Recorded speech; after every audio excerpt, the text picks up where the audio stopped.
Uh, Good afternoon. Just thought I'd start early to give a chance for people to come in. V will, I believe V will not be streaming. He will just be coming by to have a chat. Let me go ahead and turn the music down just a wee bit. There we go. Part of me was kind of hoping that he would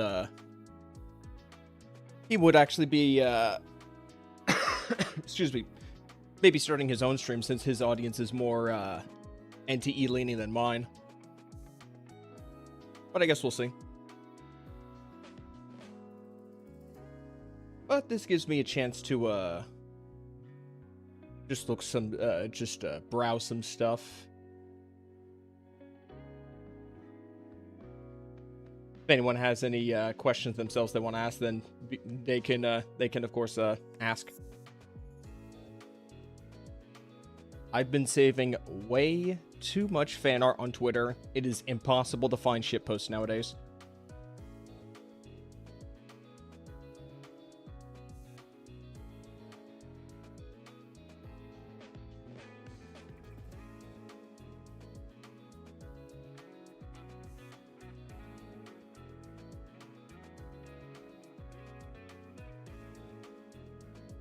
Kind of gonna considering doing this off the cuff, but V had to take care of some things because it was kind of early in the morning before we when I approached him.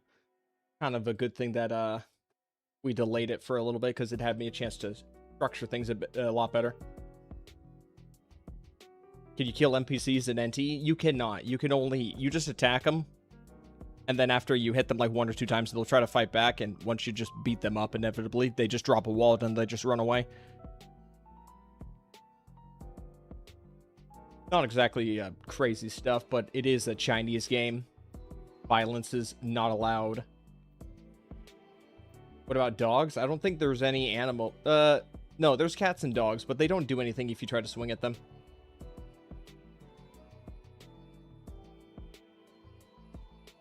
Has anybody seen the live stream for Genshin? Because that happened today, I believe.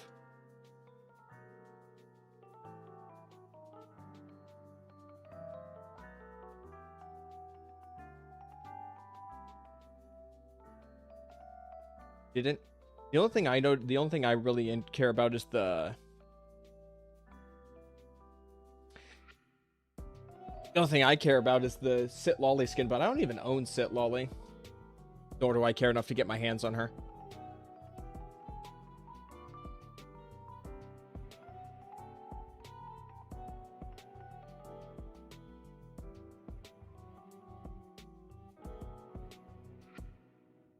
Why would you watch a live stream for a game I quit? Well, I'm asking chat as a whole, all right?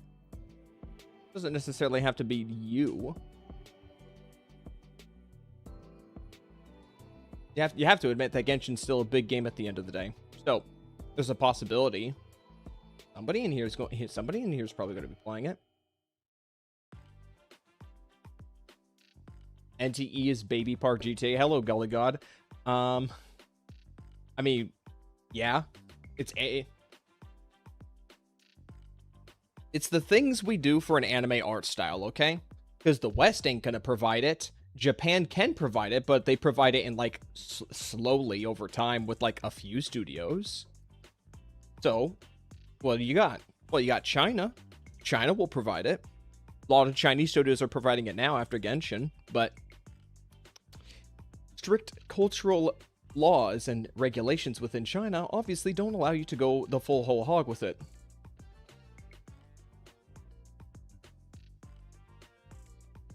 Rumors said Genshin lost its vanity identity in the new region, sadly. Which one, Snezhnaya or Nodcry? I thought people were saying Nodcry was better. I thought a few people said that Nodcry felt like Genshin again. Hello, Pancake. The West went south. That's a good way to put it.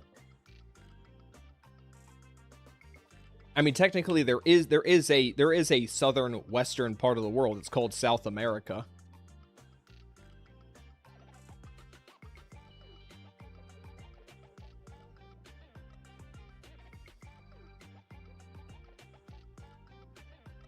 Oh, there's apparently a Fight Club event going on in that just came out in CN right now. Let me take a look. I want to take a look. So what am I looking at here? Just beating the shit out of each other. This looks like something you do in Roblox.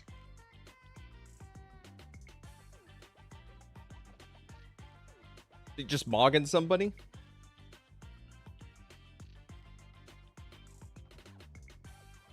I'm trying to understand where the counterplay in this is. It just seems like people are button mashing each other. You know, I liked the racing minigame. I know a lot of people didn't like the racing minigame, but I feel like this one might be more unpopular with people. There's quite a few people who don't like PvP content. This one just seems like straight. This one seems like you could easily get trolled on more than the other content, or just dogpiled on. Like assuming like you can probably queue up with more than 3 people, someone's going to get like singled out. Absolutely. This looks like some PS2 WWE versus Raw type shit. Yeah, this. I don't know if I'd want to give it that too much credit. You really want them to add bike races? I think the bikes objectively handle better in Everness to Everness. Now, granted, I haven't driven that many vehicles in Everness to Everness.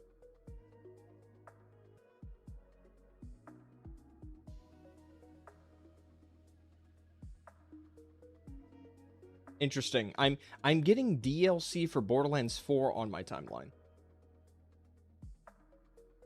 I didn't realize that game was still relevant enough to get DLC.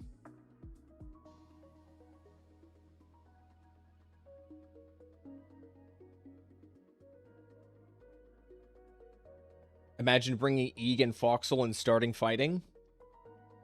We need Foxel to come back first for any of that to happen. As far as I'm aware, he's doing fine, but nothing's happened. He's just sticking to his private life mostly. I mean, he might be doing a little bit of Yu-Gi-Oh content on the Yu-Gi-Oh channel, but I wouldn't know where to look. And also, probably not the case anyway. When he come back, I don't know.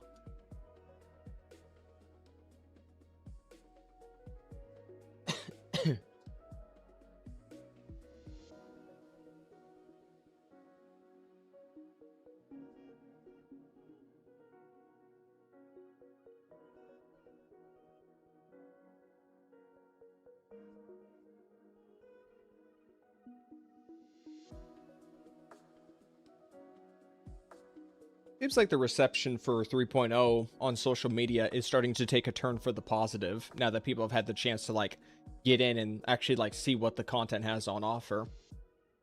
So yesterday when I was doing the new end game for Zenless, the one where you fight like 3 bosses with trial characters at a like fixed gear and difficulty setting. Last night I found out that the badge tied to it is tied to clearing all 3 of them without taking a single hit on any of them. So I went ahead and I made an attempt at it. I tried to no-hit all 3 of the bosses, and I did it. It took me about maybe an hour and a half to do. Okay, maybe not an hour and a half. It took me like an hour to do. Some of the bosses were, a couple of them were quite annoying to try and not get hit amidst some of the visual clutter, depending on what team you used. But I think I actually have I believe I have the score, right? Where am I? I have it on the I could try and like pull it up on my screenshot listing, or I could try and dig through and find it on Discord. Could just be, there it is. There's these bosses right here. So, there's 2 badges tied to this game mode. The first one is obviously getting the no hits, which will be displayed up here. So for every boss you can no hit, a counter will go up on the badge. And the other badge is going to be, I believe it's going to be Minato. I think there might be badges for the other 2, but I didn't see it. But the badge is going to be based off of like how fast you can get the kill, and then it's going to rank you in like a percentile leaderboard. And this percentile leaderboard scoring is separate to your no-hit clear. So if you need to, you can take your time to get the no-hit clear, and then you can do a separate run that's just based on how fast you can actually get the kill. You don't need to no hit and get a full clear. Those are independent of each other. You have the low end, you only have the low end bike, but you plan to get the other one soon. Honestly, the low end bike does all you need. And there's one particular reason why the low end bike is so good. And the reason why it's good is because you can just spawn it right in front of you. You don't have to worry about hauling it in and then having to like go run over to it. It's an inconvenience.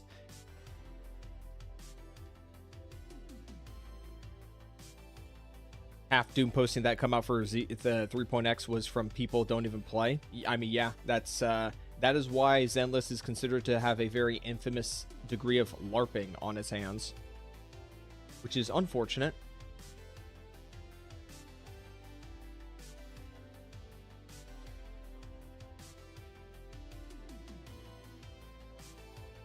I keep getting advertisements for the Hatsune Miku collaboration with Persona 5X. Anyone actually think the Hatsune Miku coming to Persona 5 is actually going to do anything? Like, is Hatsune Miku even, like, relevant enough nowadays? I mean, it's mostly like an Eastern culture thing.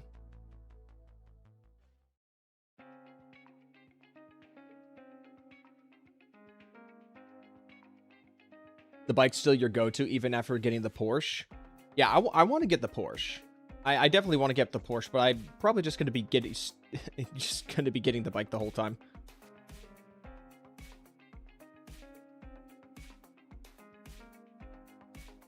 Time for NTE slander. What, from you, Frontiers? I'm curious if oh. Okay. Ready. Let me get him. Okay. Where's the call button?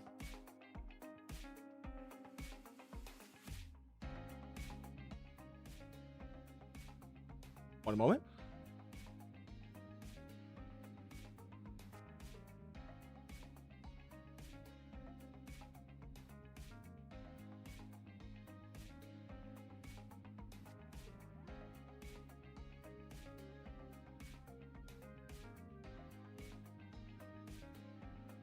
There's something making noises outside of my apartment.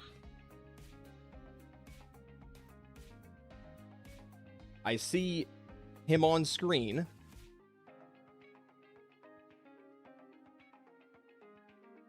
I think he's fiddling around with his audio options right now. Just give him a second.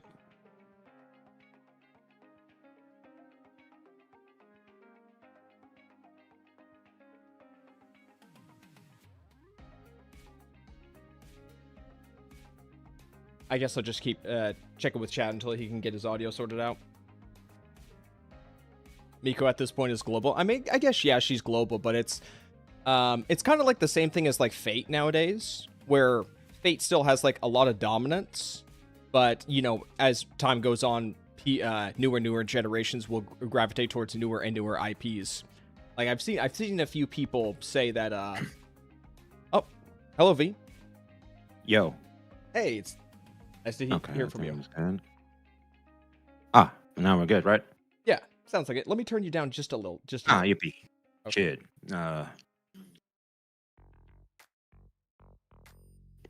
Have you been having a good day so far? Oh. Why the hell can't I hear you over here on Discord? Oh, okay. He's having some technical issues. Guys, should I turn my camera on? I still have my camera plugged in. I just don't use it ever. Well, you should. I mean, you're supposed to mock me, man. I think you've got better facial hair than me, though. I'm sure I'll lose. Yo, chat, type 1 if you think Caracado is going to win. Type 2 if you think Caracado is going to mock me. Okay, so you can hear me now, right? I take it since we're having this little spat? Yeah. Right, cool. I think I just need to reduce the volume here, and yeah, we should be good. Okay. All right. What slander tactic do we deploy? Okay. Did you want a link in case like anybody in chat want to ask something? Yeah, I'm looking at chat. Of course. Oh, okay. All right. Let me go. Hi, chat. How you guys doing? Let me go ahead and pull it over. Let me go ahead. It's that man, pancake breakfast. Let me go ahead and turn on my camera. It's been ages since I've done this shit. Oh. Is my lighting terrible? Well, hold on. It's got to turn on. Come on. Mine is bad, so come on. I don't think it can be that bad. Why is it not working? Hold on. Let me see what's wrong. The camera is scared to show up the handsomeness that is you. Either that or it has been failed to start camera. Try again. Oh boy. It's rusty. Shit, man. Okay. Take it down, bro. Hold on. Can I check camera settings? Video settings. Where is... Okay, yeah, that's my camera. That's my old ass camera. Try it again. Here, one moment. Let me restart my let me refresh my Discord. One moment. Just a second, guys. We're having some technical difficulties. Hello, Tidal. Oh, good. Okay, refreshing. One moment.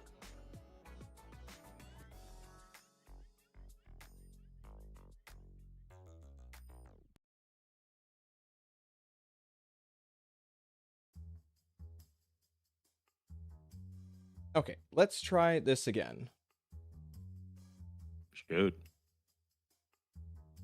Bro, it's still stuck loading. Maybe I should unplug it. Hold on. Yeah. Let me try unplugging it. One moment.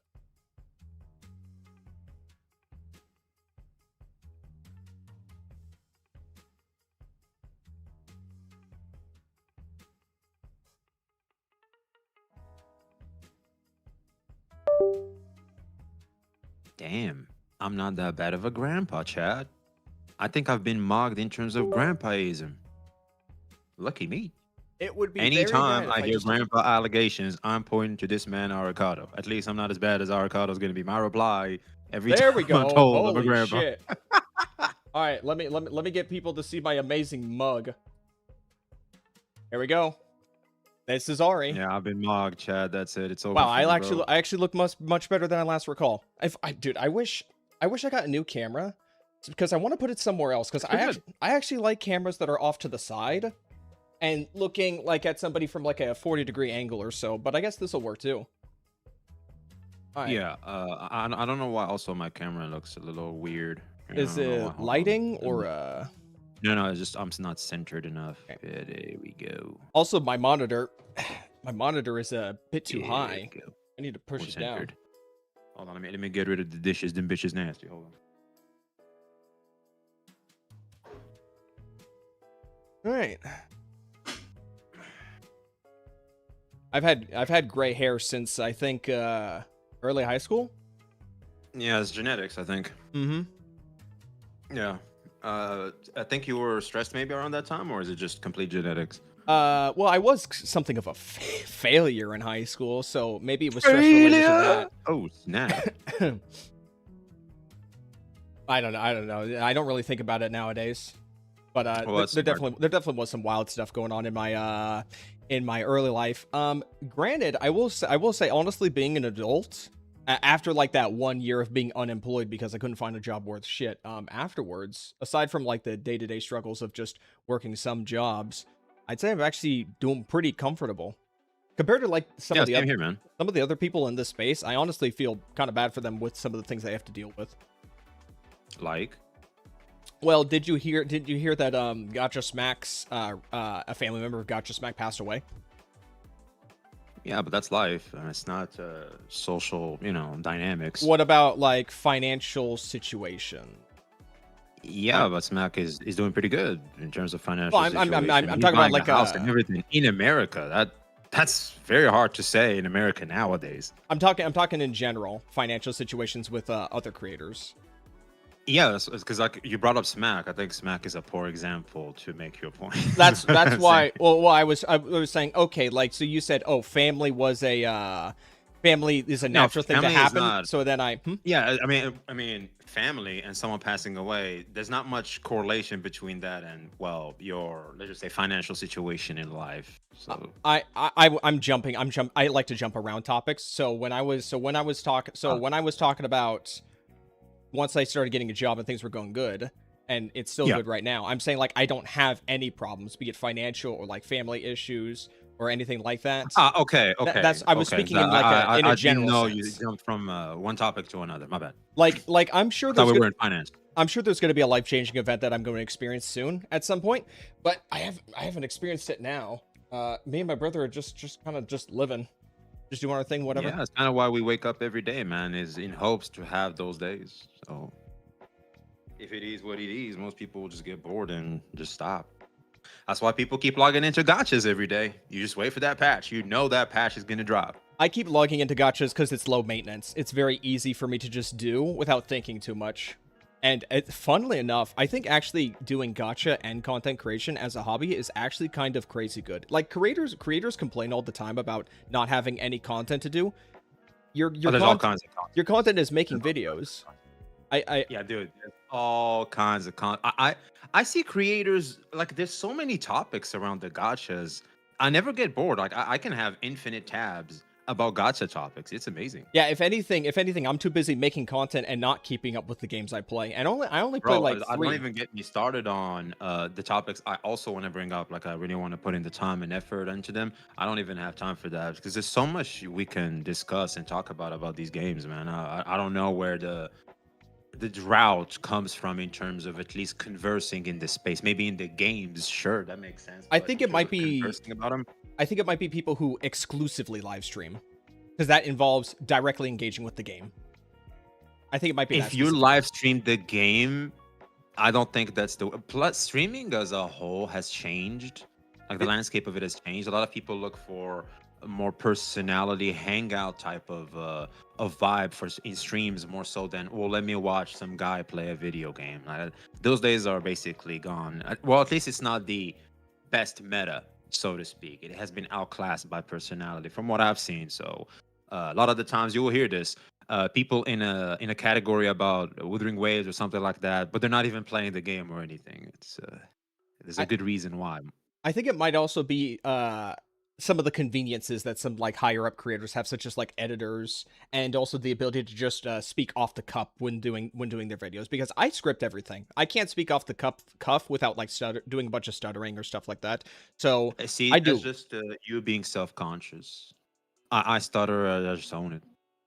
Yeah. When in editing, of course, like if you can cut it, make yourself sound a little better, it helps the viewer, of course.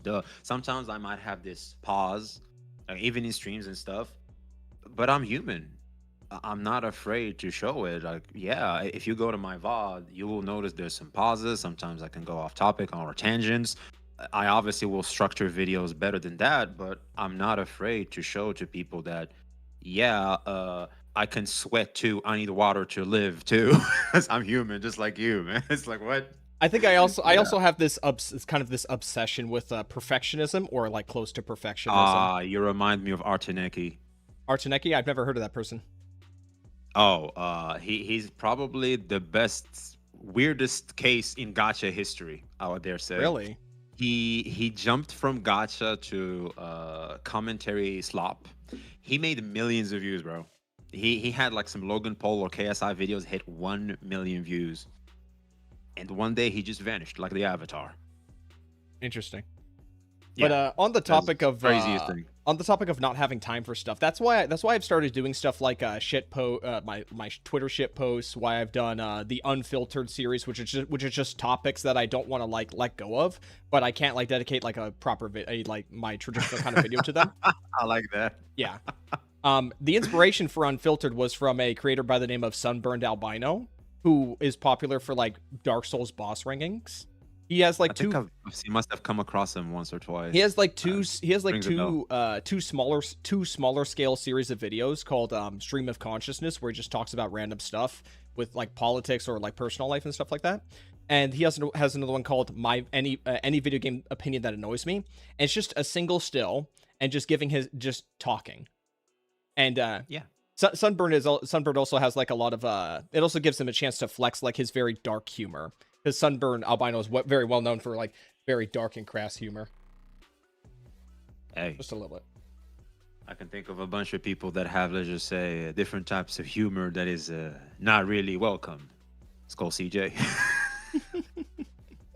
There's some humor that not everybody can appreciate, unfortunately. But humor is subjective, so. I mean, I do think Skull CJ kind of falls in that on that line of shock humor. And then at that point, it's whether or not you can stomach that. Exactly. Yeah, I personally like it. I think it's funny, but it is what it is. Who's the other guy? It's in the fucking title, VxV Fiction. That's me, man. That's me. What did they call you? Call you the Heart of Gold? That's right, man. That's right. I'm Giorno Giovanna of the Gacha space. Yeah, no, I'm the JoJo. you've been doing pretty good for yourself lately. You were kind of sitting at like 5K for a little while, and then you've jumped like crazy. I think it's your shorts, right? It's got to be your shorts, right? Both actually, surprisingly. The NTE community kind of opened its arms for me a bit. The Wuwa community as well. Yeah, shorts and The thing NTE. is, when you harakiri the way I did, when you take a huge pause on YouTube, if you're not really popular, it's very hard to really pick yourself back up where you left off. Yeah, no, I And go. yeah, I I've go. been putting in the work, etc., and it's been great. I like the gacha space, to be honest with you. I A enjoy lot it of too. people like to complain about the people, but all in all, I think the community is great as long as you understand them, and I think it's totally great. Like it's like hanging out at a, for example, I used to hang out where they play pool, 8 pool. I don't know if you know that. 8 pool? I don't Yeah, it's like believe a, so.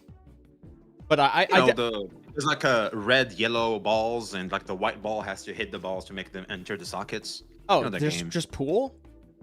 Yeah, there it is. That's Pool. just regular pool, yeah? Yeah, I spots don't know. and They call it stripes. 8 pool Spots because and like stripes. you have to reach the 8 ball. That's why they call it Billards? 8 pool. Someone's saying Pool, billards. pool is accurate, but I think you know what I'm talking about. Basically, that I remember hanging out there. I may enjoy the game, but I didn't inherently like to interact with the people there. One of my ex-girlfriends introduced me to that space. I didn't really vibe with people there as much, but there's some cool individuals that I can vibe with. But what really helped me is you understand them, and as long as you understand the space you're in, you can live within it and navigate it accordingly. That I feel like a lot of social settings are like that, and people like to enforce their own social views and the social comfort they would want to have on the space they're in. And I think that's just it's not how the world works. I mean, you adapt to the world, not the other way around. I mean, you could be a voice of reason if you see some things are crazy, sure. But besides that, it's just, so let people have their fun. Shit, if they like Genshin, let them like Genshin. If they like Arknights, let them like it. It is what it is. Yeah, I definitely struggled to adapt initially. I don't really have that much experience with with interactions with like other people. I was a very introverted, closed off person, so it definitely was a I think you're crash like course. this butterfly that's about to crack the cocoon. That's what I think. You're in that stage. You're like the chrysalis is getting shattered, the wings are spreading, but you're not fully there yet. You're not in full flight yet. I But feel like I you're feel about like to I've jump. already cracked. I think my I like where my content is right now, and I think I've done enough to distance myself from like the kind of norm. I think specifically like the doing the commissions for like my profile pic and my banner, and also changing my thumbnail style to what is the norm of like text and like a big image. I think that's helped to like define kind of like finalize and just finish off where I kind of want to be. All right. Well, if you think you're exactly where you should be, that's great. All right. Yeah. I think we've done a pretty good job of breaking the ice, yeah? Shall we get started? Sure. Right. Shoot. All right, cool. Let me get a recording going for this. Just one moment. You got it, man.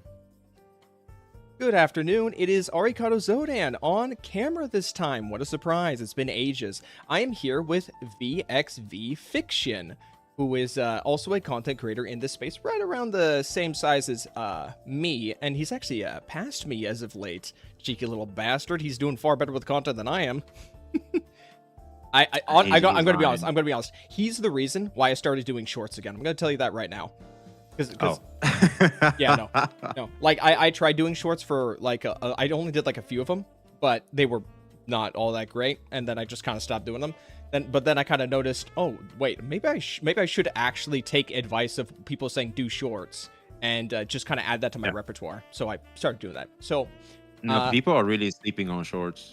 yeah, so I'm just gonna like introduce that into my content as I go forward. So I wanted to have a conversation with VxV Fiction about Neverness to Everness, actually, and I've got in contact with him just maybe a couple weeks ago about it, and here we are, and so we're gonna have a talk about that. All right. So- Hey, shoot at me, man. All right, so I think to start off, I do have some images here that I can like flash up on screen as a frame of reference, or I might just edit that in later. So let me go ahead and pull up oops, sorry. I'm going to be flashing Hosho Marin for my viewers. Where is my Discord? There it is. Is it a 2D anime baddie? If that's the case, then It's a 2D. yes, It's I a wanna see 2D that. anime VTuber, the horny one, the horny pirate one with the heterochromia. Oh, Am I too far in deep in internet culture? Do you not know this one? I'm a bit of a normie, all things considered. Ooh, okay, all right. So Yeah, why don't we start off with credentials, like what you've done, in NTE. So for me right now, I'm hunter level 47. Oh, sorry, 47. I'm hunter level 47, tycoon level 30, and I have 100% map completion. I've done all damn. the story, but I've skipped it though. So I'm gonna say that right now. I'm sorry, I can't have discussions about the story. That was It's all loud. good, man. That was loud in my fuck. So I apologize. I'm not going to be talking about story. I just can't really fit that into my schedule right now. So, and I'm playing NTE for reasons other than that. Every character that I use is level 70 with skills at rank 6. And I've recently cleared endgame twice. In fact, I did my second full clear yesterday when the reset happened. What the hell, man? That's pretty good. Yeah. And I've done I fully completed half of the high risk commissions where you like fight the bosses with a gradually scaling difficulty increase. And I've done every single side activity once except for Little Sparrow. Just haven't gotten around to it. I own 2 apartments and 5 cars. That's because of the Porsche event, if I'm being honest. I'm trying to go for that right now. As a free to play. We all are. I have not I just spent like $1.5 million funds to get a blue. That pissed me off. Yeah. So I own I have not done any vehicle modding. I have not done any character hangouts besides 2 encounters with Mint and Hathor in the open world. And I only just recently started polling near the end of 1.0. I was basically a no poll account, which includes limited and standards, until near the end of 1.4. At which point I went deep into polling Lacrimosa Awaken 6. And oh yeah, you told me about that. Yeah, that was pretty wild. Other than that, like the only other things I have yet to do is fight Mammon once in Pink Paws, and also do any of the content related to wanted system in jail. All right. Did you? I never went to jail. I'm a good law-abiding citizen. I'm a good person. Would you like to give your credentials? Both IRL and in game. That's right. You got bitches? I know you like to talk about having bitches. I do have bitches, and I do like bitches. Well, not as much anymore. I mean, I kind of grow older now, so you tend to not like them as much as you want to take things seriously. My credentials, okay, if I remember, I'm pulling up my NTE account right now just in case I pull a grandpa. It's okay if you don't remember. Let's just say I was doing something when you said you needed a few hours. I know I have E1 of every single character that has since came out. I got pretty lucky. I got E1 Nanali. That's I got very the skin. nice. Hattori with the skin. Like Hermosa, E1, but no skin. She just she stopped there. She didn't want to give me no skin. Story, I stopped around the 1.1 because I like to wait for chaos. Sometimes I like to wait for both first half and second half for me to just go in, digest everything. Usually around the end of the patch, so that way like I'm more caught up by the time the next patch come in. I like to let's just say dig in the story content a little different. Is it also because then you get to experience as much content as possible in the patch with both new characters? I like to do that too. Yeah, you caught me there. No, I understand that idea. It's so like when a patch comes out and there's a new character, I want that character ready before I do anything, because if I do everything and then get the character or build the character, I don't got much left to do. And plus, I feel like there's a feel that comes with having the character that is being advertised in the story, because they kind of like to make the new character somewhat of a focal point in the story. It feels good to know they're your companion already. It's like you get to know them more and you get to like them more. It's a good feeling. I like that. Something that I've really has been very accentualized is around Frolova and Withering Waves.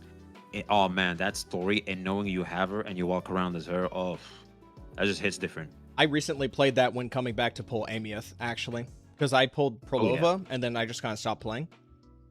I'd say that was a pretty solid. Yeah, this is a pretty solid story.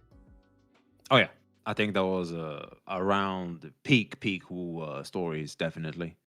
I don't know where I'd rank it. Some rank it at 7 out of 10. I'm not sure about that, but compared to the others, I would 7 put it is in my my top three favorite easily. number, so I hate to see it Yeah, get muddy it's the so waters safe. of, you know? It's Not so that it's safe, safe, it's man. just a It is nice looking so safe. number. I think it's just safe. I'm not a huge fan of giving sevens. I like to either give you're either above average or you're pretty good. Did you want to add any more credentials, or think we're good there? I haven't finished post game. I'm around like 7. So speaking of which, and I'm not that interested in pushing for it yet. I feel like that's more of a reward system after I finish upgrading my characters. I made the mistake of upgrading a lot of characters simultaneously. For example, Haniel, I'm not using it. For example, I leveled it anyway. Who else? Lacrimosa as well. You know, I got that new character fever. I started working on it when I still don't have everything ready.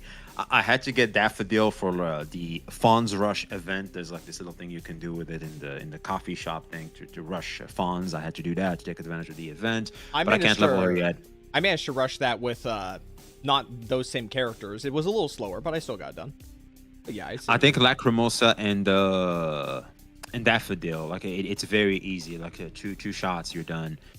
And Sakiri, my nightmare, I have her at E1 as well. I don't have much standard units. I had to use my selector on Daffodil just for the sake of the event.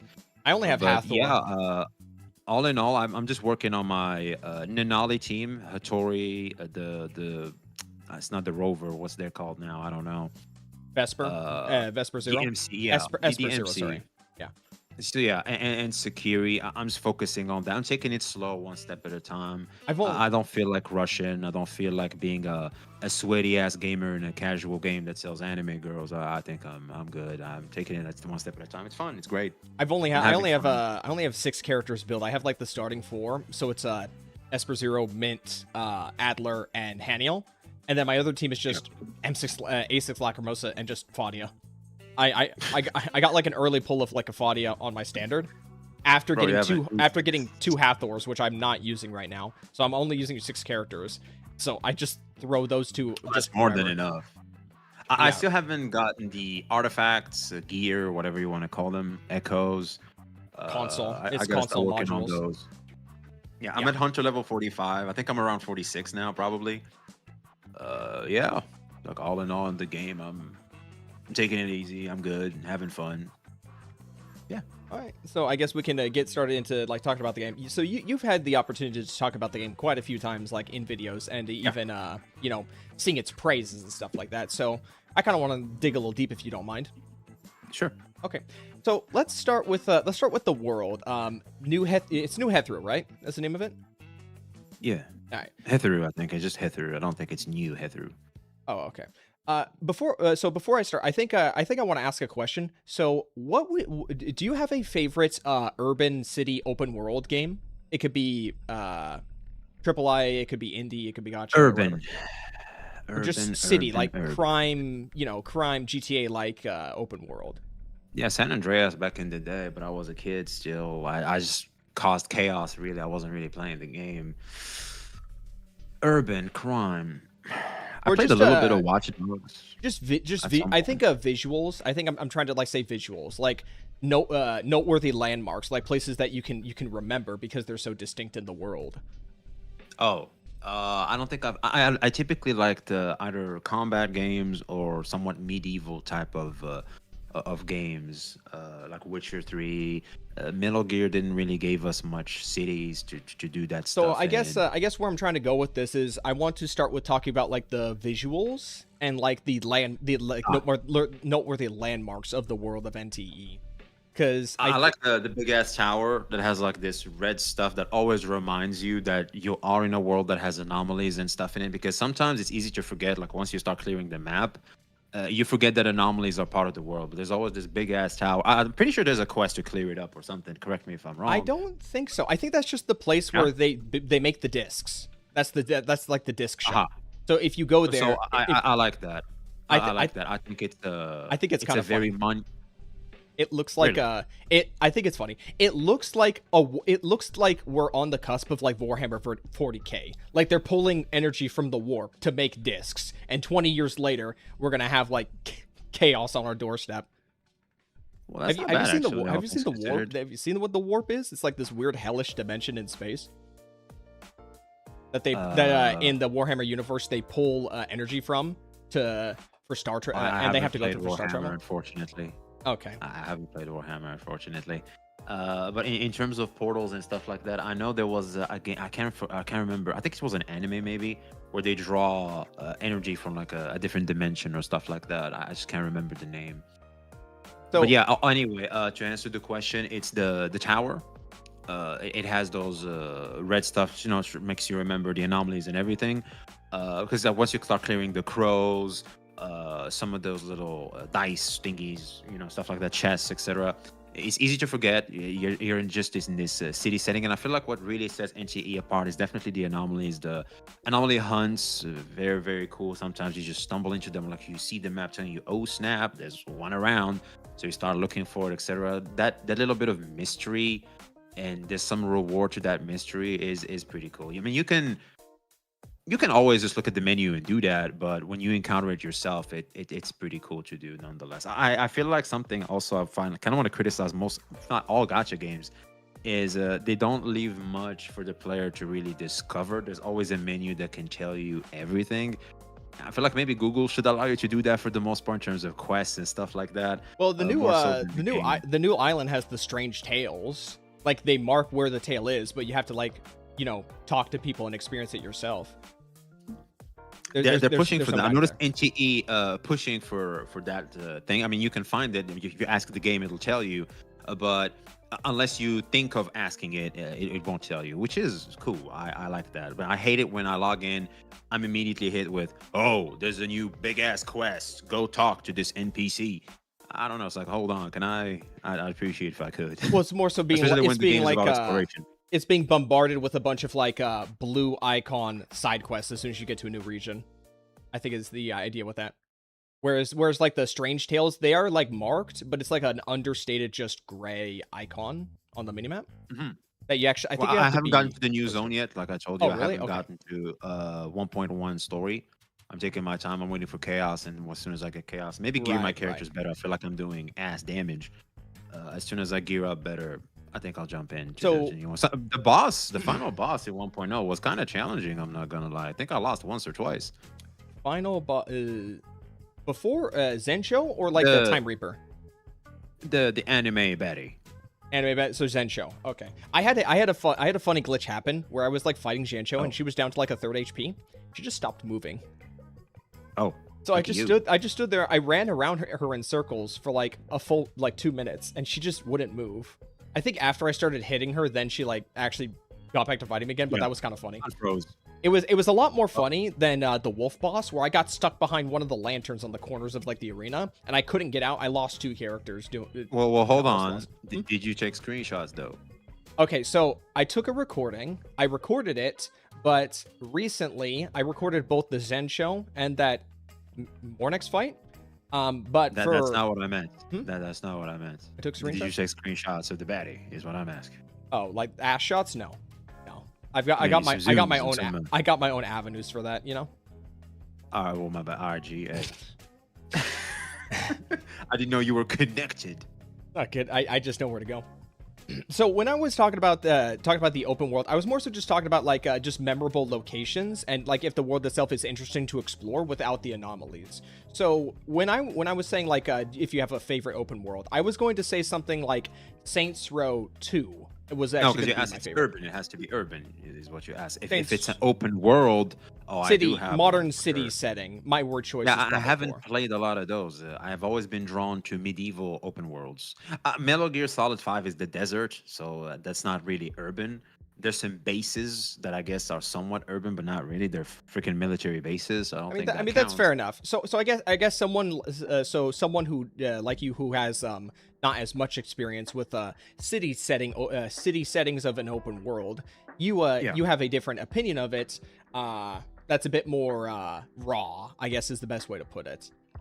Sure. I'm Yeah, someone who's we can say that. I'm someone who's played quite a few crime-based modern city open worlds, and so GTAs like yeah. that. So when I say something like Saints Row 2, I'm referring to the fact that the world of Saints Row 2 that you explore has a lot of variety in like its locations, be it like low, middle, or high income housing and like business areas, a planetarium, a school university, a dorm district for like the college university students with a demolition derby arena that you can go to and actually do play demo derby in.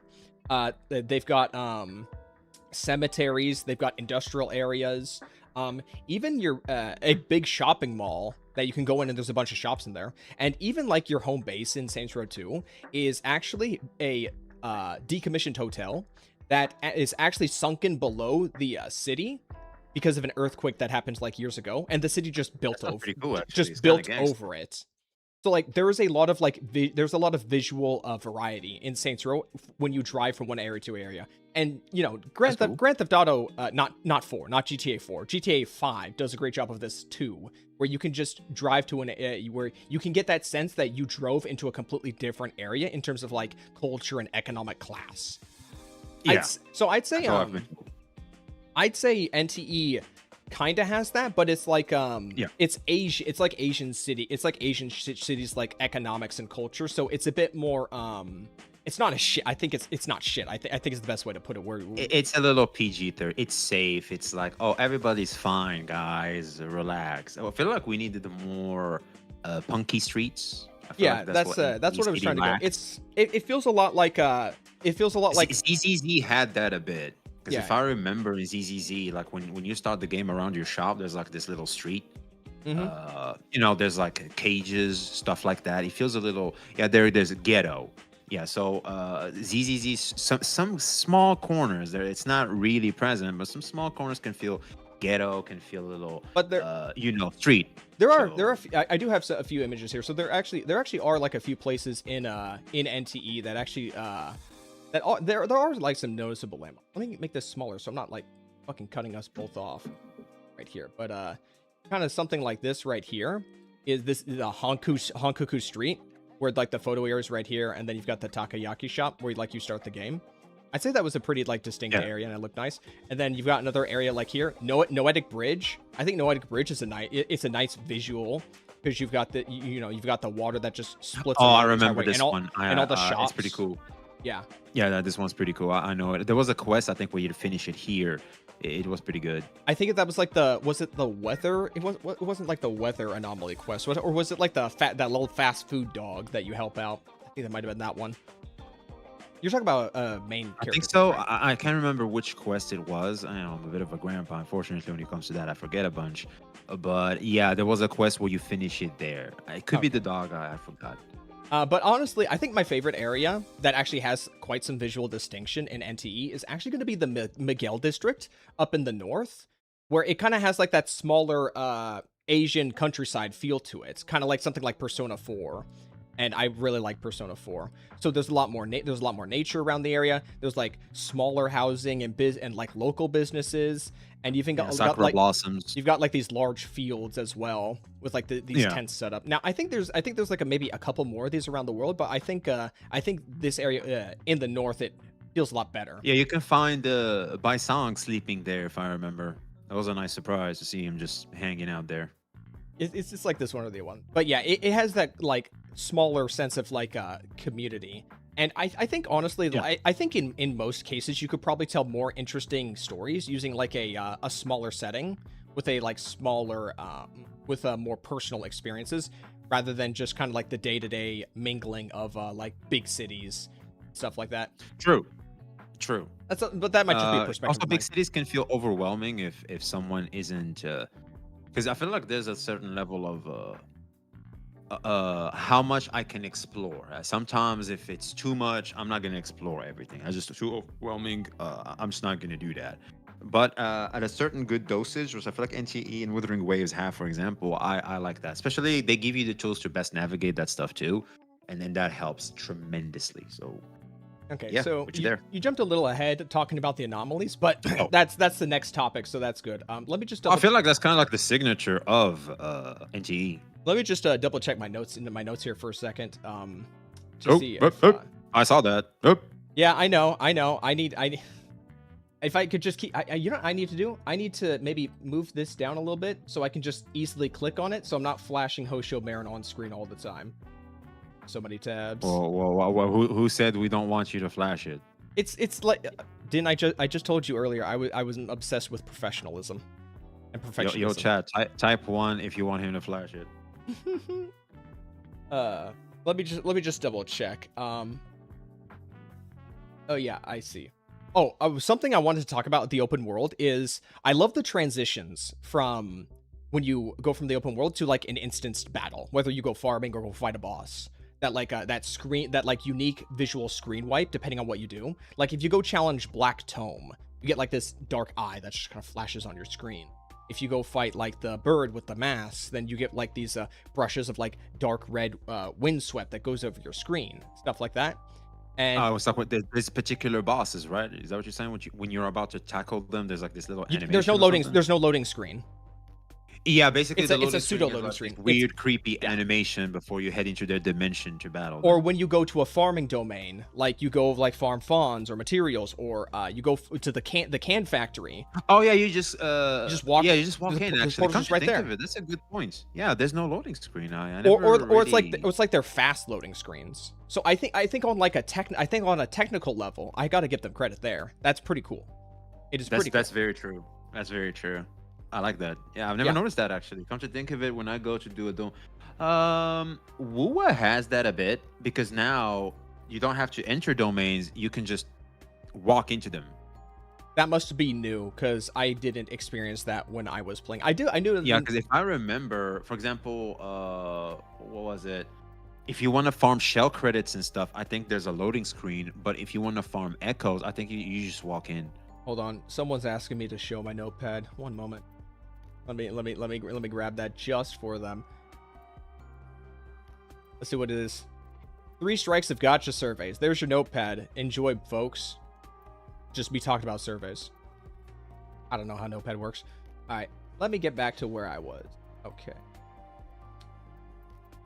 So there is one thing that I am kind of very disappointed with NTE, and I know this isn't a big deal, but I want to talk about it anyway. Is the lack of like a seamless night transition as it goes from like morning to afternoon, evening, and then nighttime. You notice that too, right? Where like the open world stays like at a certain like light level and shading for about maybe 2 in-game hours, and then suddenly the weather just like fast forwards to like the next point in time.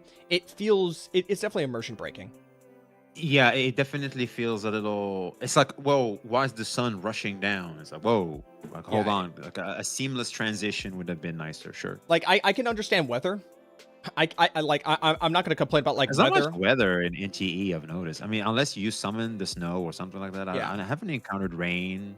Well, I haven't seen snow. I mean, I'm pretty sure you even- can summon it in the menu, but I don't think even I if just the got it. even if the snow happens at like all of a sudden, I could maybe brush that off because we already contextualized it around being an anomaly who makes the snow, who can let us control the snow. So I can believe that it would happen at random too.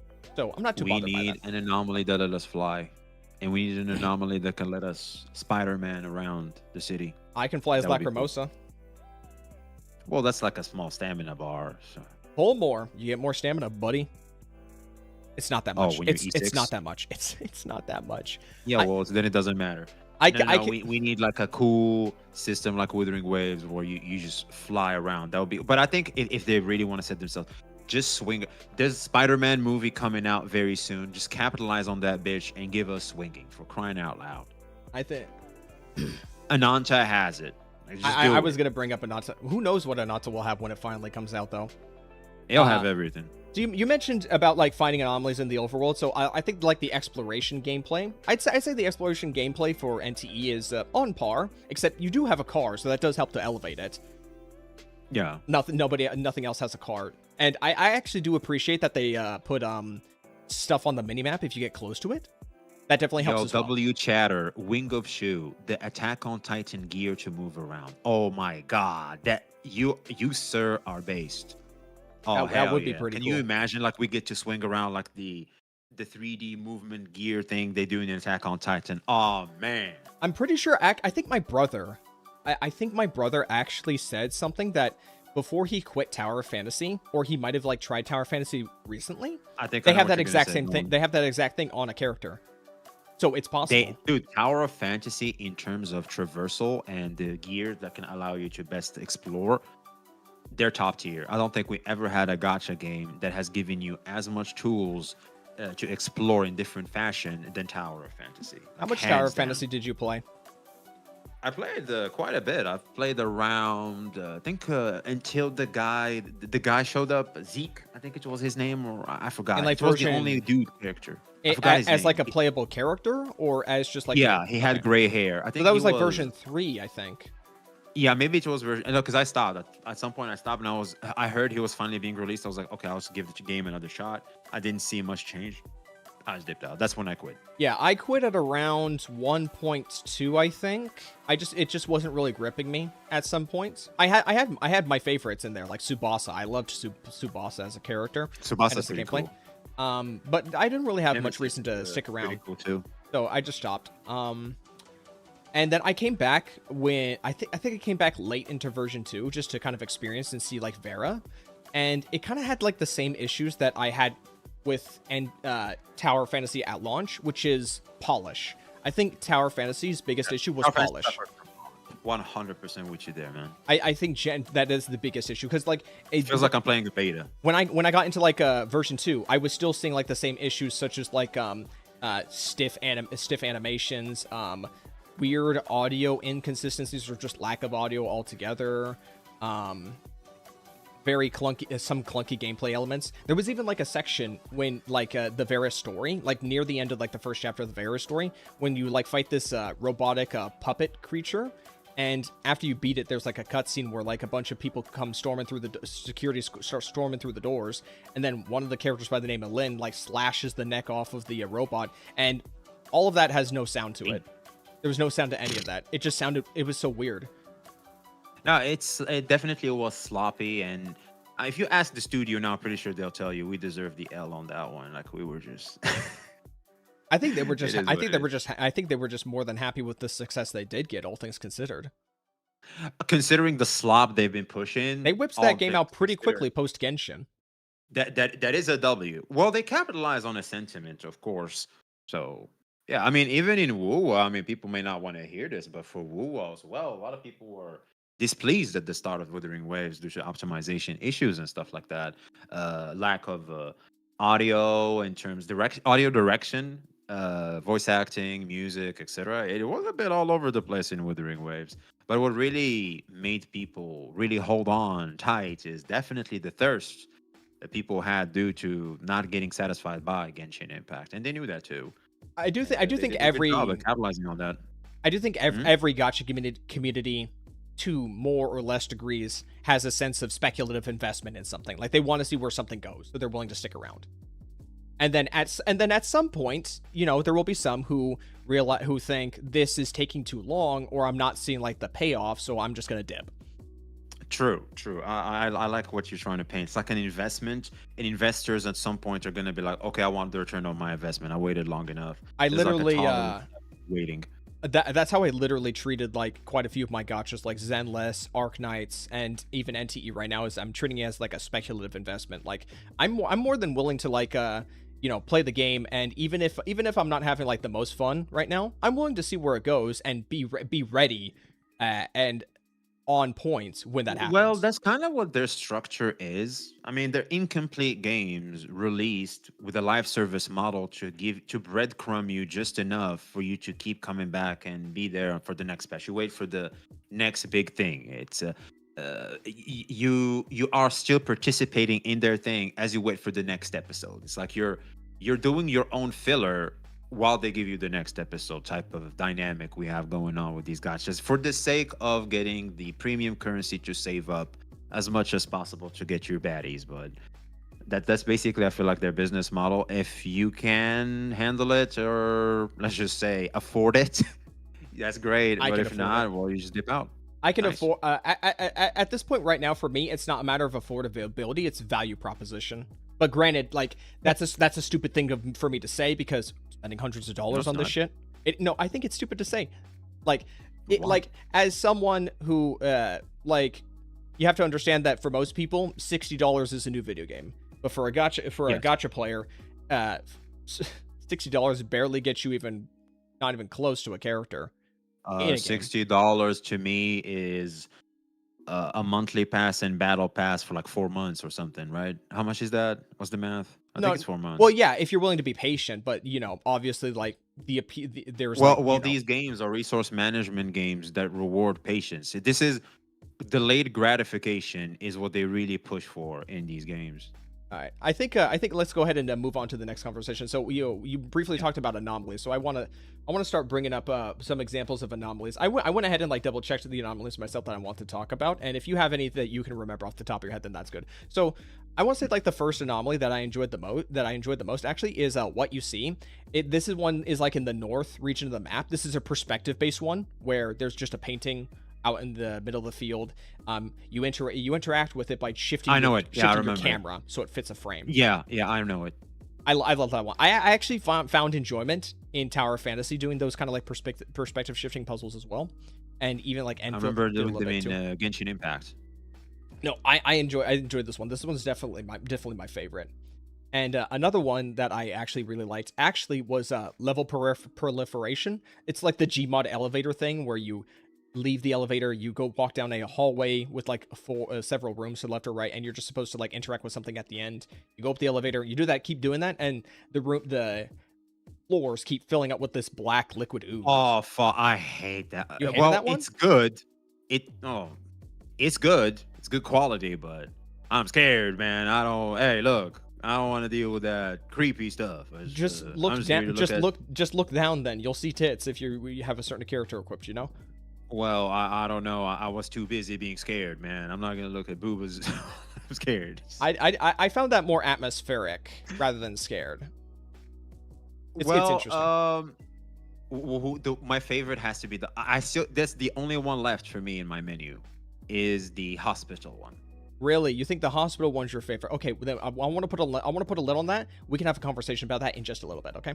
Because that's one actually that I don't like, but we can have a conversation about that in a little bit. So a combat-based one that I actually really like was Proliferative C, where it generates cubes a short distance away from you, and you have to climb up it to then fight it in the sky in an arena. It bugged for me. It bugged for you? Annoying. Oh, that was unfortunate. I enjoyed these. They were cool. Like you have to keep walking around in nothing and trigger the space in which you can climb on. That was cool. Yeah, I thought it was But interesting. at some point it bugged, so like I had to keep restarting. It was annoying. Fair enough. I'll just give it that one. Do you remember the Fez one? That one was also really good, where you ascend like a construction site tower, and you have to change perspectives. Oh, Fez I like style. that one. That one was Yeah, really that was good. pretty cool. And That was really cool. I was kind of worried that it would be like way too time consuming, but fun. I think the signposting of like where you needed to go and where you needed to stand, they did a really good job with that one. Yeah, But I didn't have to worry about that one. It's pretty dynamic. I wasn't pausing too much while thinking of my next move. It was pretty dynamic. It felt rewarding, paying attention. It was good. I like it. So then, I think now we get to talk about the hospital. So you say the hospital is your favorite. Would you like to go first, or would you like to hear what I have to say? Go ahead. Okay, so, so when I first experienced the hospital, I felt like... Don't spoil me. I haven't finished it yet. Okay, well then, my negative experience that I'm talking about is like the first 20 minutes of me bumbling around, not completing even one route.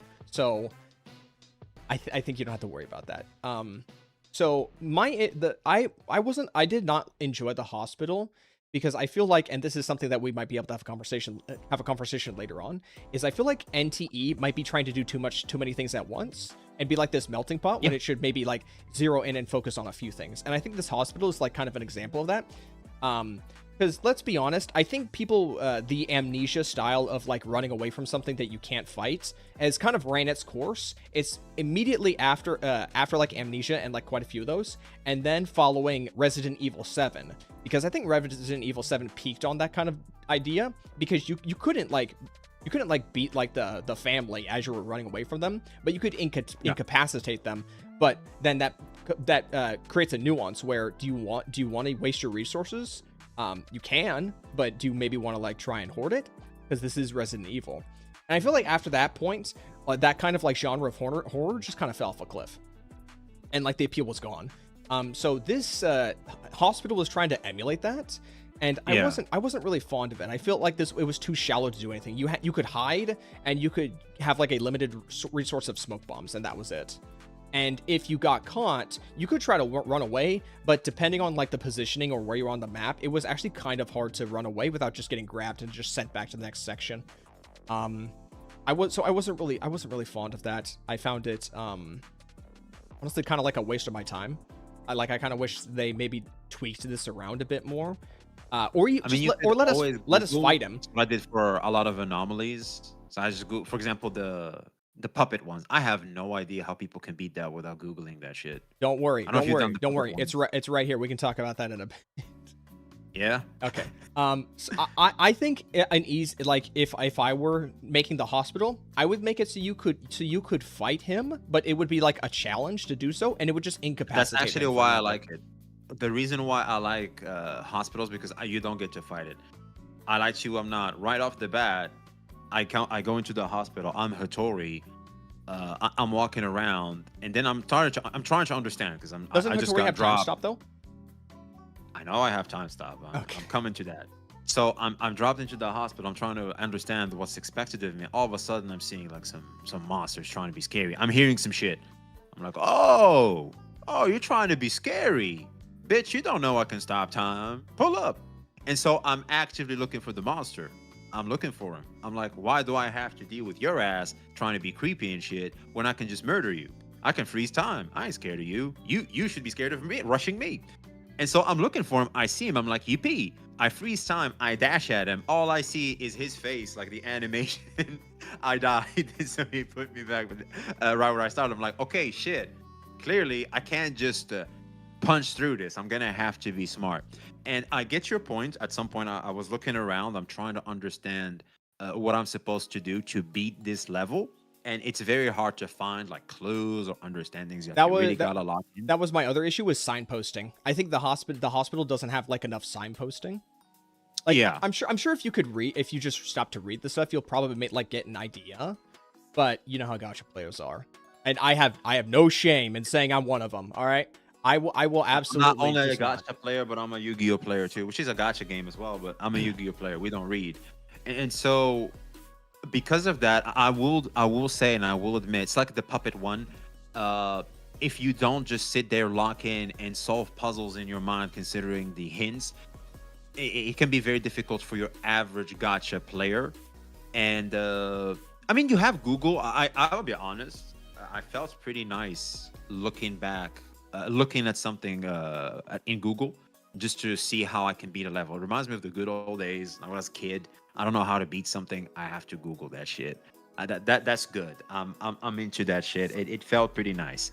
It tells me that I'm enjoying the game and that the game is doing something right. Having everything handed to you and beating everything doesn't feel that rewarding. I feel like there was always going to be some level of players that's going to be better than you at the game, and that's totally fine. You could just learn from them and make yourself better, and that's a good dynamic, I feel like. Yeah, I think that's fine. Maybe I'm just somebody who's too completionist pilled, and I've looking up too many like guides and like secondary resources that sometimes I just want to play something with and just learn and try to maybe learn it intuitively rather than trying to having to go outside the game to find that stuff out. Like, I'm sure like you know about Minecraft and Terraria are like two games where you gotta look up stuff a lot. No, I like to find things myself as well. I think it's very rewarding to do so, but at some point it reaches a certain level of complexity, and they kind of throw the baby with the bathwater in trying to clue you and give you hints on what you're supposed to do. It's very subtle, like you can't notice or understand what they're trying to say, so you have to Google it. But if done properly, it's like The Witcher 3, one of my favorite, well, it's actually my favorite game of all time. The hints can be subtle, but they're somewhat easy to understand. There's no puzzle. I feel like if you're average IQ, you're gonna figure out. I think it's maybe not. It's not subtle we're looking for, but it's like intuitive, where like somebody could logically come to that conclusion themselves. Yeah. Also, the amount of hints they give you, I feel like it's very important. The more information you have, the better it is. And I feel like here's something I feel like NTE should have done is like a Witcher sense, something in The Witcher 3 or Batman, Arkham Knights. There's like detective mode where you can see, or the sensor in Withering Waves. Like there's this item that tells you all the interactables around you. Mm-hmm. I think that's very important in NTE. It gets to tell me where I'm supposed to interact. I think they just did one for Chiz in the Pink Paw It heist, just highlights the the items robbing on the kind of ground, but thing. yeah.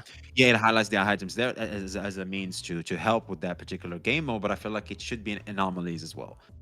Yeah, seeing what I can interact with is very important. All right, then we can move on to the puppet one. That's the last anomaly I want to talk about. So yeah, I agree with you that this one just made no sense to me. When I first Yeah. walked into this, like I think you're supposed to you have to interact with them at night, but it turns out there's Yes. a bunch of stuff you have to do during the day before to figure that out.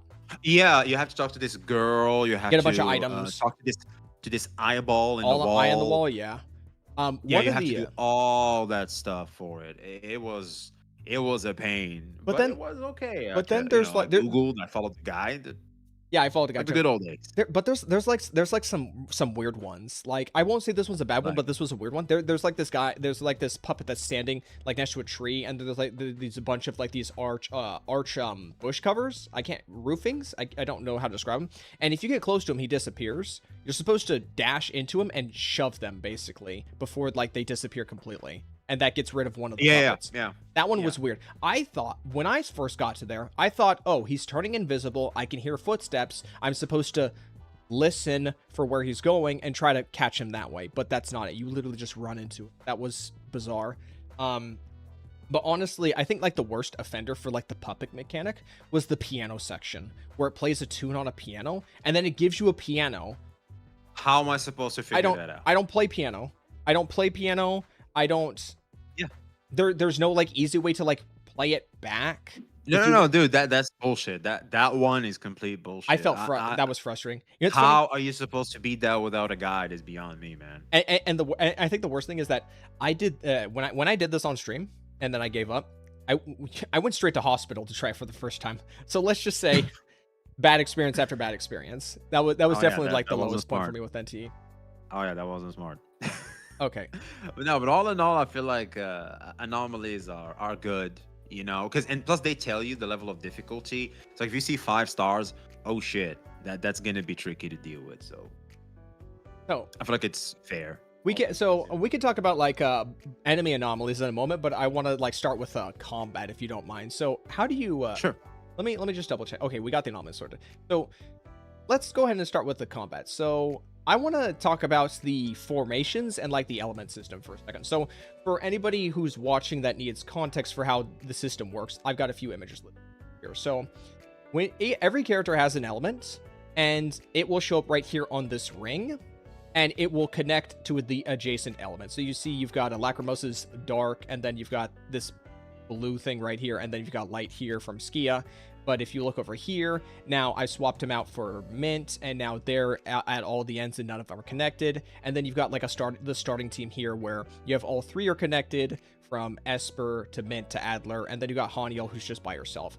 So how this system works is that when you build the Concerto energy meter kind of like style of Wuwa, Yeah. depending on who you have active, you can only swap to the people that are adjacent. So if we go back to our example here for a second, I realize this is kind of small for people to see, but I'll try and see if I can zoom in a second. So Esper is Cosmos right here, and she can connect to Mint, the green one down there.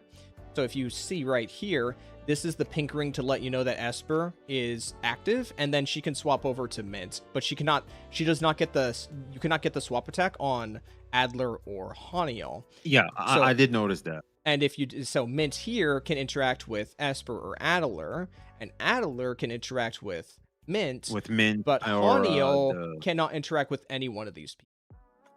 Now, if I were to do a team like this right here, no, I think Haniel can interact with number 1, if I'm not mistaken. Number 1, you want to double check the image again. So this is from the high risk commissions where they start you with full concerto at the start. So I just swapped. Like this is Haniel right here. Like her bar is Oh, Yeah, Haniel propels just first. cannot intro interact skill with anyone else. anyone. Yeah. So you just pop skill pop both and just sour spot swap back to somebody else. So I can understand maybe why somebody is not a fan of this system. Yeah, it is pretty weird if you're coming from Wuthering Waves. It definitely feels weird, somewhat restrictive even. The way I see why that exists, and this is my armchair game dev for a second. I think part of the reason why they made this system is it's a early decision to balance killer characters in the future. So if you come out with a strong character, you balance them by limiting what other characters they can interact with. That is the way I see it. Well, I Is don't it think that's good game design. well? This is just a guess. I'm not saying it's a good guess or it puts Hoda Studio in like a positive light, but that's the way I see it. Yeah, I get it. Like they were gonna find some way to restrict like crazy character comps, obviously, and it's just whether or not you think this was a good enough smoke and mirrors. Because at the end of the day, character restrictions are all smoke and mirrors, and it's whether or not you see this one makes sense. Because Wuwa's idea of smoke and mirrors is outro skills will buff this damage type. So obviously, like anybody who doesn't interact with this damage type can't. Genshin, it's its element system. Now, granted, I think Genshin actually is probably has the least issue with this in regard. Yeah, it's the least restrictive. And then HSR Star Rail is similar with damage types again in that regard. Yeah. And ZZZ just has additional abilities where if you just don't deploy this specific character, you don't get the additional ability. Does ZZZ's element system even matter? Not really. They have It unique feels like elements. just the color of which the character attacks with. They have unique. There's like unique like elements interactions when you like fill up the meter, but it doesn't do anything because meaning it doesn't do anything meaningful. It's all just different kinds of damage with different multipliers. Okay. So it's not something I really like focus on at all. And there's no like hard counters Genshin style or like requirements Genshin style for you to use a specific element. Okay. So what about the combat itself though? Did you have any opinions of that? I think the combat itself is average, I would say. I don't think it's like crazy impressive. I think the animations are okay. I think sound design is lackluster though. I'm gonna say that right now. I personally find the sound design to be pretty lackluster. Where do you stand on that? Sound design. I'm just thinking, okay, sound design. Wow, I just smacked the shit out of my mic. Okay, sound design. It's okay-ish. There's definitely need for polish. I'm with you there. I think Adler's gun cane sounds nice, and Haniel makes sense because like she shoots projectiles, so that one's fine. I think Fadia's is pretty good with like the when she like uses the cross or just like the punches. But like anybody with swords, it's not really all that interesting in my opinion. So like Zero and Mint and maybe like a couple other characters. They're okay-ish, I guess. I wouldn't complain about them that much, but I feel like there's not much oomph to hitting as much. Maybe ults feel somewhat satisfying. Nanali's kicks and certain attacks of Nanali definitely feel satisfying in terms of sound effects, but I think it depends on the character and how hard they cook. In terms of that, that's what I feel like personally. It's more so of each character problem more rather than a overarching problem. I said in this the game design. I said this before on a live stream that one of the things that definitely like older characters will be at a disadvantage of is like animation and sound quality. I think NTE. I feel like that's where we gotcha. But there's like levels of like a gap. I think NTE might have a pretty steep gap between like version 1 and version 2 characters, but we'll have to wait and see. They really have to bring it to bring the heat in 2.0. That's I feel like where a lot of people are having NTE due to the standard that Wuwa has set, and considering they're trying to emulate Wuwa in a lot of mechanics. 2.0 they have to bring their A game 100%. Well, here's hoping. I want to talk about like a few of the anomaly bosses now. Oh, full screen. No, I want it small. So we can actually see our beautiful mugs.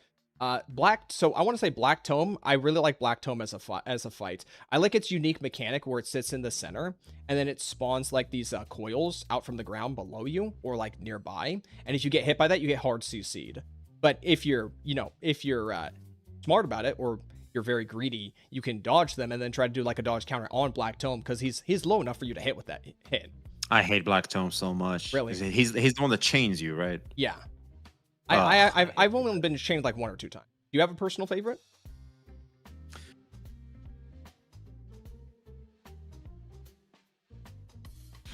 nah, I think I hate them all. You hate them all, really? Interesting. Well, my team isn't. I don't know if you've encountered this, but I noticed that sometimes characters will just pull up to help you. It starts to play like a small Arcanized Enfield battle at some point. Yeah, I don't know yeah, if you noticed I've that. seen that happen like at least twice, where I had Lacrimosa help me twice on Beat King, and I think had Hathor help me at 1.2. I always have people help me. I think it's because if you last a long period of time in the battle, someone will just pull up to help you. That's my assumption. I don't know how the mechanic works, but that's just considering how repetitive it was. Do you think The point in common they had is I take a long time or Nanali dies. Typically, my Nanali always is dead. do you think And because I don't have a healer.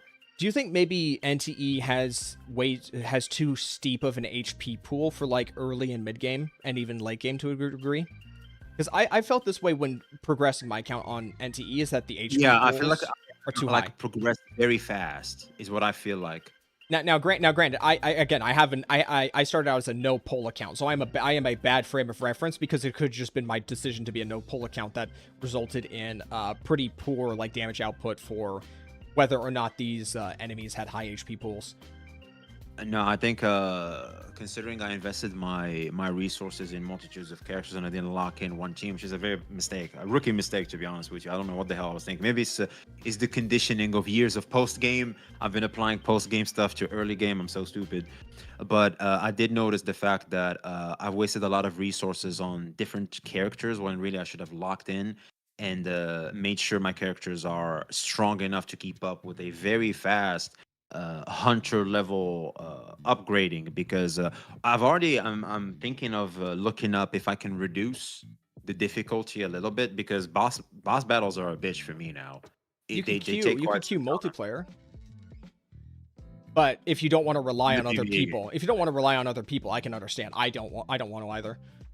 And it's a PvE game. It's like, why would I bother someone? She's like, oh, help me with the mouse. So then I I guess can beat it. It just takes a long time, and it's fine. I mean, it's you know what? From a certain perspective, one might say this is what it would feel like if the daily activity was tough enough. You know, sometimes we complain that, oh well, you beat the dailies very fast. The game doesn't give you much game time. I've never thought But about on that the other myself. side of the coin, if it takes a long period of time, it feels annoying. Yeah, that's why quality of life is so important. It's quite a dilemma too. What Like, how about do you satisfy the players? what about non-boss anomalies? What about something like the pop-up book castle, where it's like a stationary boss that just tries to fling stuff at you? Did you find that entertaining in any way? I like that guy. I He's thought it was cool. pretty fun. I like Yeah, I he's fun. you don't get that many A lot of dodging to do though. you don't get that many stationary bosses in these kind of games. So I thought it was Yeah. a nice breath of fresh air. No, he's nice because you have to farm him for those the materials to ascend. So And you he's so you gen- fun. so you generally hate the bosses, but you like the smaller and like elite mobs anomalies? No, I like all the bosses. I don't hate bosses in general. I just hate the fact that I didn't make sure I'm tough enough to beat them more efficiently. Okay, so it's not necessarily a critique on the bosses. You're just talking about your own personal experience that is based on your own decisions that you made. Yeah, while the progressing. bosses does like the goddamn black tone, but then again, it encourages a certain degree of lock in. Okay, this is black tone. Shit got real. Careful, he'll chain two of your Yeah, characters. I'm trying so to play like smart. I'm trying to approach it from that direction because I'm trying to have like a critical discussion of that. I'm talking about like the No, anomalies. yeah, I no, like no. and do For like. that, I think in terms of game design, for example, those the Infernal Rider, the Headless Rider. There's like a move. I He's think pretty that's his simple. He's pretty ult. simple and enjoyable. He is, exactly, and I feel like all in all, they feel good. The whale can be annoying because at some point it just vanishes. you have to wait for it to show up and stuff. Reminds me of And then Genshin. it just dives up. It just dives up on like a fixed Yeah, time. and then it just shows its face. It's There's like, there's oh, no here there's you no go. telegraph, so you got to learn the timing on that, or you're just gonna get hit. Precisely. And so besides those, I feel like the bosses all in all are great. I don't like personally. I got Beat King up for a reason though. I don't like Beat King. I'm gonna tell you that right now. The rhythm mechanic. Which one was he? It's the one where after a period of time you have to play a rhythm game where you either have to jump, dodge, or melee. Ah, that piece of shit. Oh, I know what you're talking about. You can't just aggro full rush him. Sadly. You can't. He's annoying. So if you fight him in endgame, which I did before the reset, he doesn't do the minigame. But he is so aggressive. Like, he will do like strings of like 8 attacks at once, and it's actually kind of insane how hyper aggressive he is. Now granted, if you're someone who can dodge him consistently, he's gonna break himself incredibly fast, you know? So there is a degree of reward. Yeah.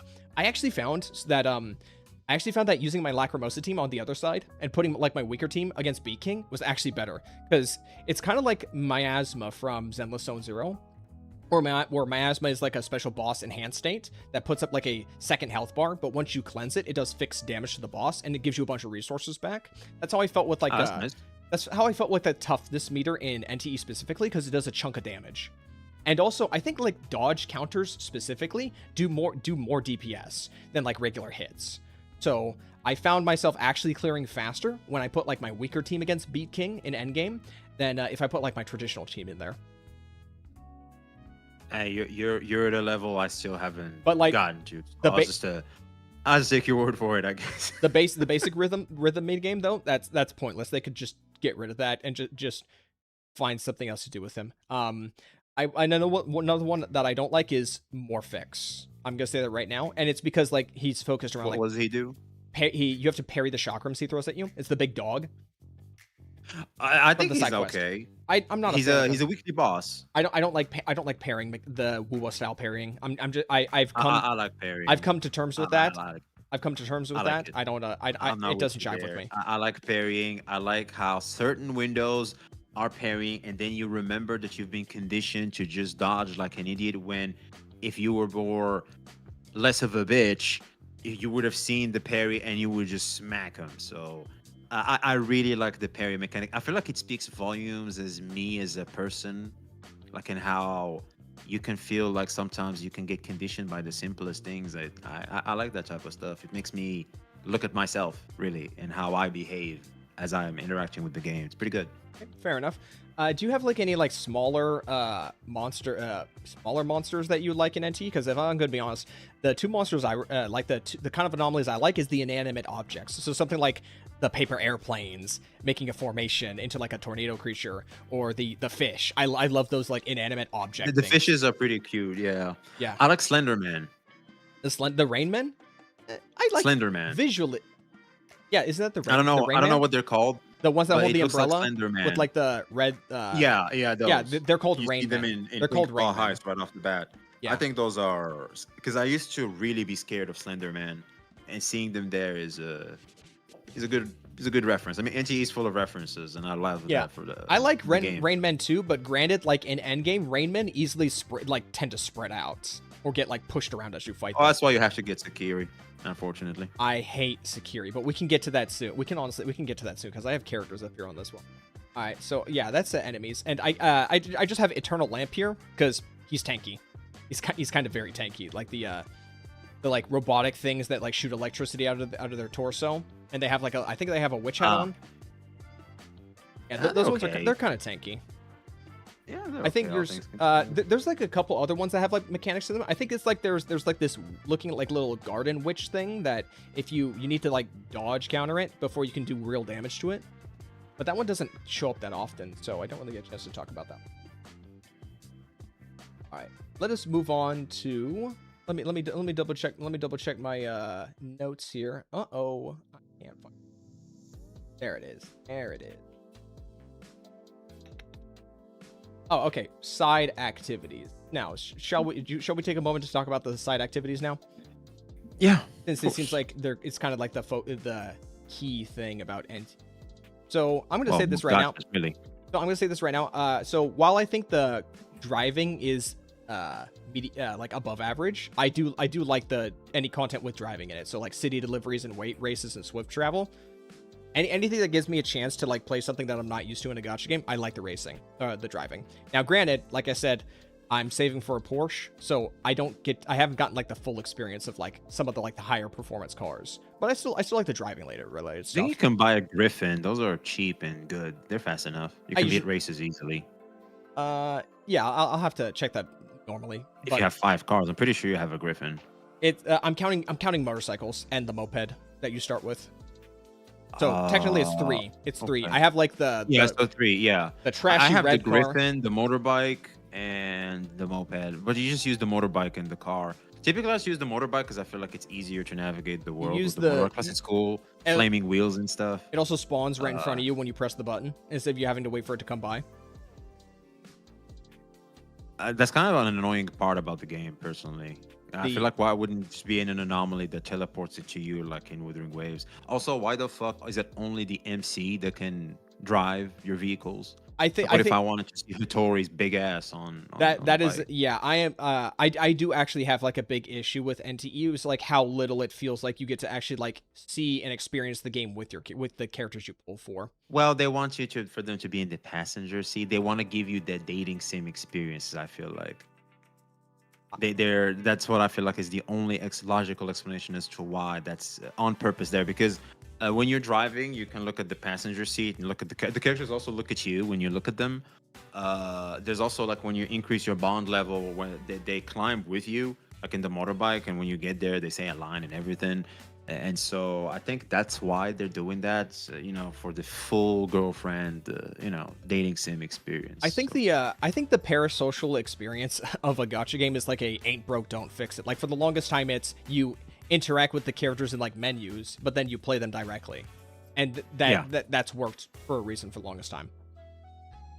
Well, I mean, the loneliness epidemic isn't going anywhere yet, so why not monetize the fuck out of it? All right, so I want to talk about owner selection now, the food and drink serving one. So I actually have a little bit of experience of something similar like that, because I used to play Girls Frontline 2, and they had a minigame where you did coffee serving. So I am familiar with that, but I will say I think it was done better in Girls Frontline 2 because of how the queuing system works for customers. Whereas with NTE, it's completely the priority is completely random. So if 2 customers show up that want the same thing, there's a good chance that you might serve it to the wrong one, and you will either lose the other customer, and you will lose your combo because the other customer is unsatisfied. And I find that so incredibly frustrating. I don't know why that exists. I don't know why it doesn't go down the list. I think I've heard somebody say it's based on like total patience. So if somebody comes in with like a patience of 20 seconds and then somebody else comes in with a patience of 10 seconds, it will prioritize the 10-second person. Even the if one to 10 seconds. It makes sense. Yeah, that makes sense. It makes sense. On paper, it makes I haven't sense, but seen in that issue execution, much because I typically just do the first stages just to maximize using stamina and getting fawns. So not much of an issue for me from a casual side. I played almost every single owner selection except for the last 2. And I have almost max stars except for the last 2 I haven't done. I've done some. I think I'm like at level 4 if I'm not mistaken. There's another mechanic. There's another mechanic in owner selection where customers will start showing up that have red scarves. Those are anomalies. They're tanukis that are called like danzaburu. If you serve them, you lose your combo, and then they just walk away with the food. Yeah, I think you're supposed to have security. She bunks them or something like that. You get a hammer. You get a hammer by default that you can use against them. But if you hammer a customer, you lose your combo unless you own Baikang. If you own Baikang, then you keep your combo, and you can exploit things if you use Baikang that way. I don't, obviously. So on like the second to last level, there's a situation where like a customer shows up with like a very long patience time, but then 20 fake customers show up like one after the other, like 10 plus times. And if you stop for a moment to try and serve the one actual guy, there's a good chance that within like a split second, another one will show up and it will prioritize that one instead. And that actually frustrates me so much. I feel like there's just a little bit of polish. This is the type of bullshit that unfortunately comes with these gachas. It's like it's 1.1. There's always going to be some dumb shit like that that's going to have to take some time for it to be fully fixed. I'm just surprised they haven't addressed it though. That's my concern. It seems like a simple I feel thing like to players fix. are just very, let's just say, distracted right now by stuff like the new social media stuff they have in the game, etc. Oh, I can't Yeah, wait. I'm I at can't wait to talk level about Bagel in 6. a bit. And yeah, I think besides that, all in all, it's a bit of a nit picture. I'm with you there, 100%. It should be fixed, but for now, at least, considering also how it's not the only activity, etc. Players are not gonna necessarily put too much emphasis in that particular change. Well, yeah. If there's other mini games they can play, then they could just go over there. But then that kind of like It's also limits. this preference as well because these Yeah. are hit or miss depending on perspective and preference. So Yeah, but I ideally you don't want people to like start artificially narrowing down the content because of things that you can easily fix, because then that kind of limits like the gameplay loop for them, and that can risk burnout faster. So I can see that it's not a oh yeah, problem. It's not a problem in the short term, but in the long term problem, it could raise some questions. they'll fix it for sure. It's kind of like all these gotchas do, really. Well, Classic. what Just push it out. Just push it or out. they abandon it. We'll add the seaseaning and the salt and everything later. All right. I don't know. Let it come out of the kitchen. Some of them just abandon the content though. Usually, sometimes. Ooh. Yeah. Ooh. Zenless with TV mode, and even with some. Well, other those are aspects. trash. I mean, those were a no-no. That was the main thing. I mean, all in all, shop owner selection and stuff. They're just optional stuff. Like I don't necessarily do. I mean, I don't want them to gut like some of the minigame. Well, except maybe one minigame, but we'll get to that. I don't want them to gut them. Ideally, improve them. But if it's like considered such a low priority for them, they might just let it just sit and just languish. No, I doubt NTE is gonna go down that route There's because open. they really put emphasis on the Hetheru hobbies. That there's some emphasis to that. There's literally a whole stamina system for that. I sincerely doubt they will just gut system. If anything, I wouldn't be surprised if they add more activities. What would you want to it. see?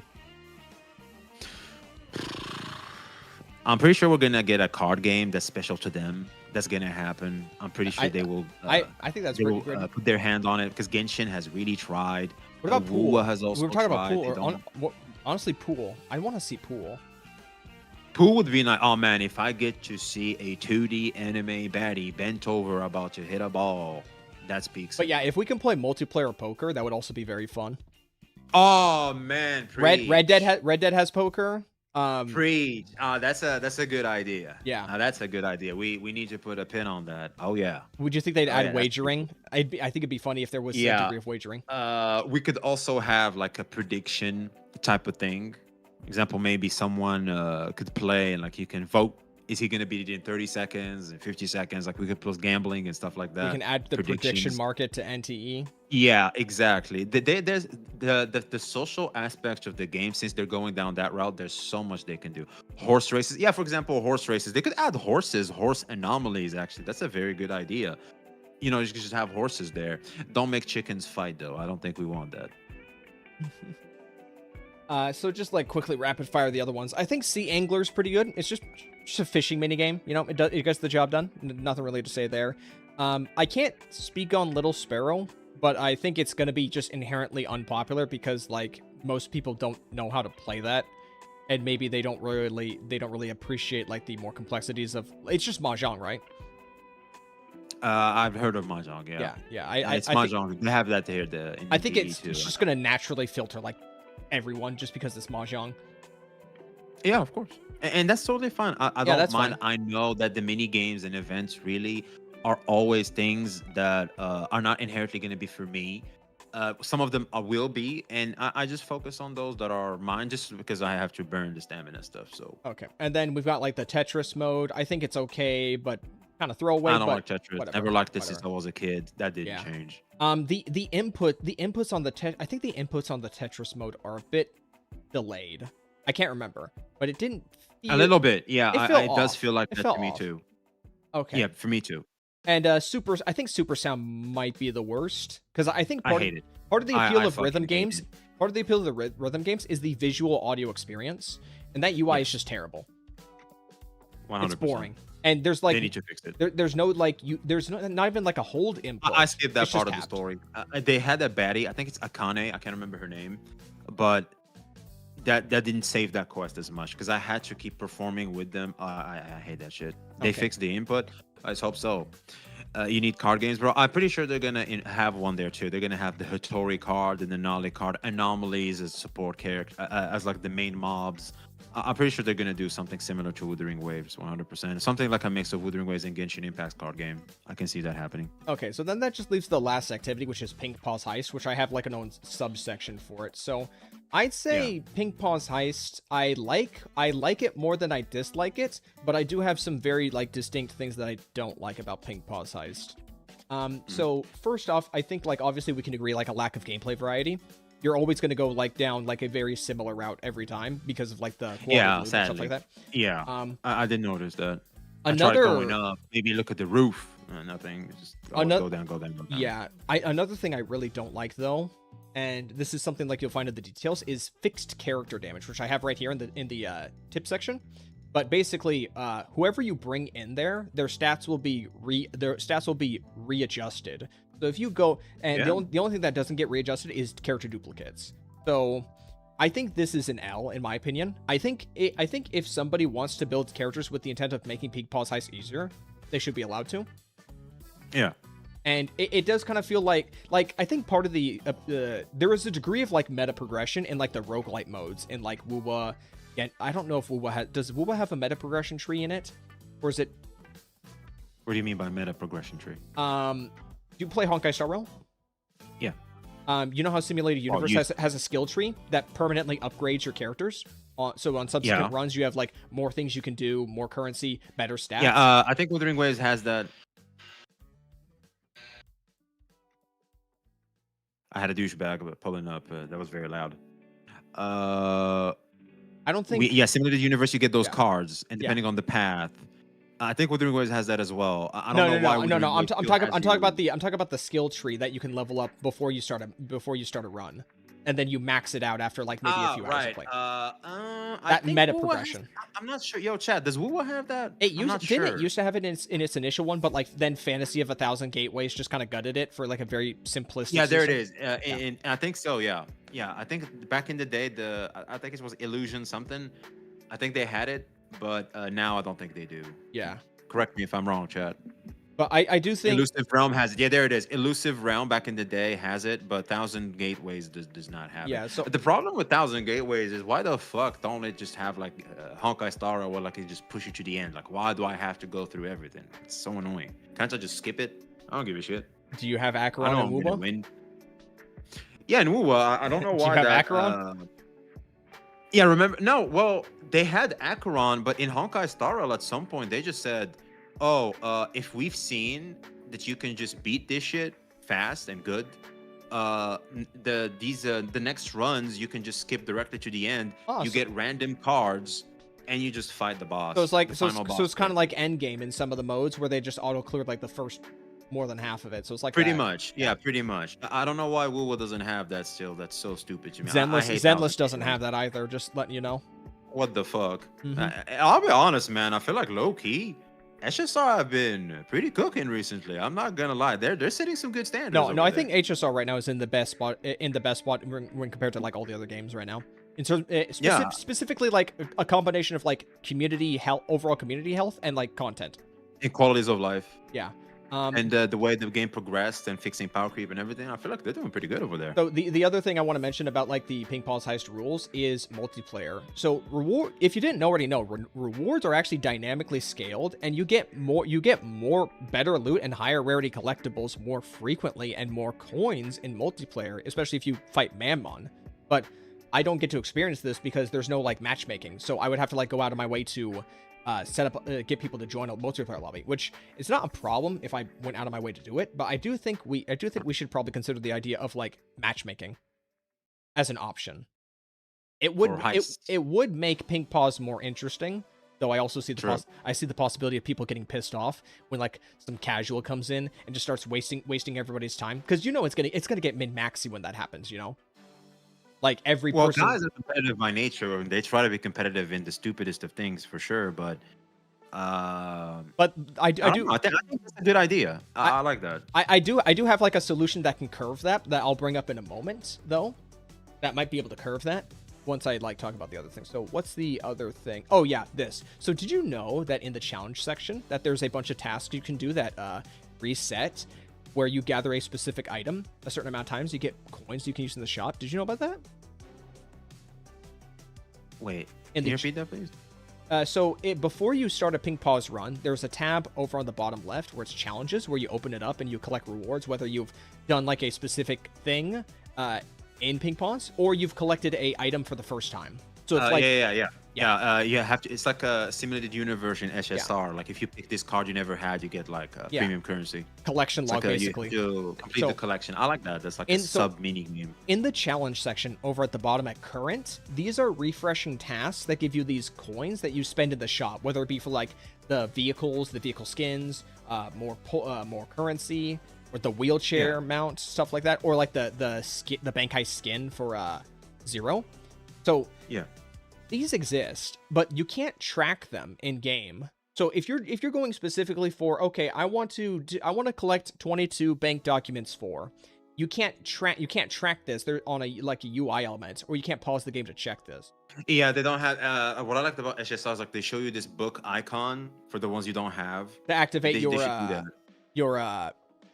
Yeah, I see what you mean. Yeah. So They should do. I'm pretty sure they're gonna add some character that has a quality of life that does that shit. This is the problem with these gotchas. They always make some character have the solution to your problem. Well, let's hope they don't go down as bad in that rabbit hole as Genshin did. Hopefully, this right here that was next on my slide. If you what see is it? It's a life skill that Lacrimosa has in the second tab. When maxed out, she just any payout that you get from Pink Paws is just increased by 20% after you leave. What the? Yeah, no. Lacrimosa has a life skill separate from like the other one over here, where once you leave a Pink Paws heist, it will automatically just increase whatever total you leave with by 20%. So you can clear Pink Paws out faster. Yeah. Wait, hold on. The life skills. Yeah. Oh yeah, this one is easy to max out though. It increases the bonus to fawns and pink paw heists obtained settlements by 20%. While you have to play with Lacrimosa though. Yeah, you have to pull for Lacrimosa and then use her. So if you don't want, no, you have to use Lacrimosa. If you don't want to get Lacrimosa, then you're inconvenienced. You're inconvenienced for not. Well, that doesn't necessarily matter because it increases the speed in which you get the fawns. But you do have a cap anyway. There is a cap. The speed in which you reach the cap, really. But it's not like you get more than someone that doesn't have Lacrimosa. But it's not like a big issue. But I'm trying to look at it. I'm trying to look at it at like on like a grander scheme. Like maybe like months down the line, someone's starting to like get tuckered out from playing the game, and then Pink Paws rolls around. That's where quality of life comes into these games, is it keeps people playing by cutting out a lot of the filler that was there initially. So when you have something like this, I think I don't think it's a good thing. No, it's not. It's 100%. So they keep doing these little details that are not as harmful, but yet it adds a little bit more value to the character. That could be just that final incentive for the player to go, you know what, they have that too. Oh, you know what, I gotta pull now. It's like that small last little thing, the small little nudge the player needed to finally pull. Like, is it there for that? Is it a problem for endgame? No. Is it a problem with power creep? No. Is it an inconvenience though? Is it an inconvenience? Yes. And I think that there should be an alternative provided. Inconvenience. It definitely makes your life more convenient. But the reality is, Pink Paw Heist is a fun experience. It's not bad. I feel like it will get boring later. And I feel like the most important conversation to have about Pink Paw Heist is definitely how they have to expand more on that particular menu. That's what I think might be, if they don't just give everyone that Lacrimosa has, that is the next best option, is just make the game mode fun, so people aren't thinking about it. Lacrimosa or no Lacrimosa, that's what matters the most. Like, yes. Lacrimosa is gonna make things faster for you, and that's fine. Well, you'll have people where it's okay, if it's not gonna be fun, can I at least get it done quickly? There are some people who see it as a compromise. If I have to do this, well, at least I have this, so it can go faster. So I actually, Exactly, I exactly. actually have a few personal solutions I want to give that I was brainstorming They should give earlier. that to Chiz. I think that would have been a nice quality of life Yeah. on Chiz more than Lacrimosa. Doesn't I make more sense to be on Lacrimosa anyway. I have so I have like I jotted down like a few things that I would want to see them do for Pink's Paws if I had the option to. Yeah. So I think the first one that I would do is if you are you're familiar with like Fortnite and Apex Legends, right? So when in like battle royales, so Level. when before you drop, you can open your map and you see like the entire like area that people can drop and like where what like Yes. no, where these cities and areas they can go to. So one of Yeah. those areas will always be marked as like high value. So the like quality of loot and drops in that specific area is increased dramatically. So it encourages people to go to that area and experience gameplay in that environment. So I think they should do something Yeah. similar for ping pongs, where True. you That's a good start, idea. you get notified, go to floor 1 in this area. You're gonna find better quality loot that's competitive with just going further down. That's a good idea. I like it. You would get more use or encourage people to explore like other sections of the map rather than just going down like the same small handful of like routes every time that you see, where people already like have like the min-max nature idea. And also, they could have the items you don't have yet. They can show them where they are on the map. And since the maps also have like you need key cards to access certain areas You know as well, that's actually a great it idea makes it too. very dynamic. That's a great idea too. Like place tell the player, if you go to this area, you can interact with something that will then tell you where a key card is in the map, and then you can go Yeah. there. Yeah, That's and awesome. finally you get to unlock where the items you don't have yet for the collection thing in the Chiz menu, you get to finally unlock it and finish the entirety of the items you that can was get off. That was another suggestion I had was the longer you go without finding something new, the game will like in Tell the you. background in the background the game will start raising the drop rate of that, so you're more likely to see it.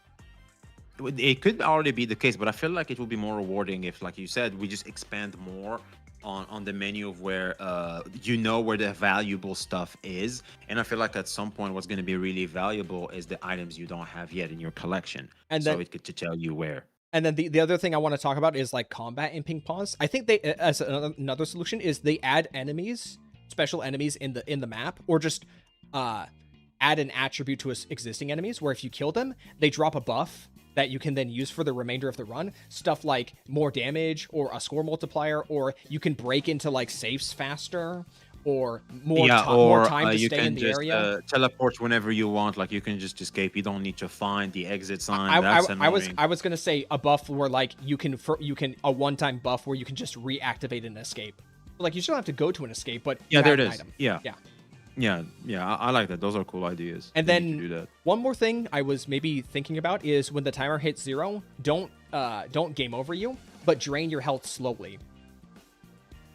Ooh, I like that. That's pretty cool. So it's like the pressure is on to find an Yeah, they exit, can like but release you're not, poison gas. but you're It's but, like it's time to escape the poison gas. yeah, but you're not to- completely screwed. Now, Fine. now whether or not Yeah. they should kill you when you're at 0% HP, I would like leave that up to them. Like there's pros and cons. No, well, at some point you have to fail. Like, if Yeah, you lose, there still you has to be lose. like pressure applied. But so I think exactly. just Like they up the bounty of pressure. Sure. a slow drain.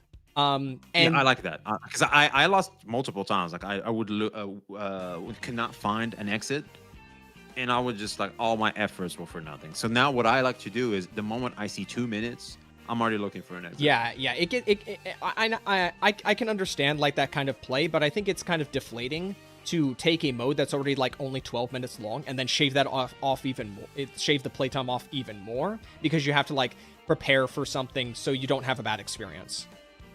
Yeah, basically. So they definitely have a lot more avenues to explore for sure. Okay. That they can add more qualities of life. Did you want to take a break? I need to just quickly use the restroom. Oh, go ahead then. I'm Okay, right here thank with you. chat. No problem. Ooh, back sweat. We all seen that, chat. That's a lot of back sweat. That'd be sneaky though. You know, you just be sitting there minding your own business, and you just get up, and all you feel is your shirt stuck to your back. I think I have it too. Oh goddamn, what the hell, babe? Hey, what the hell?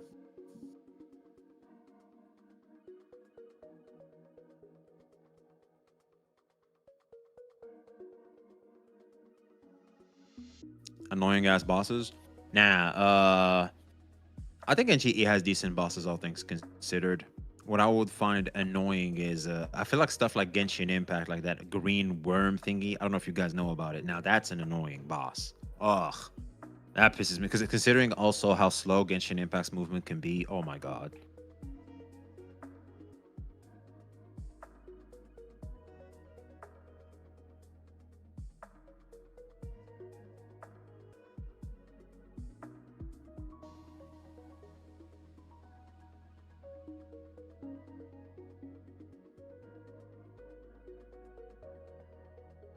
You don't know the worm boss in Genshin Impact?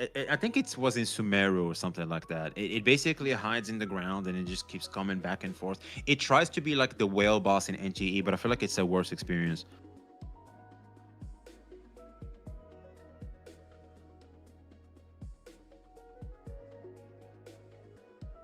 I gotta be honest, I've been holding that one in for a little while and just kept drinking, so that was absolutely a mistake on my part. Nah, it's all good, man. All right. Okay. So, I think we're in like the back end of this right now. So, the next one I actually wanted to talk about like characters, specifically like character design.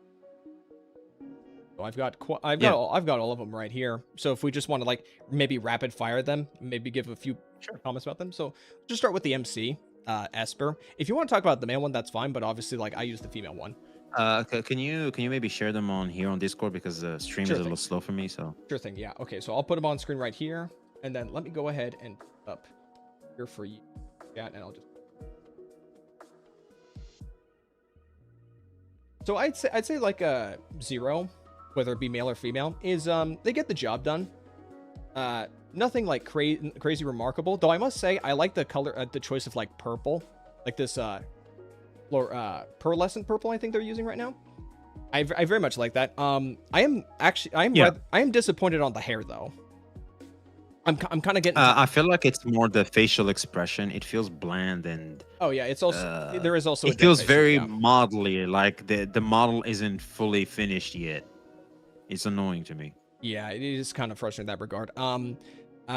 As for like the skins on the MC, I'm actually kind of disappointed in the skin options for the MC. Like there's like a like there's the Porsche one for the female. That's the best. The Porsche one's great. I think male or female, the Porsche one's good. I think like the fishing and the pink paws one looks kind of similar, like long baggy pants and like a tank top.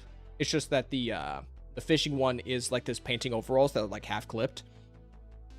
But otherwise, I don't really feel like there's much going on there. I'm not really a fan of like the schoolgirl outfits. I feel like female has the best ones because she's female. So, you know, girls look better than boys. So, yeah. You know, there's the short one. Also, the jail one, like you still get the sports bra and stuff like that. I don't know. Who's your favorite main character, by the way?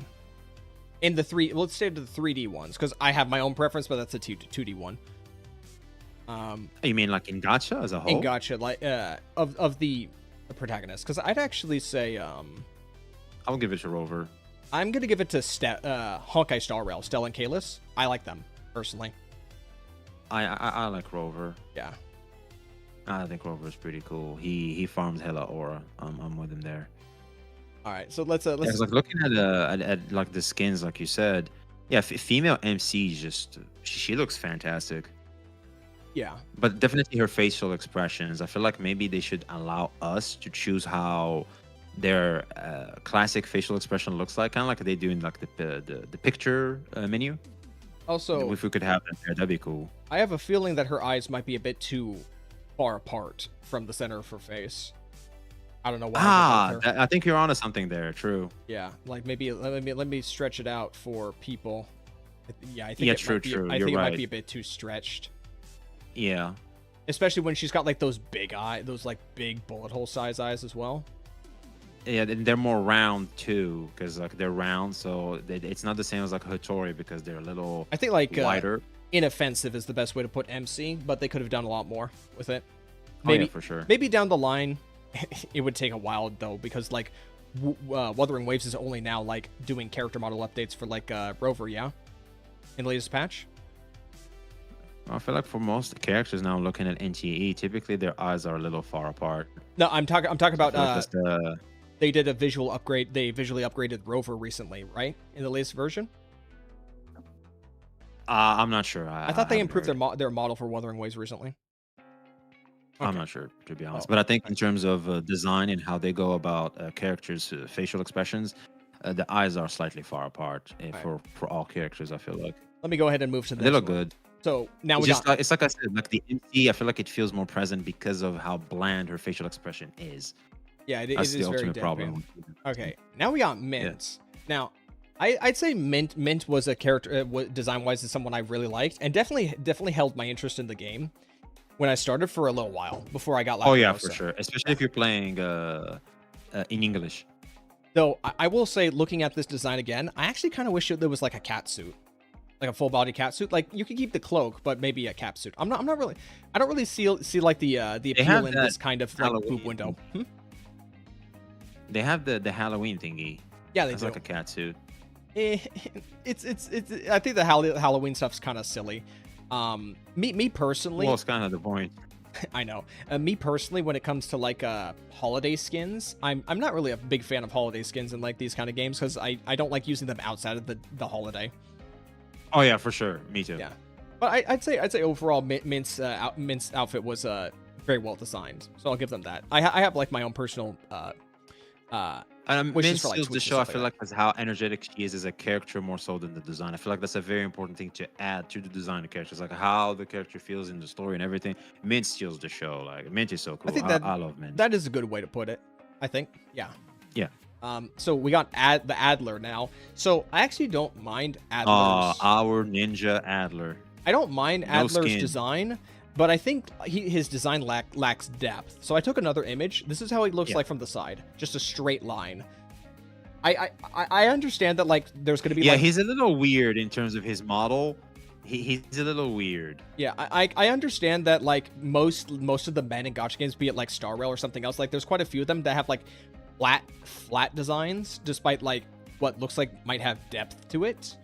But I feel like if you're gonna put armor on a character, I think there needs to be a degree of like depth to it, like front and backward to it.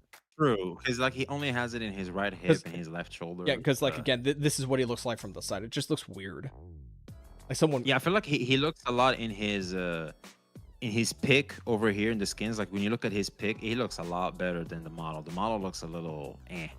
Yeah. He needs a little more oomph, that's for sure. They did our boy wrong over here. Plus no skin as well. Oh no. Yeah. All right, yeah. So I'm gonna rank him like in like the mid or low tier personally. So next we got Haniel. Now I actually really like Haniel, but for one thing that I wish they didn't do, I actually am not a fan of. Daniel is so energetic. I love her. She's so Yeah, cool. she's great. I'm not really a fan of the pink hair. I think she should have just had normal hair, in my opinion. How do you I'll be feel? honest, considering like her overall design, she looks cool. Like they want her to be girly yet punky, and I feel like they do a great job at that. I like, I think you know- that's the point of Haniel. Haniel is that? is supposed to be flashy. She wants Fuck. to be flashy. I'm getting notifications. I'm not dropping frames, am I? Just said OBS disconnected. Are we all good, guys? Oh, Just got that pop up. Okay, well, the bar just went back. Okay, I think we're fine right now.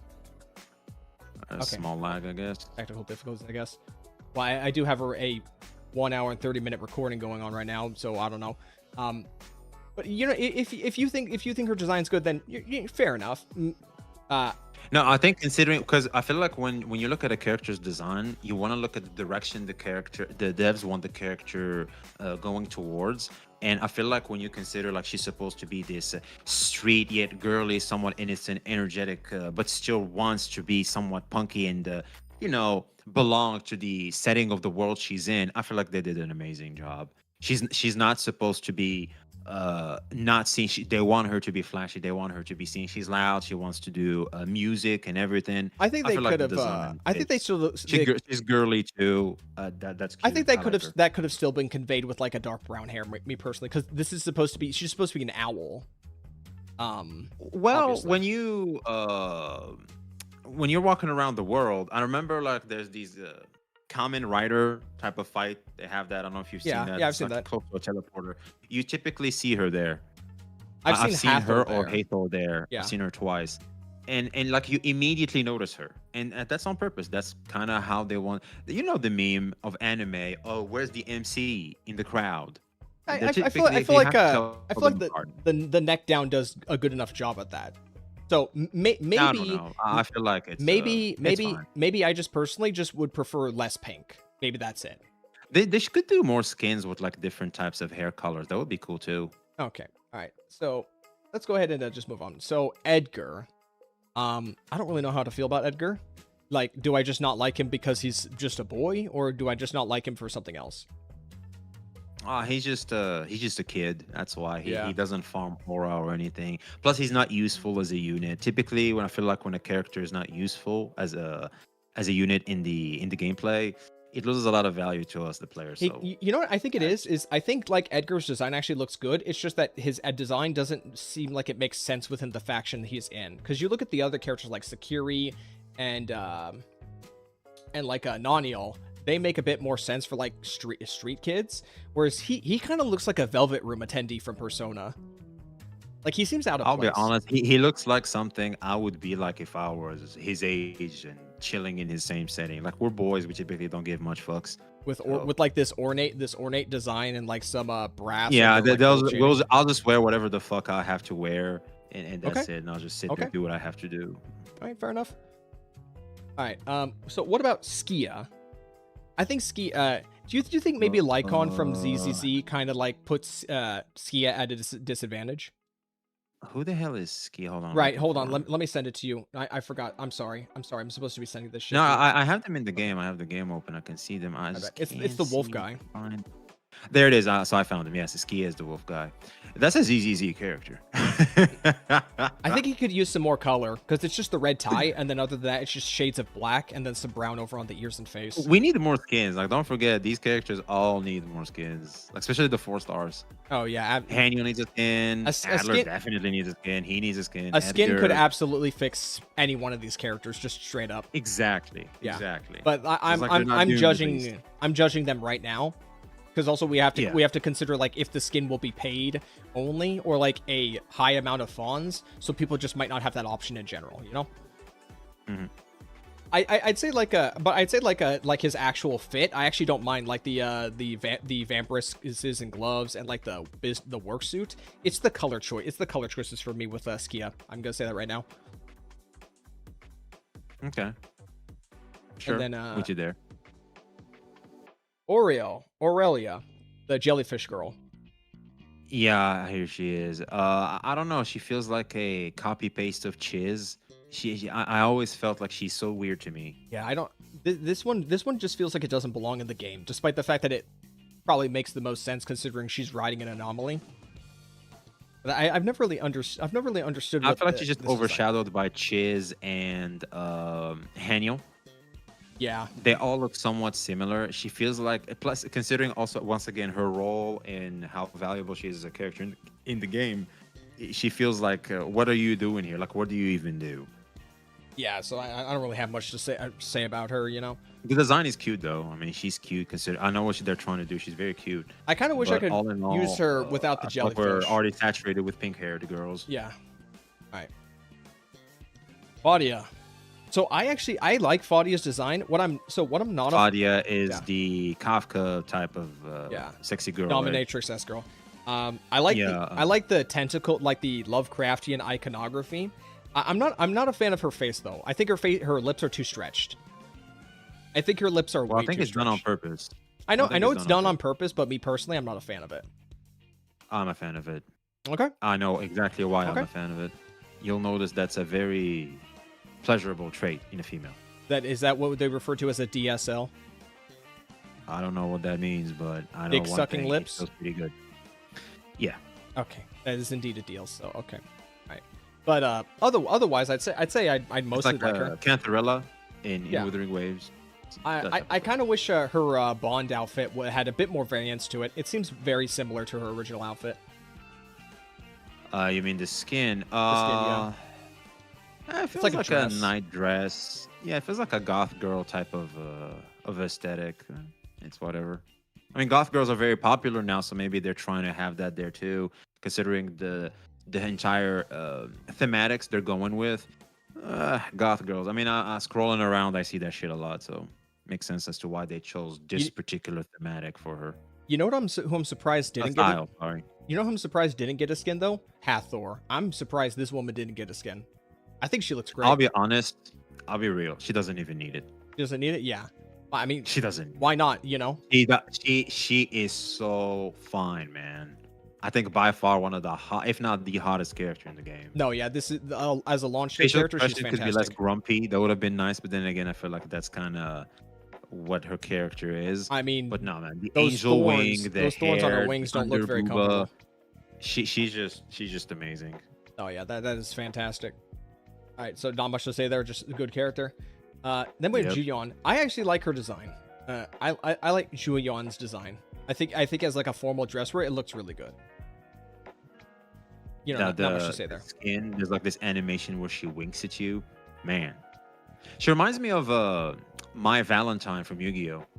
Yu-Gi-Oh. Oh, okay, she makes obviously she makes me think of Jade from Star Realm, of course. Jade for sure, but My Valentine, I think in her skin reminds me kind of a bit of My Valentine. I don't know why. But yeah, this is also a good one, so not much to say there. Daffodil. Oh yeah, for sure. Daffodil. So I think that I think Daffodil. Daff- I think that's best girl. really. Yeah, I think Daffodil for everybody. I mean, am I crazy, Chad? I think Like, she's isn't pretty good. Daffodil best girl? I really like her. I really like her skin.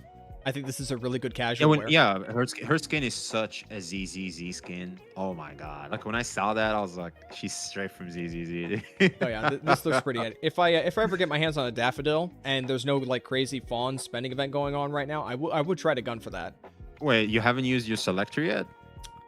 I'm holding on to it on the off chance that somebody comes out that I can pull for that will be an alternative to a standard character that I have not claimed yet. Does that make sense?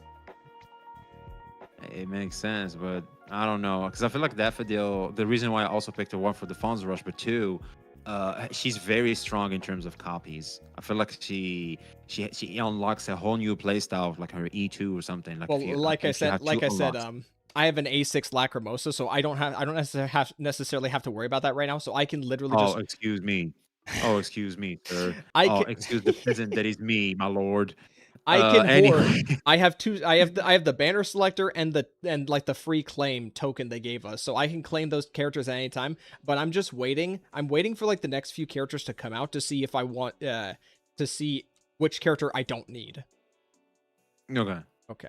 Yeah. That makes sense. I'm waiting for the. I still have another selector because you have two. We have two, right? Yeah. One from I the used standard banner one. and one from the the token. Yeah, one from the one they gave you. I still have the one they gave us. I haven't used that yet.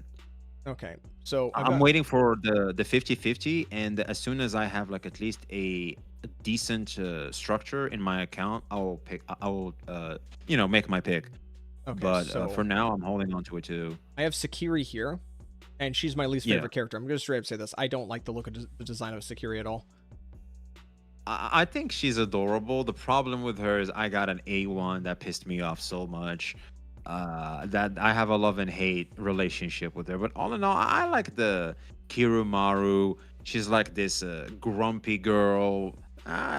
She's cute. She's adorable. I'm not. I'm not a fan of her. So she ranks at the bottom for me. Also, not really a fan of the single horn. I think she's cute. That's pretty cool actually. As far as like a little bit of a demon. So as far as like horned young characters, like I already have Sokaku from Zenless. she reminds me of Do It Not Abyss. Do It Night Abyss. It was like she screams from Do It Not Abyss, like her Is design. it like it's not the like Cthulhu looking shorty girl, is it? Or are we just speaking in a I can't general remember, sense? but I feel like when I look at her, I'm like, there's some DNA there. No, design wise, of course. I just mean. Vikings. So I think I like Vikings design, but it makes me think of Sunday too much. And if we're comparing like 100%. If we're thinking of like 100%. And if we're talking about Sunday, then there's no competition, unfortunately.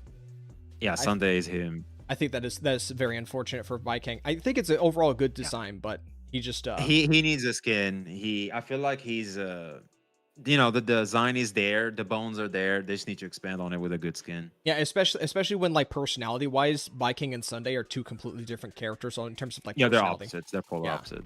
Where Viking's a lot more what's the word I'm looking for?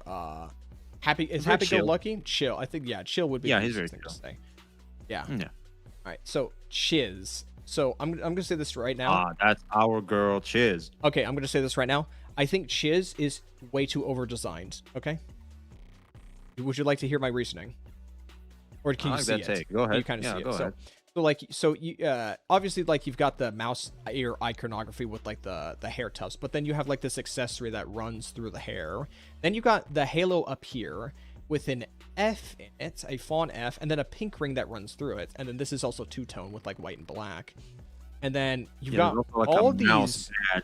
you've got all these zippers and bandages. Yeah, she has so much on. Now, come to think of it, you're And then right. I when you never turn really around paid on the attention. back, like what is this? This like weird like bubblegum backpack. I don't really like this either. And then I like don't know. these I'm too busy massive like looking at zipper somewhere pieces. else.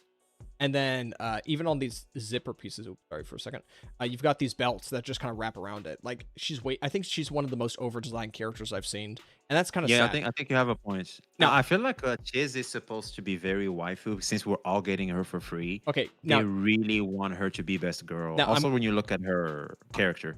I'm gonna say this right now though. I think she has one of the best Bond level 10 skins, just straight up. I think this is one of the best ones, Yeah, straight for up. sure. I don't like the hat personally, but besides I like the that, hat the personally. skin is- I don't. As soon as like I I feel like finish besides in a winter setting, it should have been an accessory that you get to choose whether to equip on her or not. once Personally. I finish maxing out at least one character Bond But level yeah, 10, her I'm gonna get skin this. is fan freaking tastic.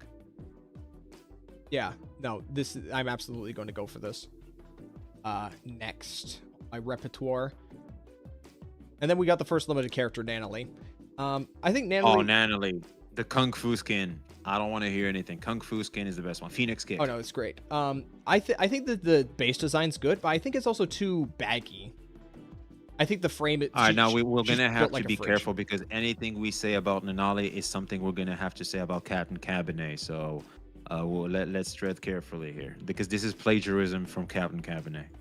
Does she even play NT? I don't recall.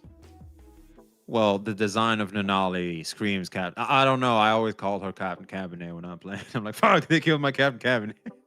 But I like her Bond outfit. I'll tell you that right now. I think it looks really good. The Bond. Yeah. Give me a Where send is it to you. where is it? Oh, I think it's okay-ish. Think it's okay? I don't like because how energetic she is and the way she behaves, like trying to be sleepy and cozy. I don't know. It didn't hit for me personally. My favorite one has to be there's Kung Fu Class one? Girl one, the popular kid. It's okay-ish. It's a little too girly for me, maybe. But Phoenix Kick, oh man, you definitely yeah, feel I like got the Phoenix A Kick right here. character. I gotta be honest. I came pretty close to pulling her because I thought Phoenix Kick looked so good. It's so good. Yeah. It's super This- good. I this- was so happy getting it. You don't understand. I've said this before numerous times when it comes to skins is that there's two things that they need that gacha games need to do to make skins interesting. One is a different silhouette from the standard outfit, and two is the theming of the outfit. So True. normally Nanalie's outfit is this baggy coat with like a school shirt, but here the coat's gone straight up. So you get a different silhouette because it's not like big baggy arms. It's like the small skinny ones. And she, and it's like a skin tight worksuit. So the silhouette is completely different and the theming is unique. It's fitness wear or workout wear. So this right here is, I think, would be the poster child for what a skin should aim to be in a gacha game. Absolutely. 100%. And in like the other games that we both played, like I think silhouette is the thing that most of these games are guilty of, where it just looks like a different kind of dress or like a different kind of just like a suit or something, with quite a few skins. The theme that's a bit of an L, but I feel like when you change the thematics, like you said, it just hits the. My favorite is like, for example, Diluc in Genshin Impact. They really changed like the animations. Jinsei from Wuthering Waves also. All these changes to how it the character feels somewhat still true to what it is, but also there's like new. You're talking about like visual effects. Besides visual effects, it's like also like the thematics expand further. Okay, if that makes any sense. I might have to disagree with you on the Jinsei skin. I think the Jinsei skin looks too similar silhouette-wise to her original outfit. It's just a lot of pink. So I think that just might be something. I know, but like they expanded more. It's like Diluc. Diluc is supposed to be this fire, dark type, night type thing. They expanded more on those thematics with the Diluc skin, and also they did the same with That's Jinxie, like with the that Sakura Blossom, all that stuff. It fits the thematics of the character. They expand more on it, where it feels a slightly different than the original skin, but still respects it nonetheless. okay. All right, so let's go ahead and move on from that. Now we got Hattori. So I'm going to be honest. That's my main. I'm a big enjoyer of like Japanese aesthetics. Who isn't? But I don't know why. But when I look at Hattori, I don't find any like appeal in this personally, and I don't know why. It feels a little because I feel like the best comparison is something like Hayuki from Wuthering Waves. Maybe it's the neck up. Maybe it's like from the neck up. It feels too played it safe with like the hairstyle. Or maybe it's because of like the yukata she's wearing is just too there's a lot of drapes going on, so you can't see like the slender frame. Because I think the whole point of like I feel like there's too much. Yeah, there's too much going on with her classic skin. Yeah, you I can't. don't like to walk around with it too. It feels so out of place when you walk around the city with it. Yeah, because I think the whole point of like Japanese culture of like yukatas and like that kind of stuff is to accentuate the beauty of like the female body. Yeah. But when like there's so much draped cloth you can't see like the slender frame, then it kind of docks points in that regard. Yeah, unfortunately. Yeah. I will say this skin right here is pretty good. The one you pull for. The one you pull for. The bond one's also pretty good. But I think the one you pull for is better. No, the pull 4 is definitely her best skin. I feel like it should have been her default skin, and the one you pull for is the this one we just mentioned. They should have just flipped them, in my opinion. Yeah. Also, the bond one I feel like is pretty damn good. That's the one I'm aiming for right now. Okay. And then we've got Lacrimosa as the last one. I'm not gonna bring up Chaos because that's our baby girl. Yeah, that is so. I enjoy. I think Lacrimosa's one is great. I like the gothic design with the urban red coat on as well, and also like the boots that she got from Bai King. I'm not sure what the point was of these belts right here. Like if you actually like turn the model around, these belts just look like they've been flipped with scissors and then just kind of, I guess, glued over her skirt. I'm not entirely sure why. I feel like every character has at least one or two aspects of them that just make me question why they're there. And in this case, it would be the belt. I feel like they just throw some stuff around sometimes just to expand more, just to add more details to the character. It feels like sometimes. You're right. I think it worked, but like there are some examples where it doesn't work. Her classic skin feels like the best. Like I think it only falls short to the one you pay for. Yeah. The blue one. Yeah. But I feel like her classic skin is so freaking good. I would argue it's slightly better than the one you pull for. That's why I didn't chase I'm honestly, the one I'm honestly disappointed with like the skin options with Lacrimosa personally. Because this one is literally just it's the same color. It's like the same color palette, the same like gothic theming, and a skirt again, but this time with like horns and stuff.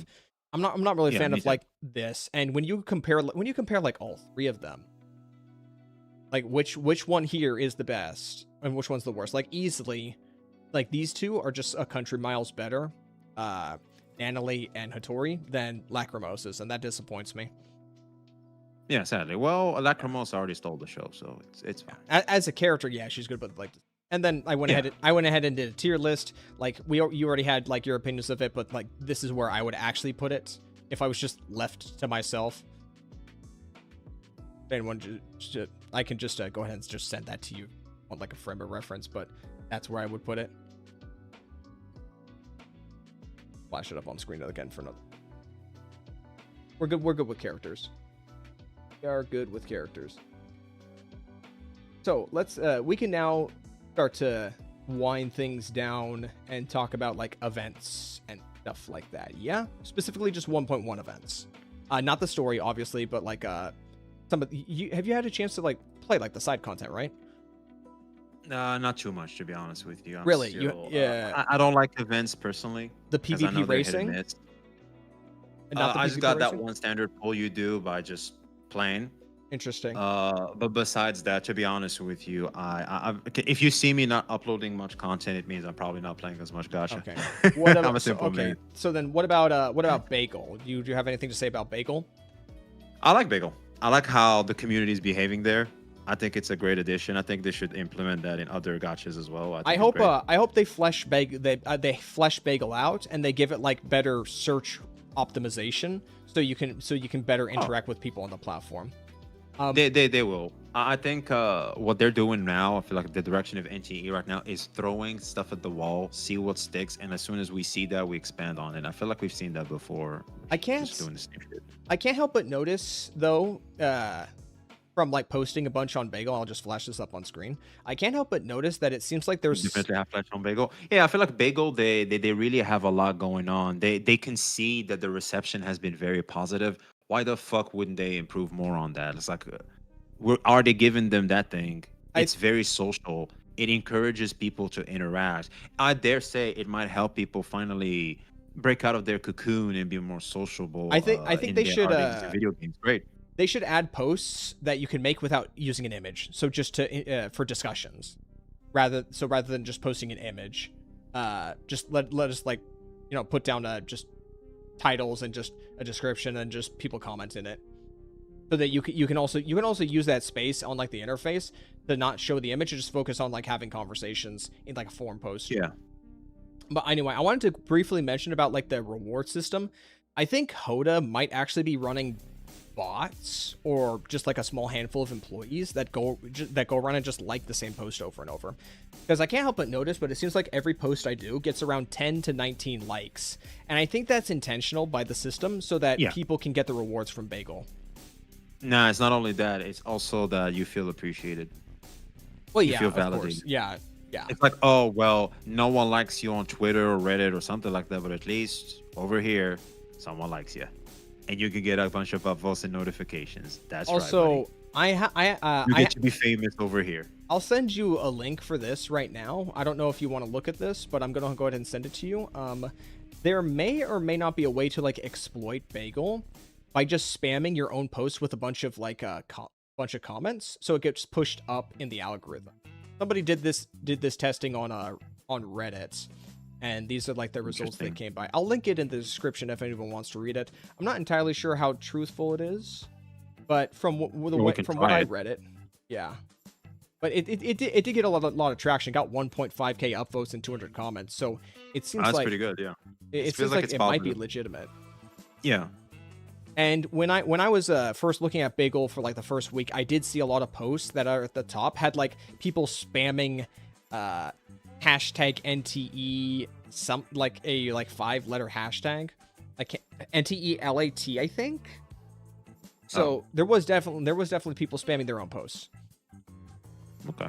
Okay. Well, I guess since we're not going to be talking about events, I guess we can move on to one of the last things I wanted to talk about before in the event. For events, like the one thing I can say about them is just make sure they're not as penalizing for not wanting to play them, because that's my main complaint about events as a concept in gacha as a whole. I don't want to feel like I'm penalized by not getting the premium currency for having a taste. We should get rewards even if we don't play the events. And the only downside to that should be you don't get them early enough, all the character you want is up.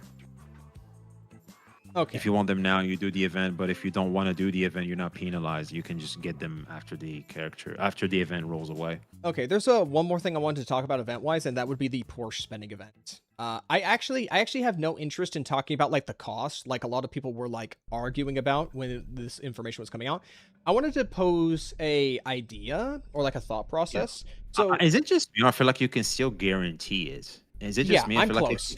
like if you work on it, you can definitely guarantee it. I do plan to spend some premium currency to close it out, but I can probably get it. So, what I want to talk about is not necessarily the Porsche, but maybe something like adjacently related to it. So, how did you play Arknight's Enfield?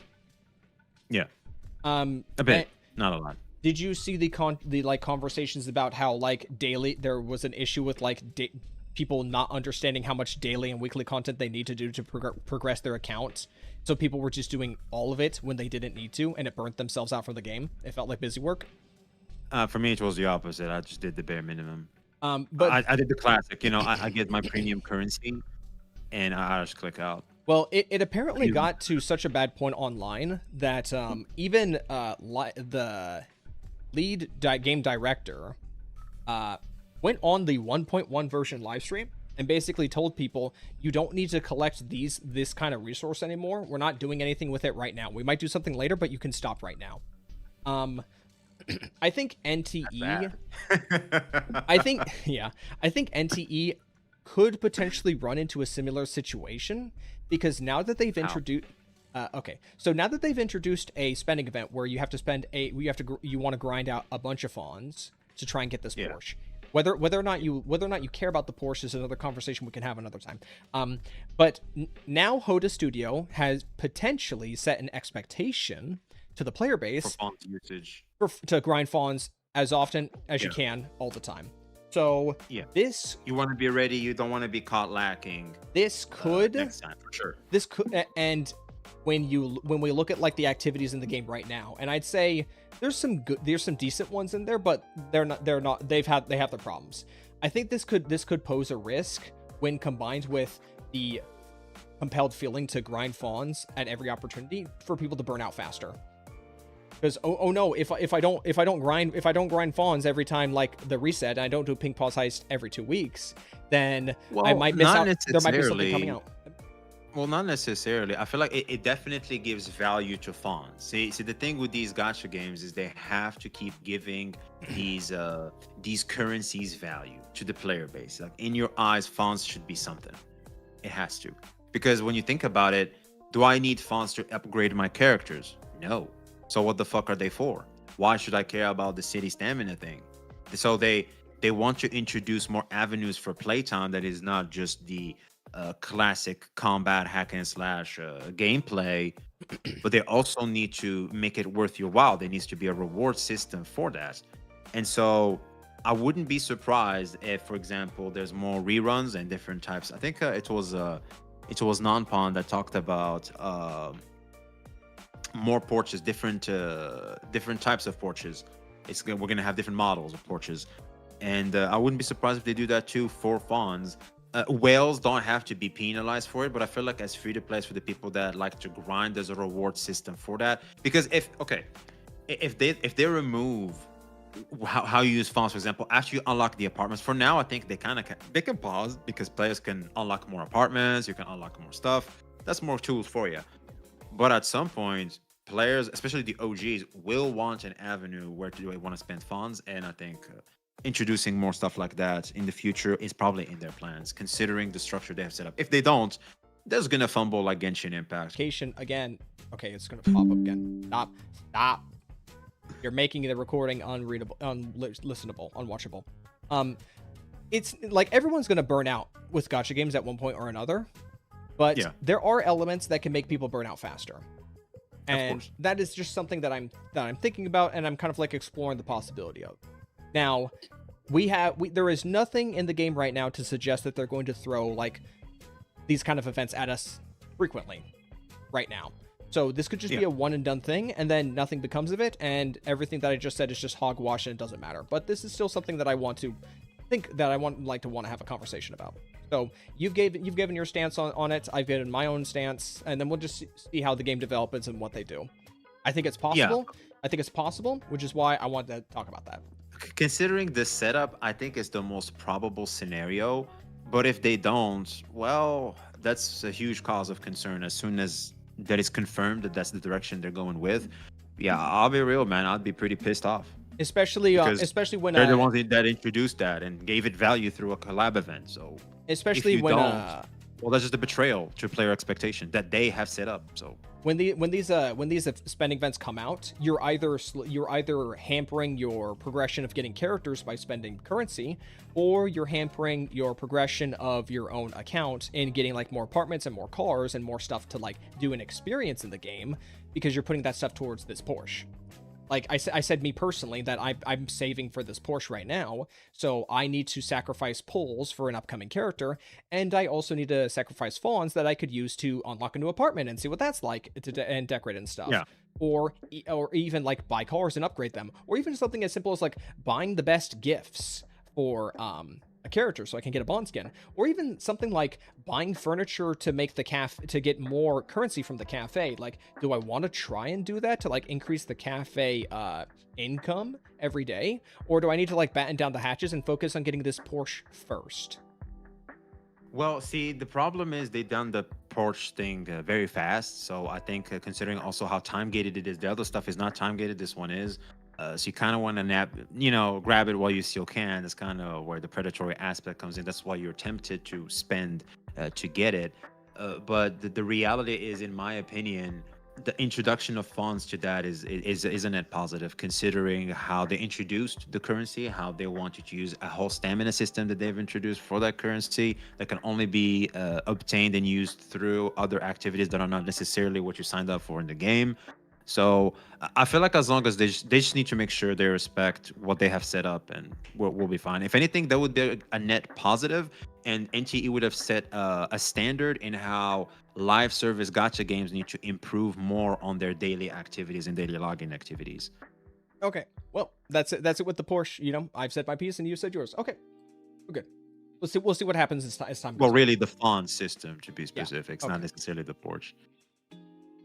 Salt and pepper hair salt. Yeah, that's called graying hair. Okay, let me just double check my notes. Things are we're almost wrapping up. Let me just double check. Okay. So we kind of just blew through the event section since you don't really have that right now. Let me see. Okay. Just like maybe like a couple like just random things just off the cup. Gear progression. So you haven't had the chance to do like a gear progression, right? In the game with the consoles and the modules? No, I haven't gotten to that yet. I'm still working on ascending my characters. I'm taking it step by step. I haven't used my stamina thingy that they gave you. You know, do you know like even the basics of it, or do you think like I can talk about that with you? Well, obviously, like everybody has their color. I don't know. Is it drop rates or something? Because I'm unaware of them. So how it works is you pick a main piece. That's the cartridge right here, and this determines your set effects. And then you have to add specific like Tetris block pieces, at least 4 of each of these unique ones, to activate set 2 and set 4. And then it's represented right here. And every character has a separate board to work with. So like this shape right here that the main character has, it's going to be a different shape for everybody. Like Lacrimosa has a straight box. It's like a 5x5 box. So, and then you have to then... some are going to be easier to build than others, depending on your RNG. Yeah, so then you just have to rearrange your pieces based off of what the character has, what you need from the set. Very important question, because I know you can see what substat is going to roll, so that's already a W. It is. Can we re-roll? Can we re-roll? Can we re-roll them? No, we cannot. Yeah, well, we need that as soon as possible. I still call honestly, me up when that happens. Honestly, I think this alone is a massive improvement, because already you just know which ones you aren't going to use. I mean, Genshin already did that, so. Did it? I think they did. Is that a recent thing? Yo, Chad, didn't Genshin fix that shit? I don't know. And also one last I heard, I think they've there's you can reach level 3 or 4. They showed there's one more thing related to it, but also each character has a unique passive based on their console. So in the case of Esper Zero, every time you equip a Type 3 module, you get 10% attack for each one. Now, when it says Type 3, what this type means is how many blocks. So it's just for every Tetris piece that has 3 blocks that you add to your board, you get 10%. So you can see I have 1, 2, 3, 4. So that means 40% more attack. So that's something else to take into consideration. Oops, spoiler. So you have to take into consideration your board, your set requirements, and also this bonus right here. So like somebody like Fadia, she wants Type 2. So she wants as many like 2 block pieces on. And overall, I'd say this gearing system, it's actually not a problem. I playing around with it myself, it's not a problem, and I actually find entertainment in this. Like I will just sit down and I would just think, can I rearrange this in a way to squeeze out more stats? Like it is. That's very good. If that's the case, that's very good. Yeah. I did not know about this. Yeah. Now, granted, you can't rotate these. So if it's like if like you got this, you got this shape right here, you gotta work with that. But I actually had fun putting these together. And I didn't have to worry about like they're dirt cheap to level up. I'm gonna say this right now, they're dirt cheap to level up. And since you already know the stats, like it's not a concern. It's not. Well, how easy is it to get XP though? XP? Well, is it easy to get the XP stuff? Because I know in Withering Waves, it's a huge problem. To XP's get not the a problem. tubes I'm to gonna say level that. up I'm your gonna say right now, XP's not a ankles. problem. That's been a day one problem. I have no idea how the fuck. All right, well, great. Like by the time, because you need to grind for like the main piece first with the stats you want, and then you have to grind for the modules you want. So by the time like you hoard all that, you'll have more than plenty. You will have absolutely more than plenty. Like once I sat down and started like maxing out a bunch of pieces, I outfitted every single one of my characters at once, and I still had some resources to work with as a free to play. So like I don't know Battle Pass, so it's not a problem. Now granted, I think I put maybe like a week, maybe like 5 days to a week's of stamina into it in the first month, and then I started spamming a bunch of stamina refills to build Fadia. And when I finally got like the pieces I wanted, then I had so much resources, it was not a problem. So I'd say that's not a problem whatsoever. Right. Do you have any comments you want to make about the redesigns for like Ori and Chaos? I got them on screen right now. Do you want me to DM to you? Yeah, that'd be nice. Stream is slow for me. Or yeah, no, I'm getting like some kind of weird. Let me send you No, because also I get to better interact with you in the conversation on this because I see you more dynamically. So, I haven't I didn't even react to those drip marketings. So Eroy, yeah, she's cute, not my type really, but Chaos is him. I'll be honest, Chaos. I like the the changes they made to Aurori. Most of them. I do have my issues though. I actually didn't mind the pointy ears and the big horns. But I don't like the fact that they gave her goat ears, and she now has a goat tail as well. I'm not a fan of like. I think they're trying to make her like Ganyu, but they're not doing the best job of that. That's the impression I got personally. Fair enough. I don't like goat tails. Like there's a character in Zenless Zone Zero called Lucia. She has a goat tail. I'm not a fan of like goat tails. It's like a short, bushy tail that like kind of juts upward. Oh, I don't see her behind. Like I only see the front. I don't know if she has a goat tail or not. All I know is, for example, the horns. Ganyu, they work. On this one, they just don't work. Yeah. And they have the same color scheme. I think Ganyu has the same color in her horns as Eroy here. Yeah. As for the outfit itself, I think it's an the contrast and how the colors match. What I find now, this might be a weird thing for me to say, but I feel like the more like femme dommy mommy kind of characters wear like the coat over themselves. So like Kafka and Evelyn. Yeah. But I think it's the boss of Lacrimosa's unit and stuff in NT. Yeah. But like you meet her at the start of the game. But like Akron, she looks like Akron. If you don't mind me saying, like Iori's not that kind of character. If you don't mind me saying, personality wise. No, Eroy seems cute. Like I think there's another character you're trying to say. The other one that was drip marketed. Drip marketed? There were 2 characters. Okay, so there's Chaos in the second half. And then there's Shiroki. The Shiroki, the demon girl with the big kaiju tail. Black hair, white dressers. Yeah, she's not getting redesigned. Her design hasn't changed. But I'd say like what I'm trying to say is like characters like Kafka. So you're trying to talk about the how the redesigns they went about it. I'll be honest, I feel like they kind of ruined Chaos in terms of they should have allowed the mask or maybe even give him a hoodie with the mask. I thought as an option. I feel like accessories should be optional. I can tell they want that you do that, but they're unsure.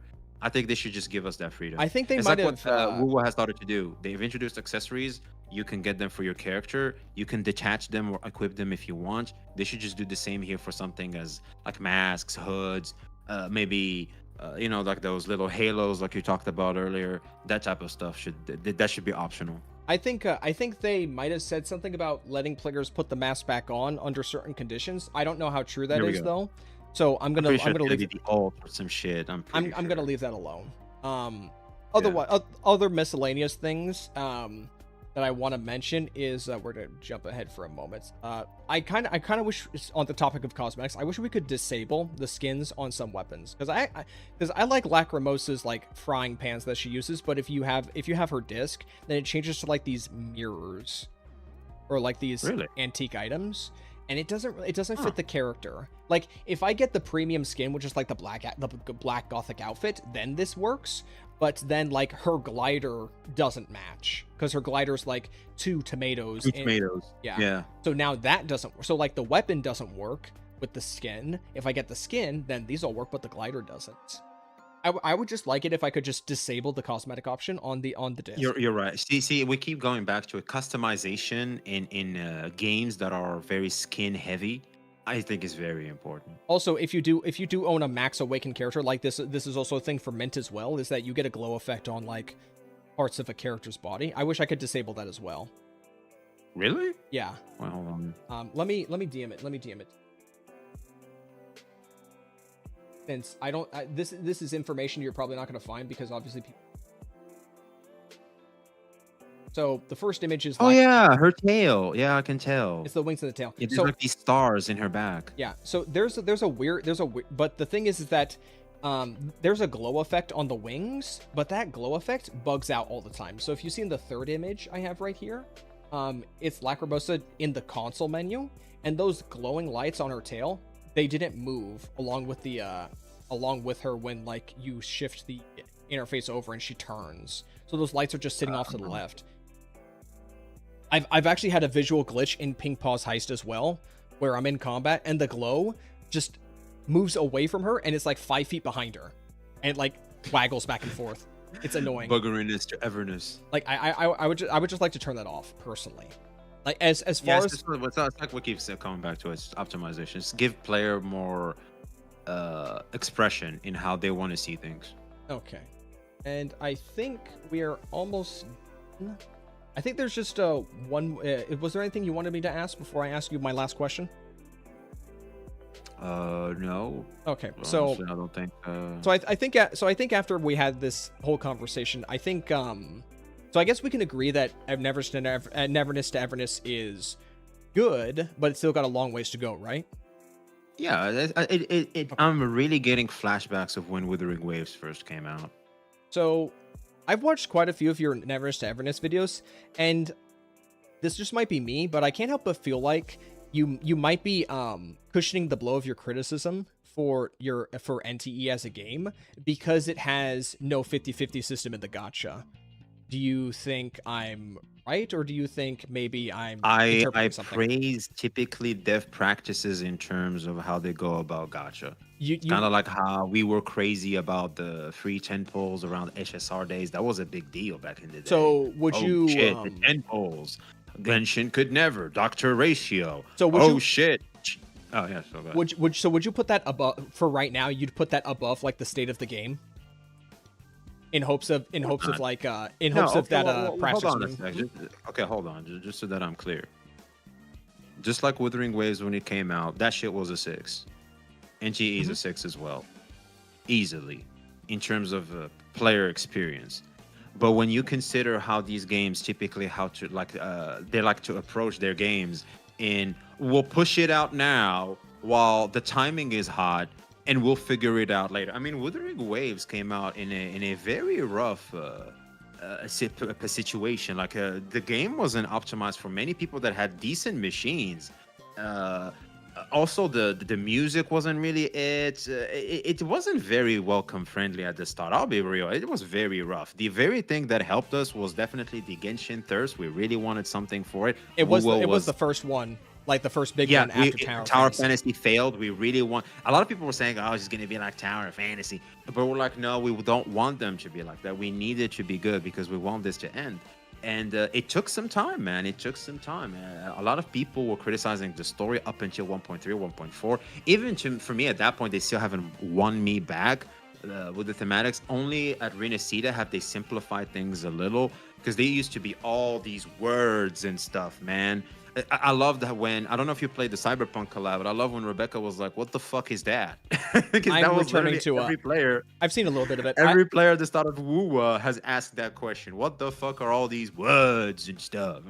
I don't know what this is. But yeah. And so moving along from there to look at what Withering Waves is now, if WoWa had like a similar gacha system from back in the day, if they had like similar NGE system from back in the day, can you imagine how more amazing WoW would be right now? I'll be real. I wouldn't have to. I wouldn't have to. We would see it, and it would be plain as day.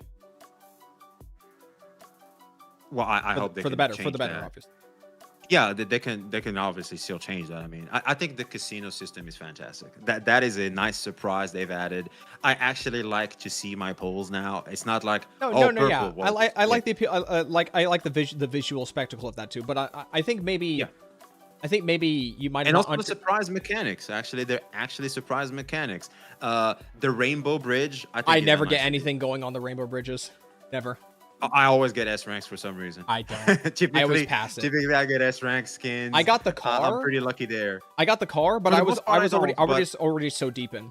But let me but I noticed that it's a good mechanic. It's like, oh shit, I'm close to it. Okay, fuck, I need to roll this. I feel like that's very engaging when you consider an let's just say a default system in these games.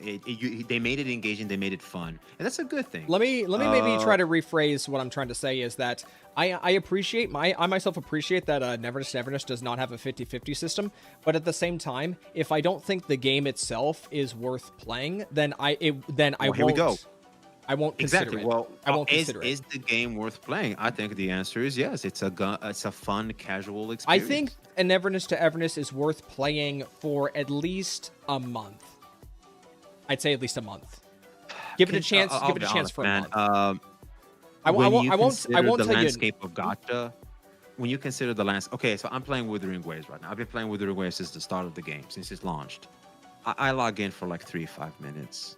That's it. Let's call a spade a spade. Yeah, I have to keep waiting for the goddamn story, just like Genshin Impact back in the day. It's the same song and dance. Wuwa didn't really do anything different there. They're all following the same goddamn formula. The more of those you have, the better off you are. So I feel like, does NTE deserve a place in your roster? I think the answer is yes. I think all in all, considering if you're an anime fan, which a lot of us are in these games, it's a good pickup. You just add it to your roster and you just play. It's a fun experience. It's decent, and it can only grow better as time goes on. They still have to prove that, but considering the track record we've seen from other companies like Wuthering Waves, I think that they'll probably do that. I believe in them, and if they don't, I'll just call it quits and move on. Okay, They but failed to how meet my much? expectations.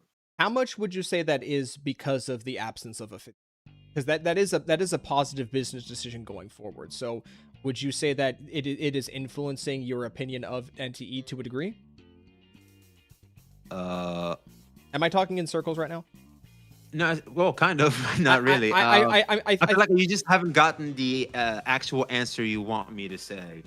Um, okay, so for me, it's like when Wuwa came out.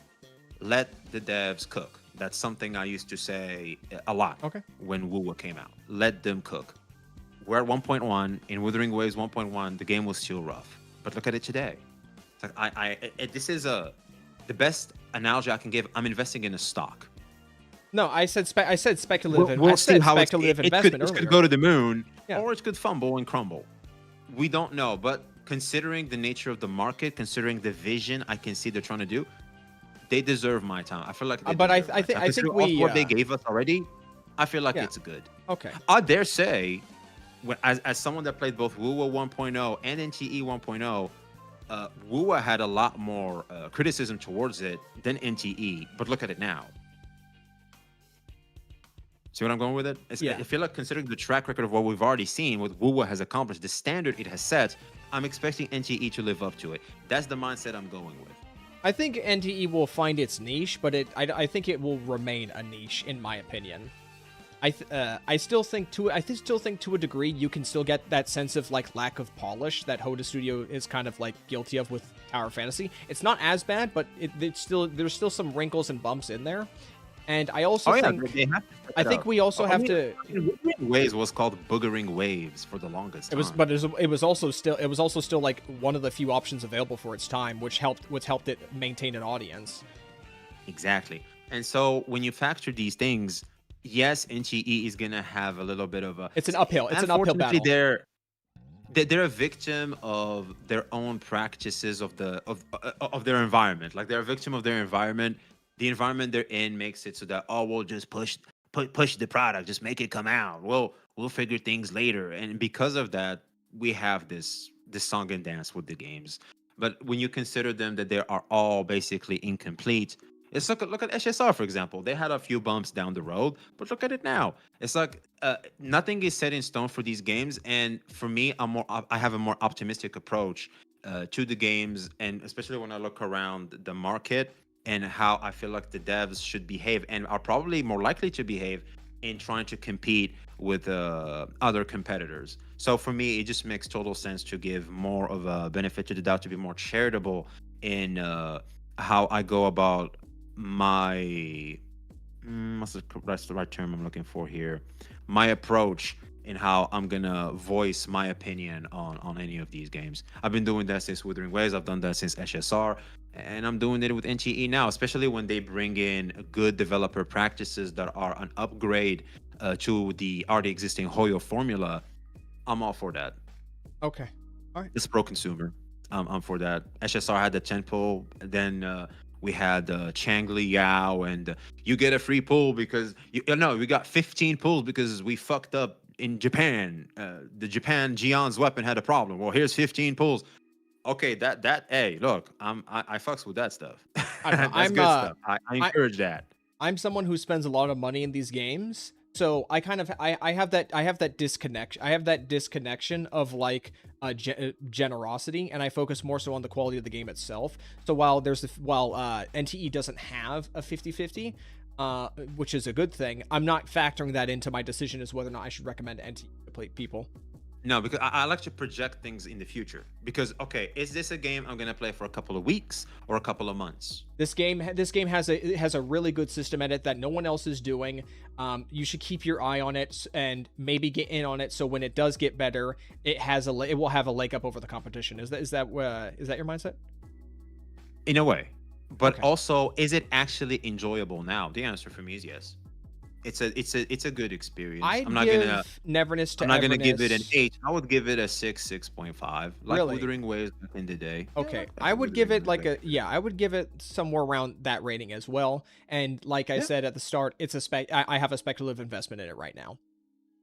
yeah. There we I'd go. like to see where it goes. Ultimately, we're all waiting for the product to finally deliver on the expectations the players really have. This is obviously a business move. It's obviously a corporate move. They wanted to push it. All right, you've pushed it. It's here. It has good bones. Let's see what they do with it. Just like they did with Wuthering Waves. I'm gonna keep Okay. pulling the both because they're kind of in the same boat.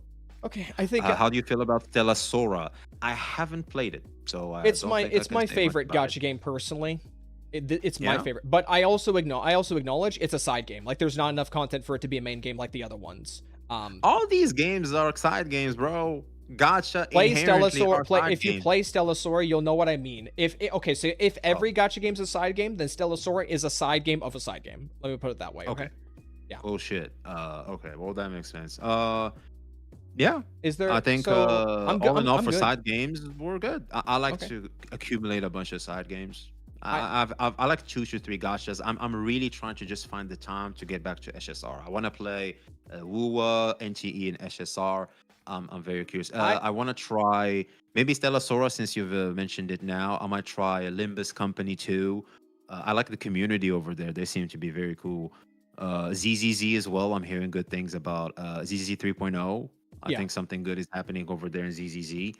Might want to give it another shot, considering how NGE conditioned me to liking a little bit of that whole punky type of urban type of setting. And ZZZ failed because first impressions lasted for me. Sadly, it ruined my how I looked at ZZZ. And ZZZ is actually a good example for how if the first impressions and the bones aren't necessarily something I vibe with, I'm just not gonna push for it. So that's why I dropped ZZZ. Yeah. Right But I now. stayed with NGE. Okay, yeah. Right now, I'm planning to stick with like Stellasora and Zenless. And if I drop NTE, I think it's gonna be less so about what NTE does, and more so about like what something else does. Or if I just want to focus in more on something else, like just more content creation and stuff like that. It's a fun Oh yeah, distraction. I'll admit it's a fun distraction.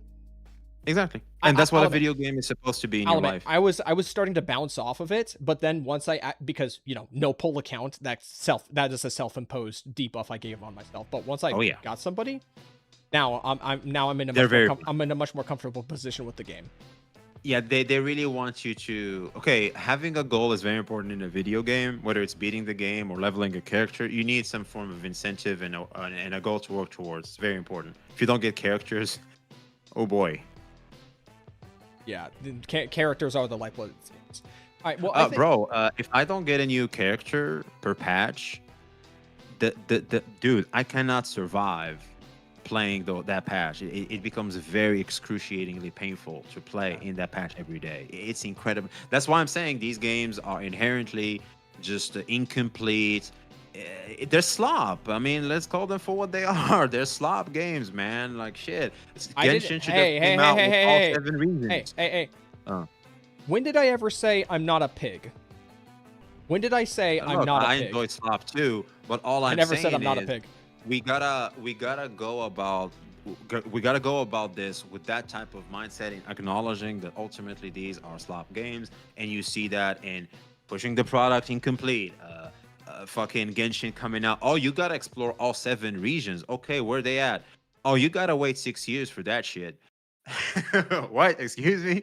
And so when you can take into consideration all this, it's just I mean, it's I don't also know, man. I mean, you say these games are unfinished, but it's also Hmm. undeniable that these games will just have more stuff to do than your average retail game. Now, whether or not you think that's worth it is another question entirely. But anyways, I think I'm good. I think I'm satisfied. I've very much enjoyed this conversation that I've had with you, Yeah, me VxV. too, man. Did Yeah, me too. anybody I thought we were gonna be there was gonna be more people. Like next time, maybe we should have a bunch of other people. That'd be cool. I was actually kind of hoping you would stream yourself so that we had two chats to work off of and be dynamic with. You're talking about like people to talk with. Oh, Yeah, I I'm mean, talking like about other chat. I'm talking creators about chat. to be here. Yeah, no, No, I was talking about other creators. I can't stream as much. My internet kind of sucks here. I'm gonna move soon, and maybe hopefully I'll I have a better wish you the internet best of quality luck to with go after that. streaming. Wish you the best of luck with that. Yeah, I have fleas eating me, man. Don't even I get me hate started. Shit. fleas. I'm so glad I don't have house pets anymore. But like Yeah, right now, I'm they're still not kind of even my pets. Can you imagine? I'm getting penalized by someone else's pets. Oh that is no. unfortunate. But Yeah. yeah, I'm still kind of working on my end to like just just to, like set stuff up with like my other people. Like I'm still waiting on Foxel to like get back to content creation if he actually will. But who knows when that would actually happen. But Oh otherwise, snap. yeah, Yeah, we need that man back. yeah, I miss him. He's a little bit too degen though, but he has To his Dejan? charm. No, he has his degen. Oh, He's a little degenerate oh, he's a degenerate. Okay.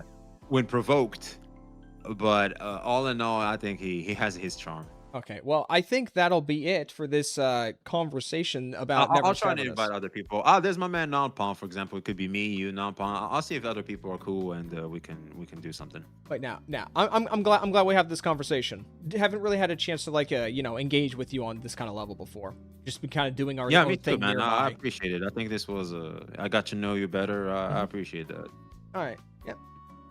Thank you very much for your time and for y'all in Yeah, the you chat. I bet. hope you enjoyed this experience, and that will be it. You have a nice day, VxV. You too, man. Mhm. Bye bye. Bye bye.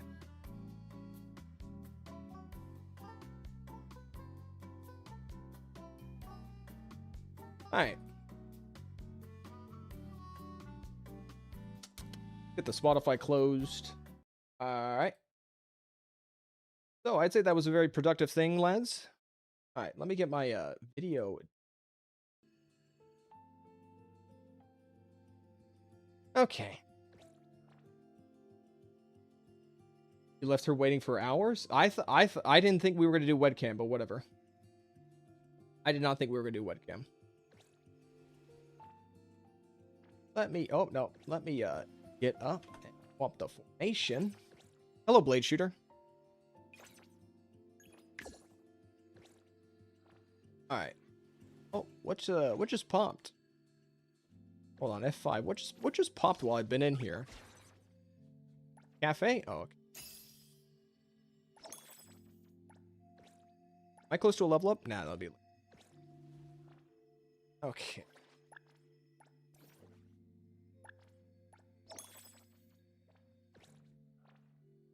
Should I even like do anything with that recording? That shit's 3 hours.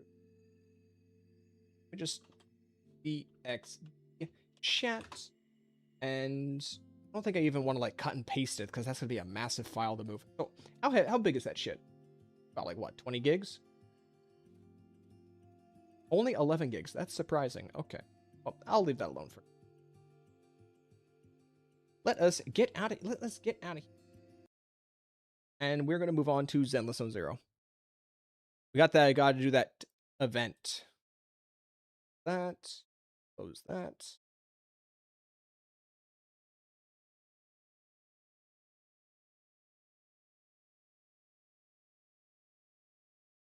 All right. I was kind of anticipating if Eeg was going to show up, but I guess Eeg's preoccupied. Oh, Eeg's doing his own thing right now. That's what's going on. Playing Arc Knight.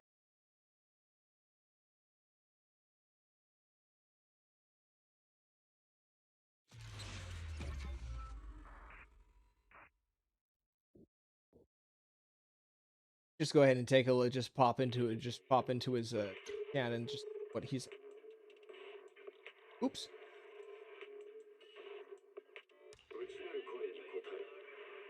Let me see. Let me see.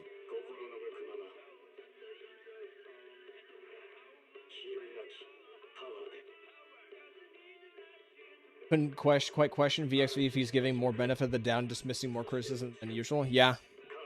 I'll just leave Sleeping Dogs lying. I'll just leave Sleeping Dogs lie on that one. I won't push it. If he has his stance on that, then that's it.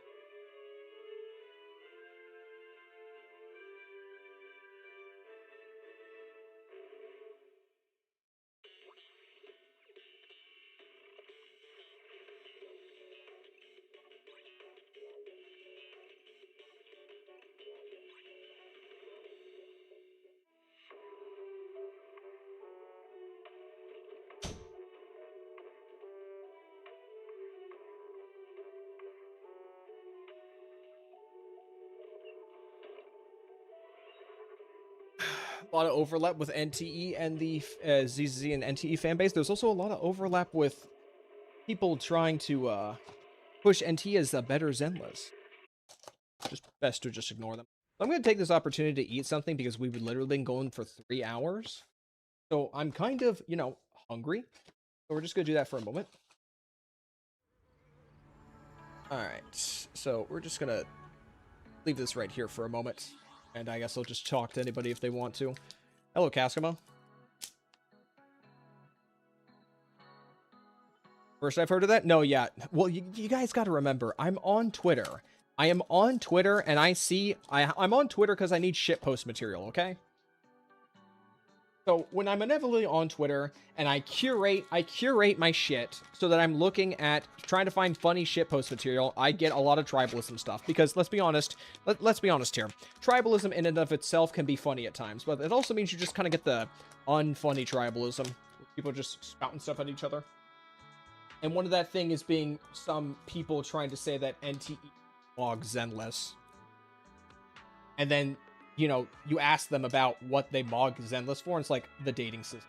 Okay, like last I checked, I don't play these games for the dating systems. That's just like icing on the cake. Okay, if the cake's not worth it, then that's all there is to it. Don't use Twitter at all much, really. People stole my videos and re-uploaded them there. I wouldn't be surprised if somebody's already stolen my shit at this point. Just saying, I see what you were going for and agree. Yeah, quite a few of like V's videos that I've watched, I can't help but feel like he's maybe pushing like the positives of like no 50/50 a little too hard, to the point where it kind of makes me question as to whether or not he's doing that with the intent to I lost my train of thought there. It's like what you said. It feels like he's giving them the benefit of the doubt maybe a little too much because NTE doesn't have a 50/50.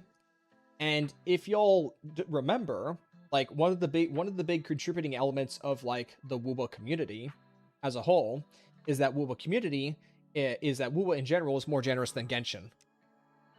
And especially like Tectone for a while pushed himself as being like a pro-consumer representative for like the gacha space.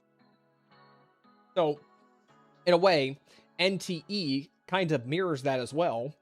But if anyone's seen Tectone briefly talk about NTE, he basically just completely ignored the absence of a 50/50. Tectone did anyway. And and just brushed it off as just being another game that's not going to get better, and then pushing the just all in on Wuwa.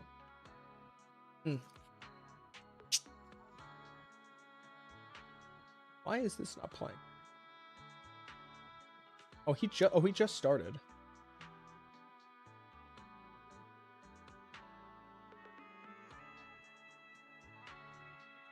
Didn't think the NTE community is like that. It's probably not the NTE community. It's just Zenless antis. It's Zenless antis that are trying to push NTE into being their attack dog. I'm gonna repeat myself again for the people in the back. I don't think that's the NTE community doing that.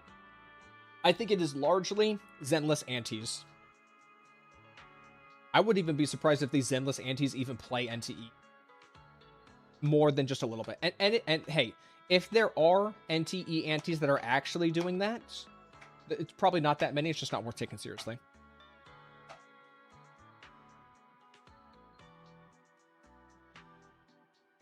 Snowbreak had a better gacha without a 50-50 simply because of how much they gave out. Well, the problem with Snowbreak Containment Zone is that Snowbreak Containment Zone is an unpolished piece of garbage. I played it for a month, and I do not see the appeal in Snowbreak beyond the women. Beyond the hot girls. I'm sorry if you're someone who likes Snowbreak. I'm sorry. Sorry I'm pulling you into the light right now, but this is just a reality you're gonna have to accept. That is Snowbreak is a very clunky, unappealing, unattractive third-person shooter game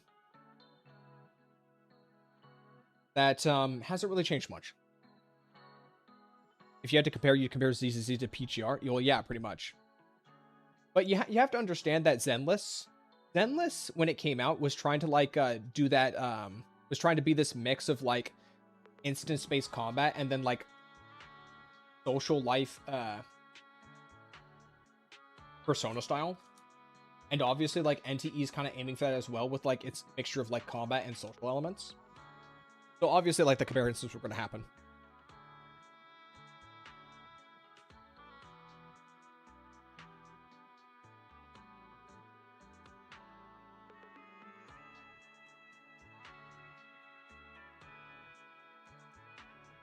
So yesterday, we finished up exploration of the open world.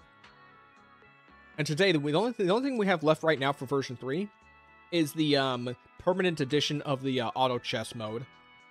So we're going to do some of that after I get the chance to eat.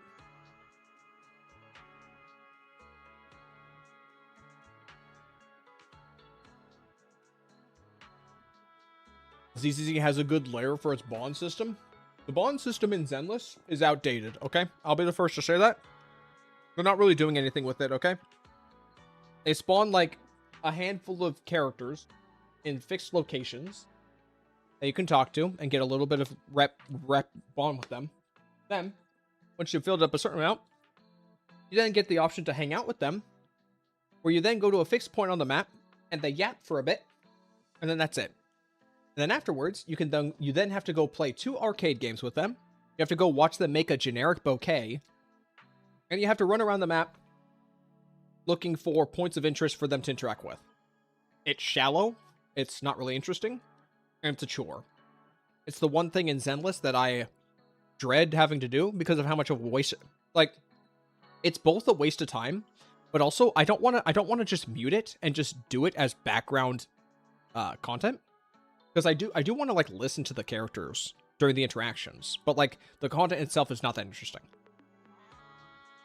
That's why NTE players will mog it, because it's very low hanging fruit.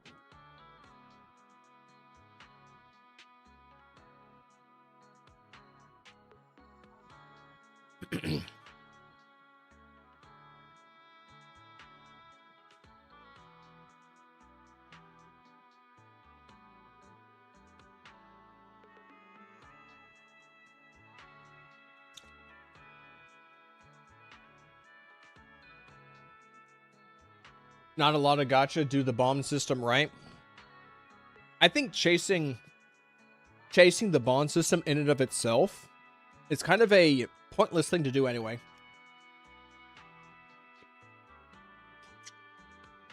The whole point of the bond system is it's supposed to present this illusion of building a relationship with the character over a period of time.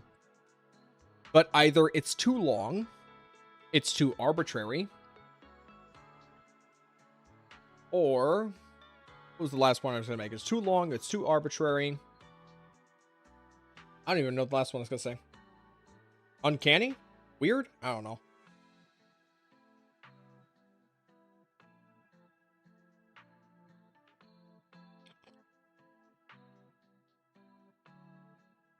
But it's basically like a fill-in for like more character quest content.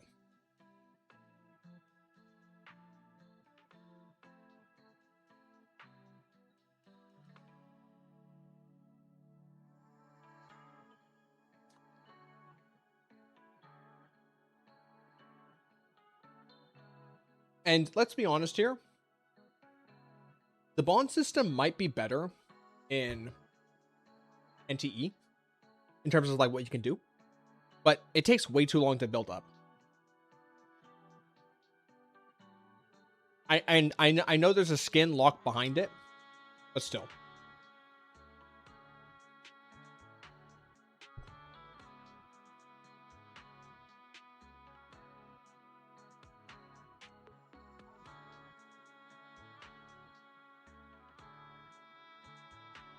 Funnily enough, I think the best bond systems are just the games where you can just spend money and then just marry the character.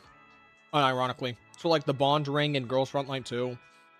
Or like the wedding skins in Snowbreak. Like, they're the shallowest of all of them. But at least they're the most upfront about you just straight up marrying the character that you're pining over anyway.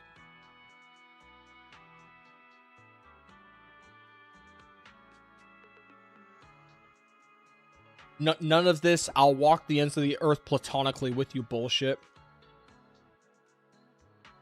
Because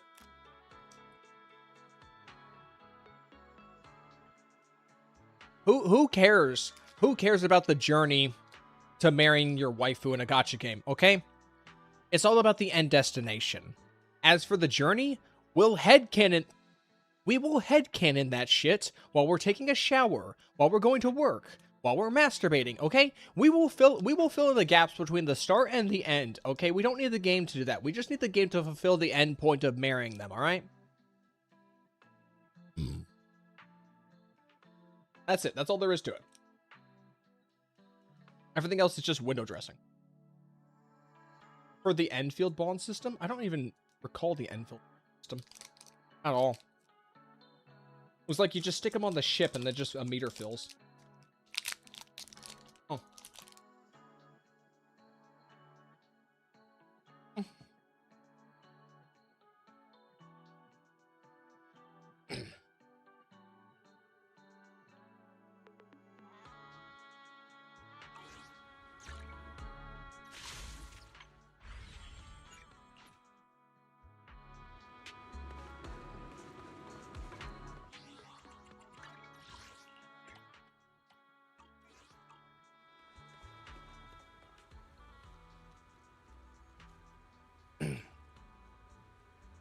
Has anyone played a gacha game that actually ends? Genuine question.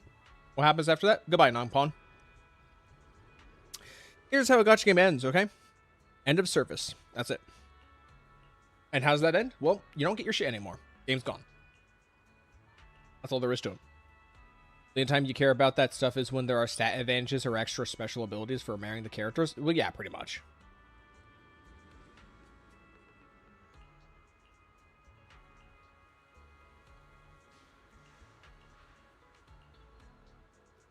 Also, I can't help but notice, but funnily enough, the games that have bond systems where you get stats out of leveling the characters usually don't have the same that big of a power creep problem.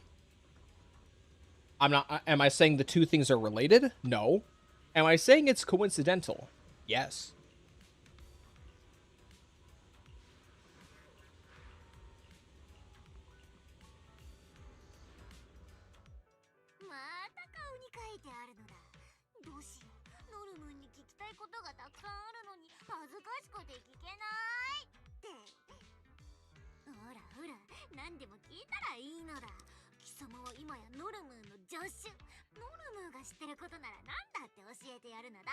They put out part 2 and now they're going back to a post Honkai. Really? Wait. I know they finished part 2, but are they actually going back to APOH again? They certainly know a way to just dance around the subject matter. But to be fair, if when they end of service Honkai Impact 3rd, it will cause a small ripple effect.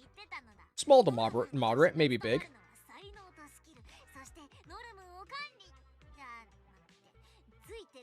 So the longer they can delay that, the better. If for no other reason than PR. You don't want a bunch of angry Chinese HI3 extremists worming their way into another game. Another Hoyo game. And acting in like some weird form of retribution.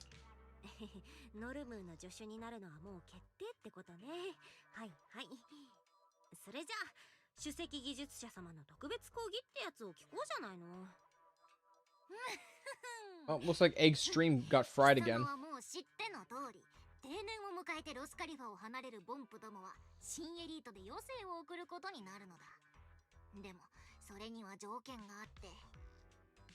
Hoyo's oldest game still has a Chinese server? Yeah, I probably figured.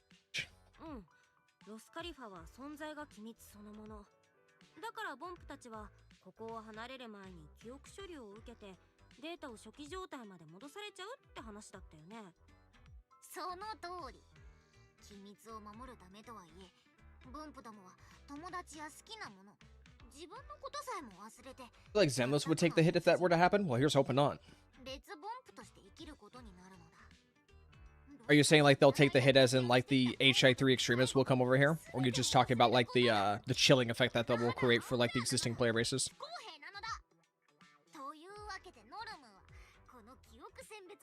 I mean, maybe... I don't know. They probably won't behave. They probably would not behave themselves straight up.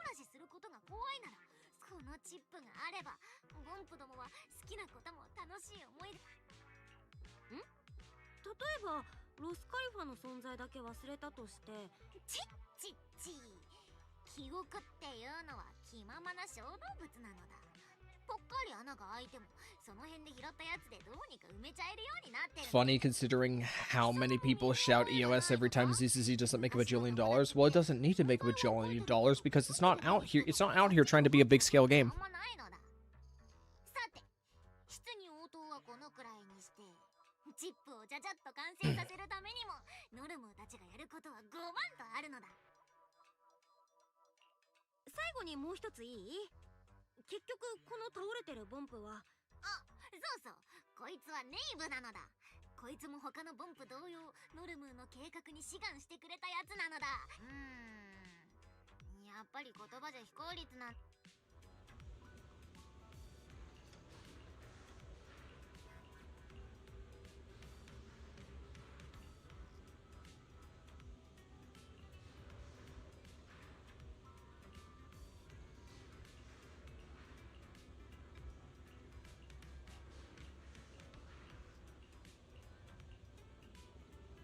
Holy yap.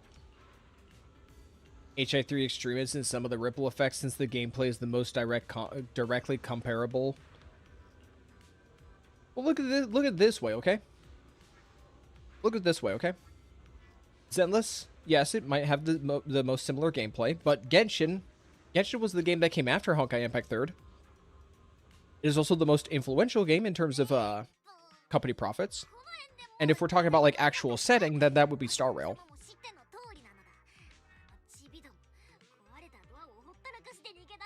I'm not saying that they won't target Zenless, but I'm saying if they target Zenless, they're a bunch of idiots for doing so. Should I use the skip button? I want to humor the idea of paying attention, at least just a little bit. Funny how HI3 has a skip button, but Genshin doesn't. Apparently in the live stream today, they revealed a fast forward feature for dialogue. Not exactly a skip button, obviously. Oh, no. Was it a fast? What was a fast forward, or was it just a quality of life, quote unquote, where they just cut out the dead air, where you can't like skip fast enough?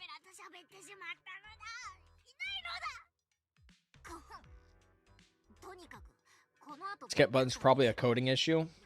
I doubt it. I think the lack of a skip button is because Oyo knows that they can get back a good amount of players once they add that skip button in. So why wait to use it until it's a emergency back of the pocket solution?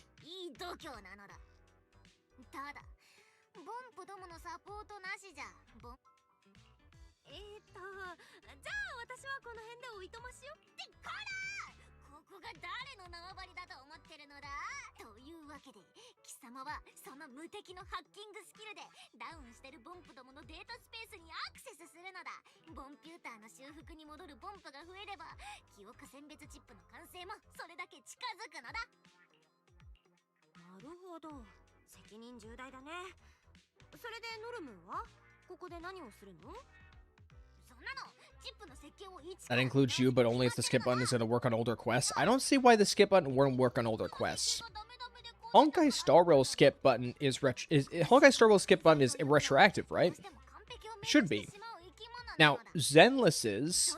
So technically Zenless's skip button does work since the beginning, but there's another form of skipping in Zenless where it's skipping like the unvoiced text. You can only skip that in 2.5 onward. That you cannot skip prior to 2.5. So, technically, it's like, the ratio is like 1.5 to 2. Like, for every 2 games, it's a 1.5.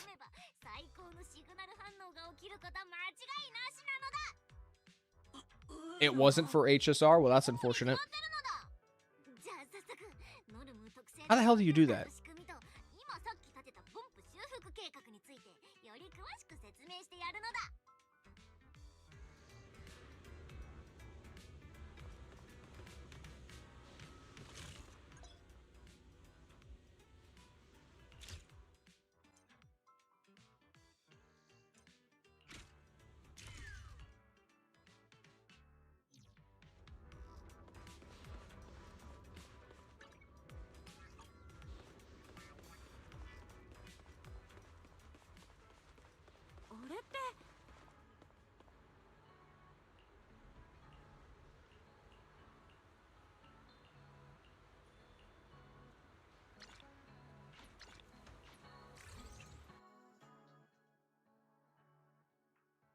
We actually loading to an auto chess instance? Okay.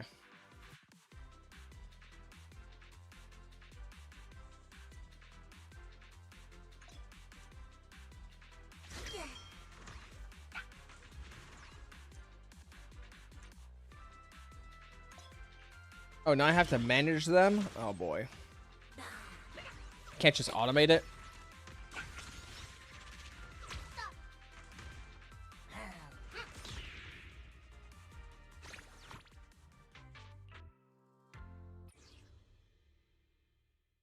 Kind of hoping this event would just stay to a once every, I don't know, 6 or 7 months thing.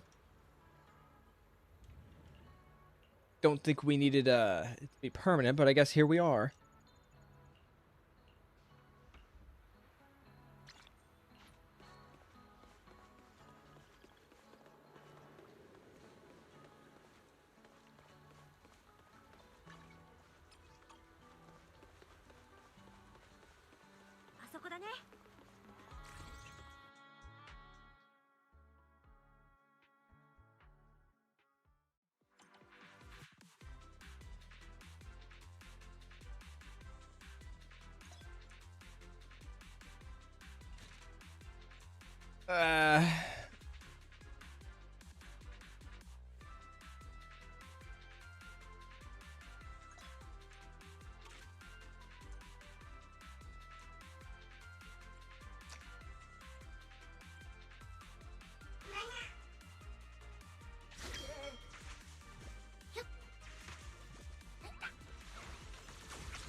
Surely these won't be too difficult, right?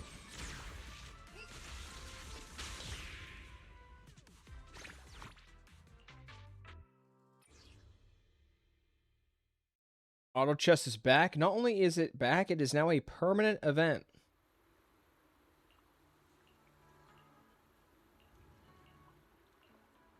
I don't know if there's going to be like any evergreen content related to this mode. But I guess we'll see. Or if it's just going to run its course after we're done. Or I know it's permanent. I'm saying if it's going to be evergreen content.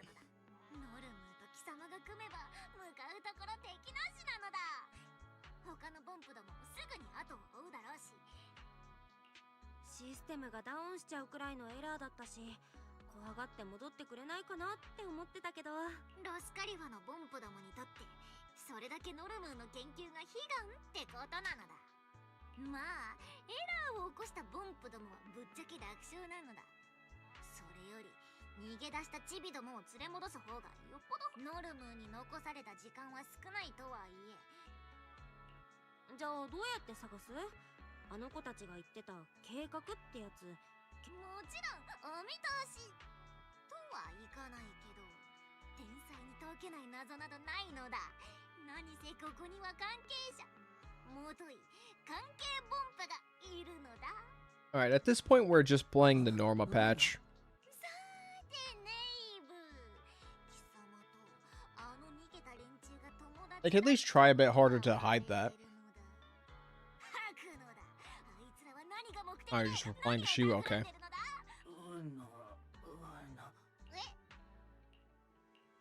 れ、そうなの？ひとまずごめん。早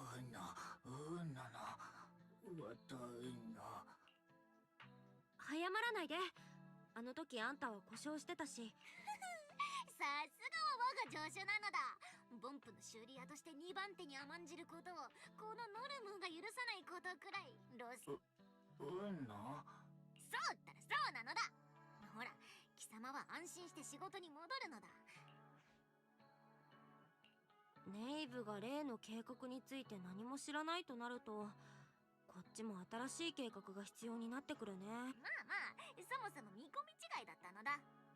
優秀な助手がいればネイブなんていなくてもあいつらの居場所はあった。拒否権はないよね。分かってた。そろそろ助っ人の力を借りよっか。マスター、あなた様は次にこう言います。フェアリー、ブーアストラムのカメラから逃げたボンプを追跡できるか。皇帝、それに気を良くしたあなた様はさらに続けます。変わっちゃったね、フェアリー。否定。 Well, it looks like he's fixed his stream. Let's whip that back up again on another tab. Oh, he's just watching the Genshin shit. Alright. 可能であれば厚手のハンカチをご用意ください。当該タスク、ボンプの修理及び謎の解明の進行にあたり、マスターがご自身の足によるアプローチを取ることはロスカリファへの理解を飛躍的に高めます。結論、マスターお一人の力で本件を解決できるようフェアリーは全力をもってサポートいたします。一人の力でって、いや、私が一人で全部やるなら。なぜなら私はマスターを信じているからです。信じて夢を追えば夢は必ず叶います。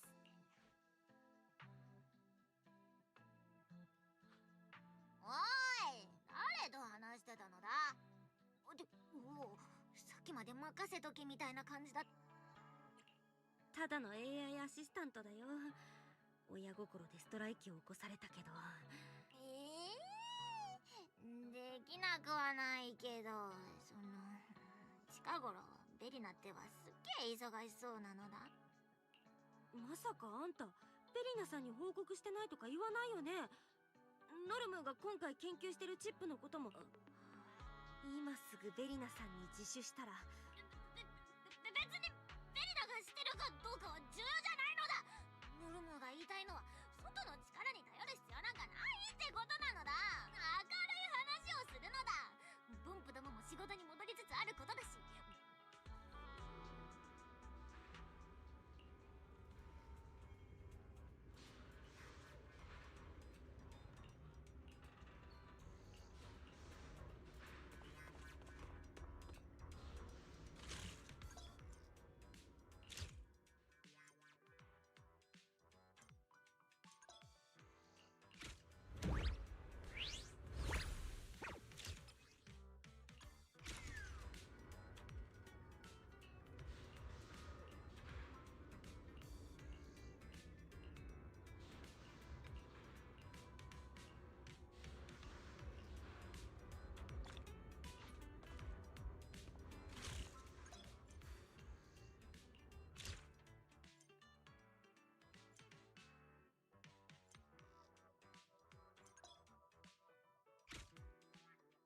Ugh.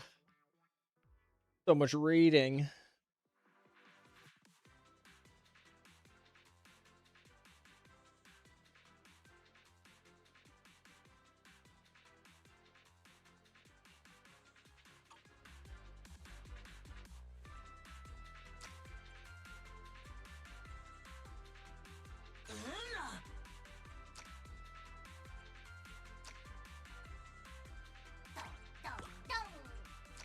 Is there even any meaningful choice in this?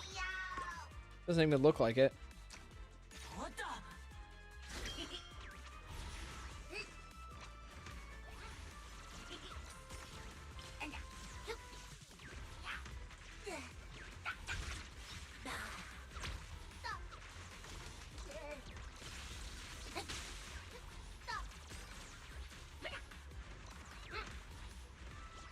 I'm not paying attention.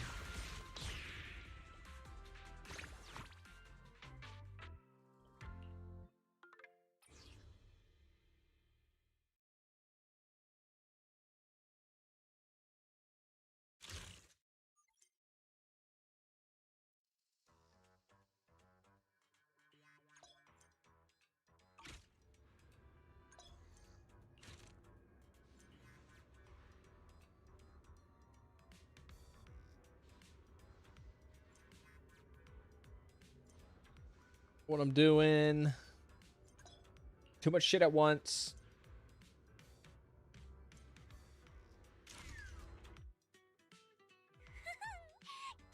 助手に取り立てたノルムーの正しさがますますもって証明されつつあるの。この調子ならコンピューターの完全復旧も間近。そして記憶選別チップが完成した暁には貴様とノルムーでボンプ学会をあっという間に席巻してみせるのだ。水を差すつもりはないんだけど、逃げちゃったボンプのこと忘れてないよね。分かってるのだ。そろそろあのうぬぼれちびどもに分からせてやる時が来たのだ。作戦はリーダー格の3匹さえと捕まえれば残りは許しを乞いながら研究所に這い戻ってくる。つまり具体的なプランはなしと。そういう決めつけは良くないのだ。天才にしてマルセルグループの首席技術者ことノルムー・ホロウェルは映像記録に映ってたあのでっかいボンプを覚えてるのだ。そしてノルムーはオーレリア学院一の人気非常勤講師なのだ。ちょっと待つのだ。どうしたの？またなんか爆発しそう？違う！爆発落ちなんて最低なのだ。今ベリナの声がしなかったのだ。ぶっちゃけここで捕まるくらいならいっそ爆発した方が。別にベリナのことなんてこれっぽっちも怖くないけど、段取りは説明したし天才は多忙なのでこの辺で失礼するのだ。ブロックの情報が入り次第またここで会うのだ。じゃあ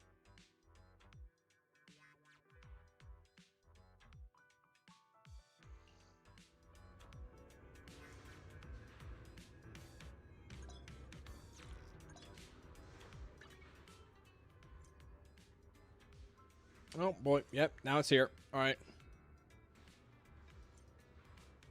I guess this must be a really big thing if it has its own UI for it.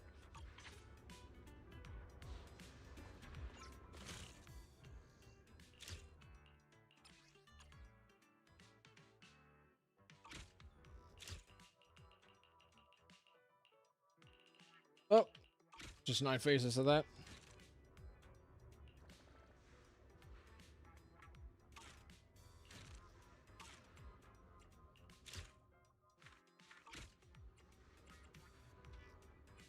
There's daily quests in here? Boy.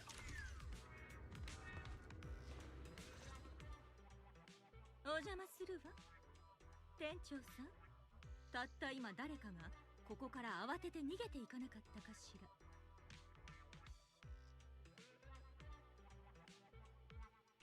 容疑者 N なら慌てて現場から逃走したよ。ベリナさんに何か後ろめたいことがあったのかな。ノルムーってからかいがいがあるでしょ。すっかり仲良くなれたようで何よりだわ。それであの子、今度は何を研究していたのかしら。定年したボンプたちがロスカリファでの記憶を持ち越せるようになるチップを作ってるんだって。あらあら、私が来たことで誤解させてしまったようね。だからノルムーの計画については何も知らないのよね。知る機会も当分ないと思うわ。それはつまりそういうことだね。心得たものよ。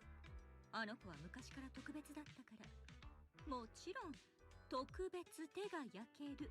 ボンプはノルムーの数少ないお友達で、それを最後まで覚えているのは彼女だけ。もちろんお別れなんて誰にとっても辛いことだけれど、そうでしょ。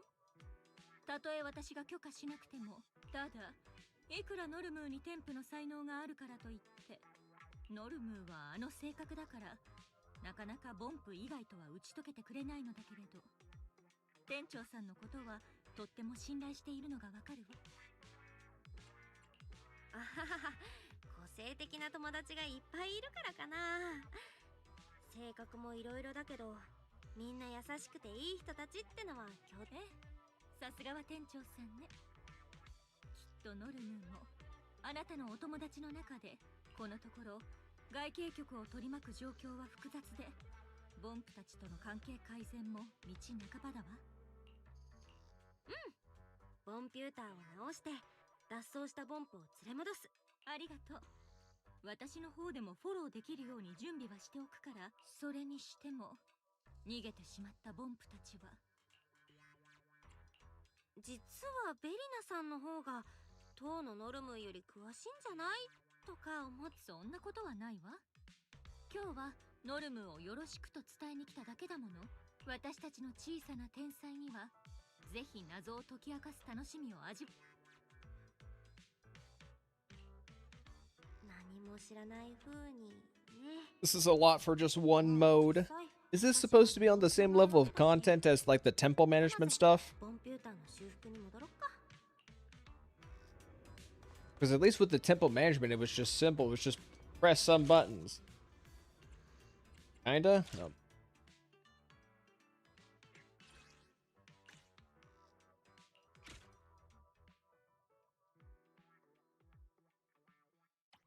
Ugh.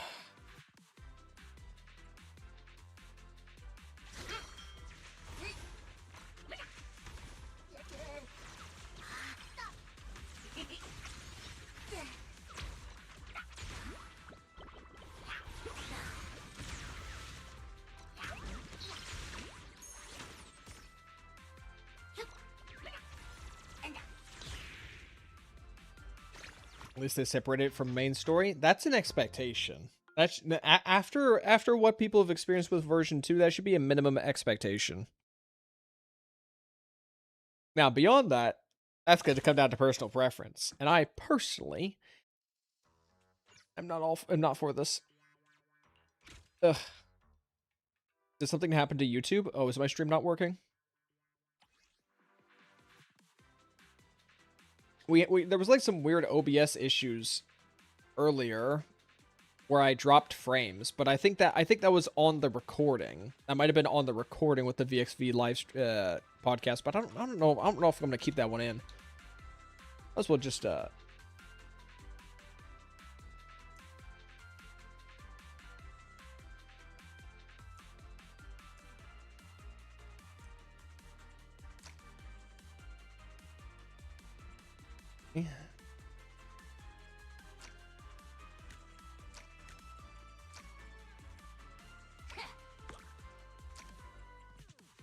What's it telling me to put it here?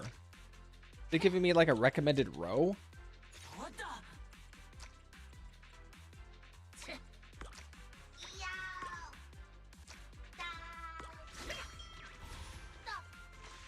Ah, well, surely the bigger cost ones will be useful.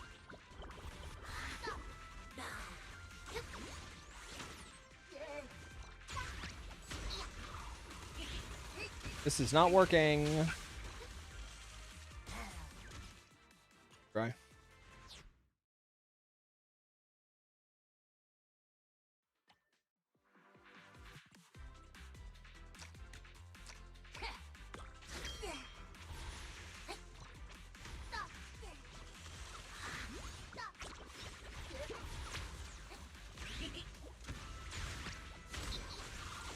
Again, okay, so I guess it doesn't want me to get rid of 2 1 costs to use 2 2 costs.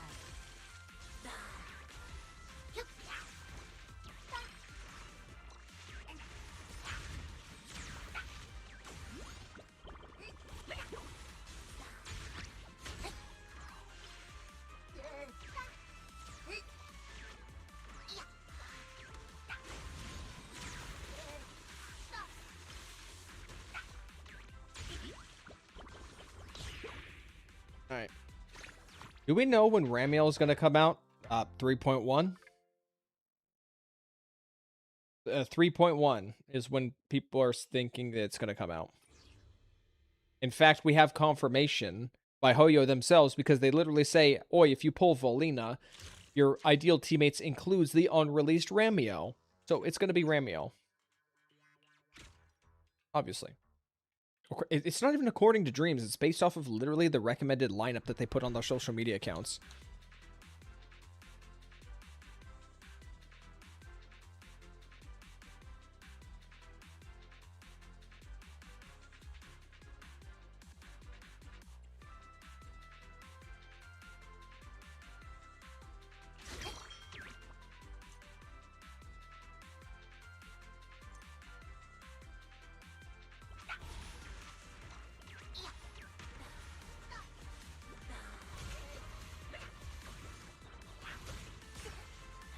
Oh, yes, please. Please auto it for me. Please auto it for me so I don't have to do anything.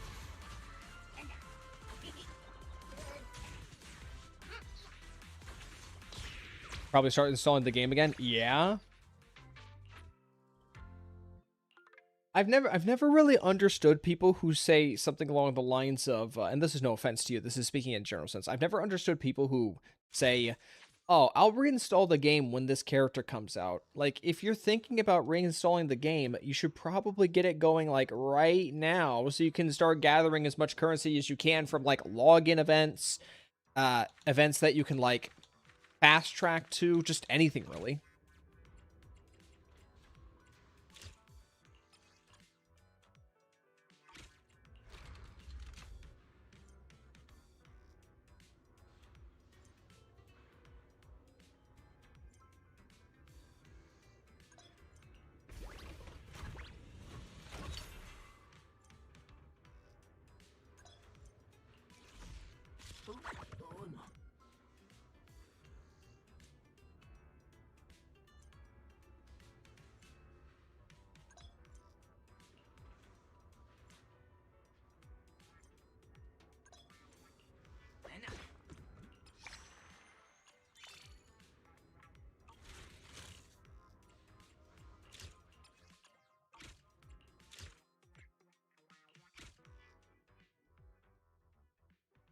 Second best time to plant a tree is now. Just like a good luck thing? I don't know. Yeah.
First half of that phrase is the best time to plant a tree was 20 years ago. I want to use it in referring to growing the account to pull for an upcoming character.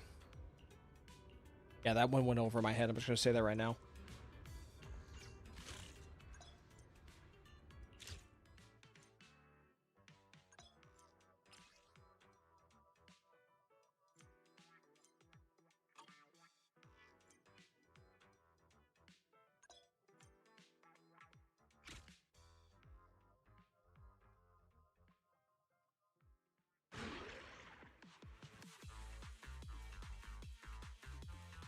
I don't have a blue.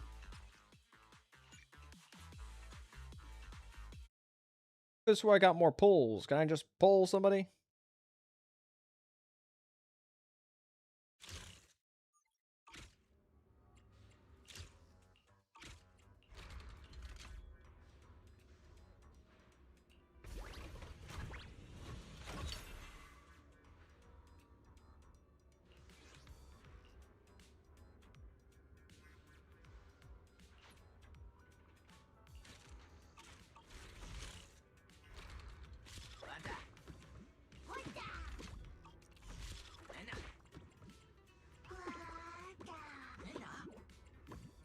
Who did I pull? Wait, who did I pull? I pull nobody? What'd I get?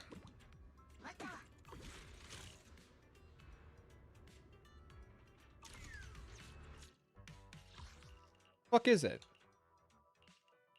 I just put. Can I not use it? Whatever. Game's just gonna say no. I can't use them. Ugh.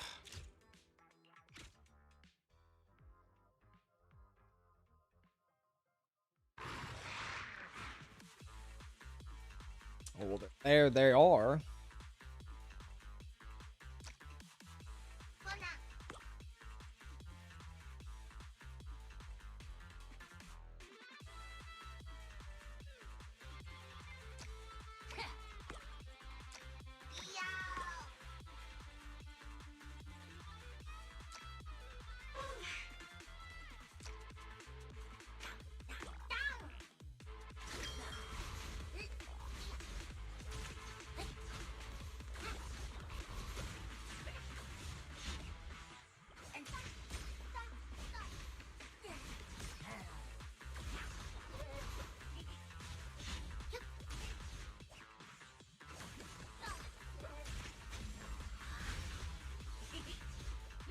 I don't think I'm getting to 5K with this.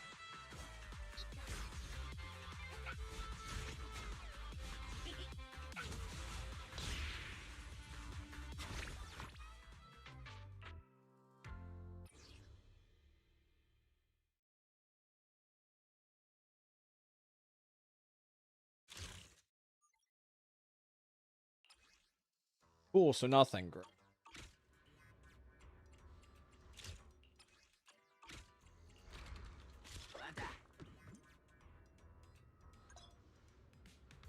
Just so much shit that I don't want to do.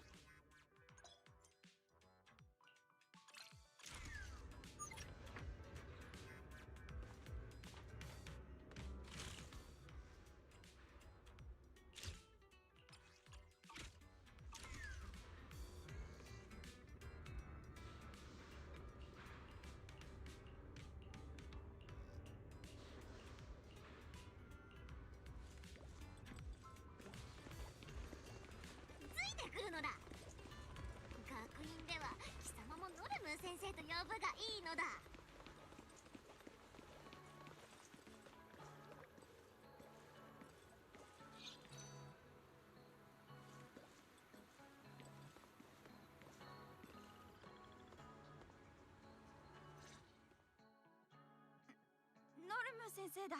ノルム先生、授業をしてくれるんですか？あ、この前天気がいいから休校って言った日の振り替え？違う。じゃなくて、その通りなのだ。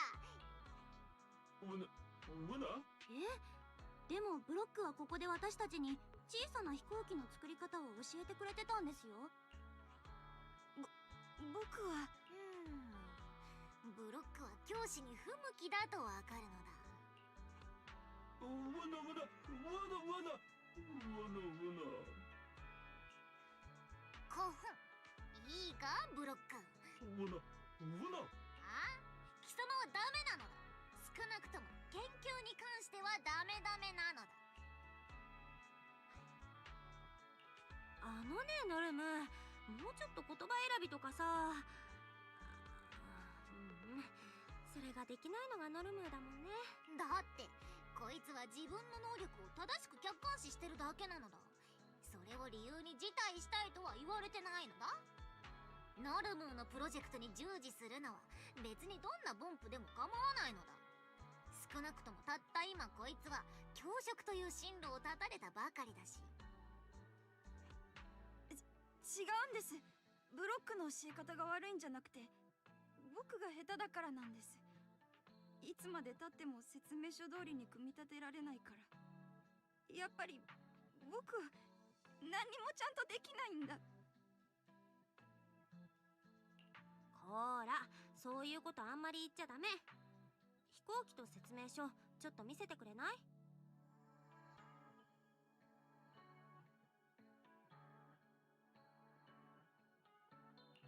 あ、まったく理解に苦しむのだ。だってそうしないと。そんなわけねえのだ。空に浮かぶロスカリファやボンプとかいう面白想像物が誰かがマニュアル通りにやった結果生まれたとでも言うのだ。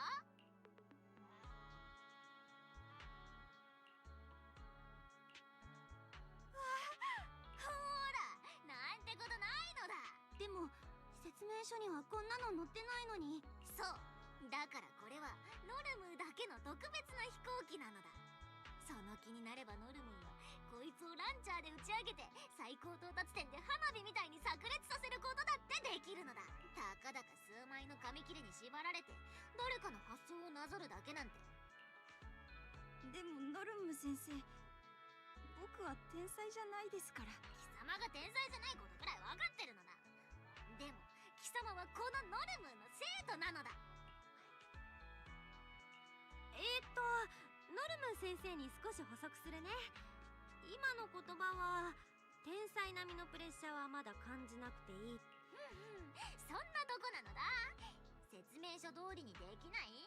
むしろ最後まで教えがいたっぷりで実に好都合なのだ。天才からしたら手のかかるくらいが一番可愛いのだ。貴様らをビシバシ鍛えたところでノルムーの名前が分布研究士に燦然と輝くわけじゃないのだ。でも頭のいいガキに教えたってつまんねえのだ。ノルムーはその辺に落ちてるものとかで無限の可能性を秘めたボンプを組み立てる方が好きなのだ。僕は頭が良くないガキで。ノルムーはただベリナっぽく眼蓄のある演説をしようと。とにかく勉強したいなら教えてやるし、したくなくても教えてやるのだ。ありがとうノルム先生。さすがノルム先生。私もポンプのこと先生に教わりたい名誉女子はとっくに受講中なのだ。コンピューターを修復するという宿題をあげてるんだから、サボらずちゃんと終わらせるのだ。うわなおや、もう教師の道はいいのだ。ノルムの演説に痛く感化されたみたいなのだ。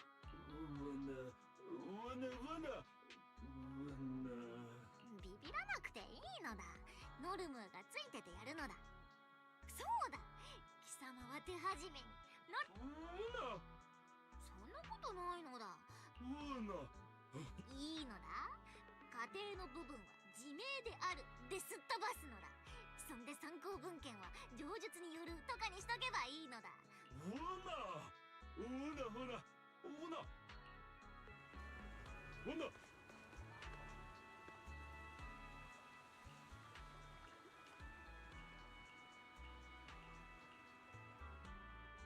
ノルム先生、あんまりブロックを怖がらせないであげてくださいね。なんでシェルビーの方が怖がってんのよ。だってブロックはいいボンプじゃんか。それにいつも自分が液体電気パンを買うついでにって僕たち人間用のパン That Bangaboo calls everyone a woman. Does he? だから I didn't notice. ブロックのことは液体電気パン。ブロック、貴様は確かバッテリー派だったはずなのだ。これはどういうわけなのだ。もしかしてはっ、真実はいつも一つなのだ。その液体電気パンこそ貴様らの計画に関係してるとノルムが睨んだのだ。 Is that actually a slang for a woman or something? ブロック、何か事情があるなら言って。今はエラーが起きたボンプが野放しになってて。先せいぜいノルムの探求心を刺激するお願いにすることなのだ。うなうなうなうな。そんなことでいいのだ？いいの？そんな安請け合いしちゃって。 Oh, it's a Japanese thing. さすが首席技術者ともなれ。 This is a Chinese game, though. ってわけ？ This is a Chinese game taking place in not Britain. ほらほらブロック、パンをノルムが何とかしてやると言ってるのだ。うなあ？パーティー？うなち、何なのだパーティーって。生誕日のお祝いならノルムに隠すことな And い I'm し。 playing JP. Well, that's 1 out of 3 criteria, okay? So it seems like culturally, we are at a standstill. We are at a crossroads between 3 different cultures. We can't flip a coin. That leaves one side out. 俺の任務？それぞれに任務とやらがあるのだ。おーい、実に興味深いのだ。目的が謎のパーティーにしては随分計画的に役割分担されてるのだ。相変わらず自己評価は正確なやつなの。俺はまだ早いのだ。貴様らの計画のためにノルムは電気パンを買ってやるのだ。文句があるなら電気パンはなしなのだ。さあ案内するのだブロック。やることやったらブースコーンでみんなのおやつを買ってあげるのだ。出発！やったー！ノルム先生。 But yeah, GHP has a point. The Bangaboos don't even speak Japanese. They just speak in noise. Weren't Bagaboo based on minions slash rabbits? I hope not. I hope they came to the conclusion of designing Bangaboos without those particular ones in mind.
I don't even have a blue one.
There's so much.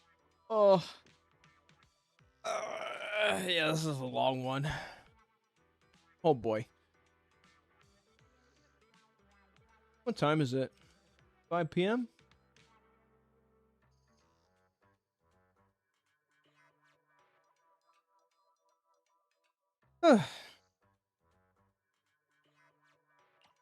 Guess we could do it a little bit more.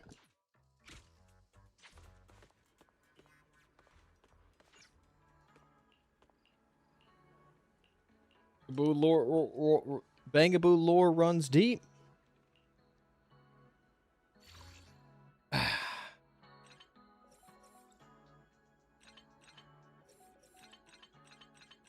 This is a soft cap? Oh, okay. Might be a blessing in disguise, honestly.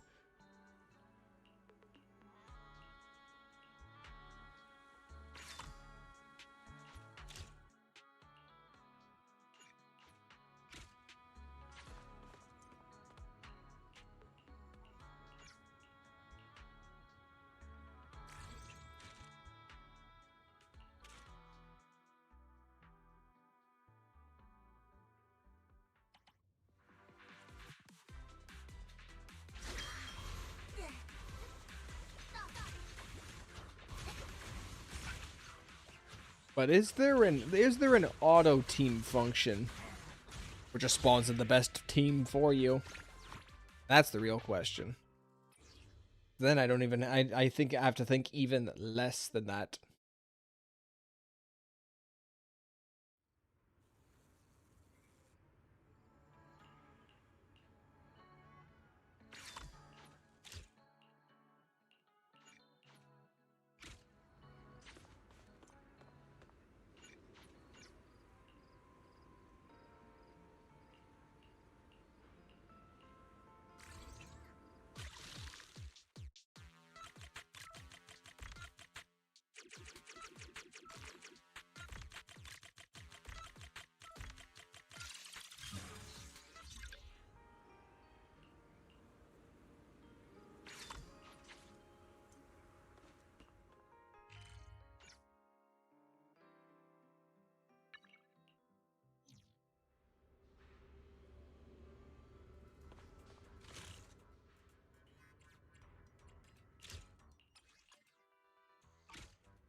That's it? That's the only limited time rewards? It's just...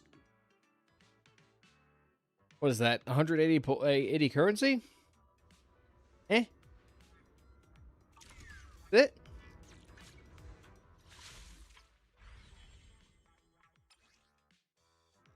How is that? That's weird.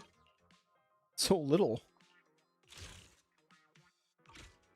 Alright.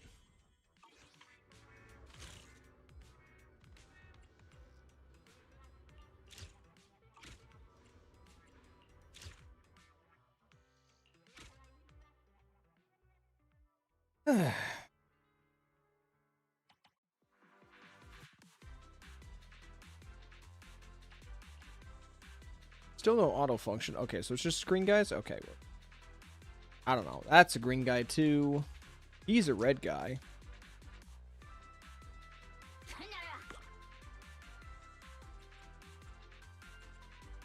And I don't know. On to the red guy. This is a 2 cost. Do I have a 1 cost red guy? We'll just put the rocket boot down.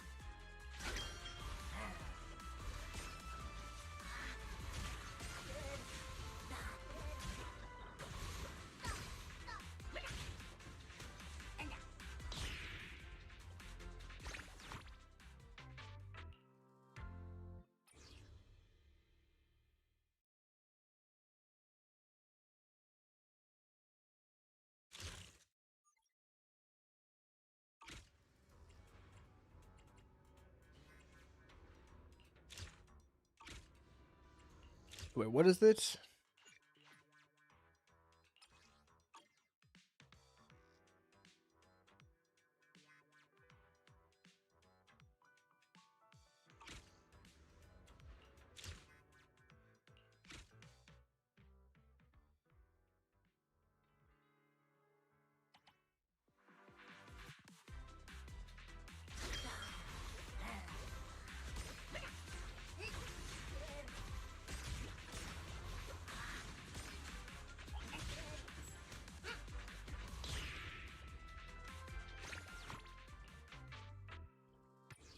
I should just be hitting next stage. I'm not really getting anything from doing any of these individually.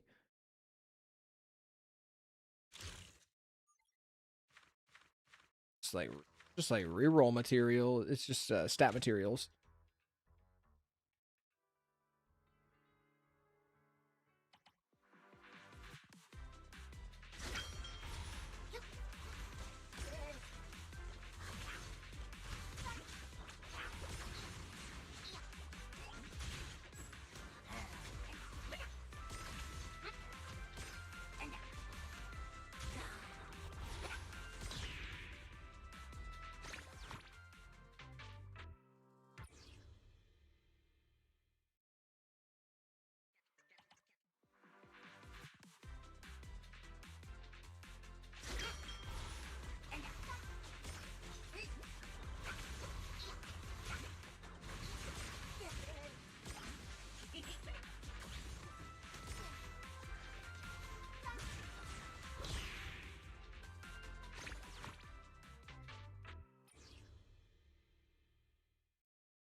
Oh boy, he's a tanky Sumabu. Oh, he just did AoE. Alright, well, he's dead.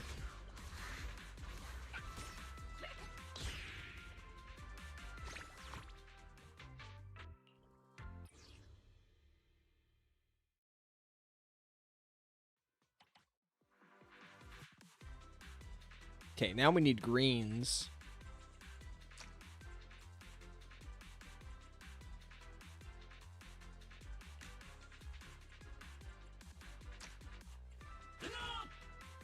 Okay, that's one green. The green.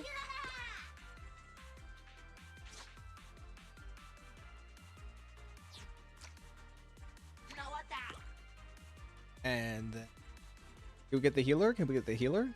It was neutral. And then what, like a one cost you?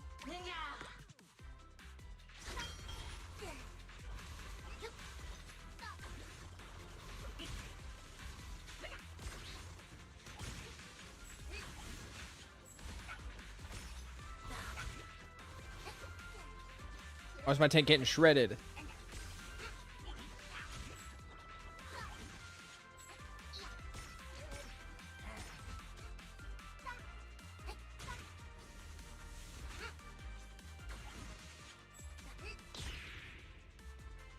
Alright. I didn't get the max bonuses because they died. Okay, so there's no reason to engage with this shit until typical gotcha event content. There's no reason to go at full steam ahead. You just have to stop periodically and just do shit.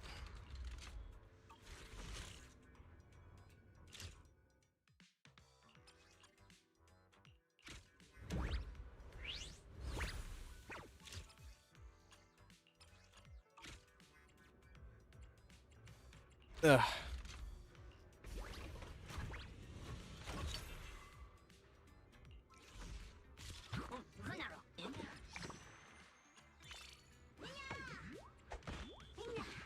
They're conditioning people for Honkai Nexus anima. You know what? That might... You might actually pose a very accurate assessment.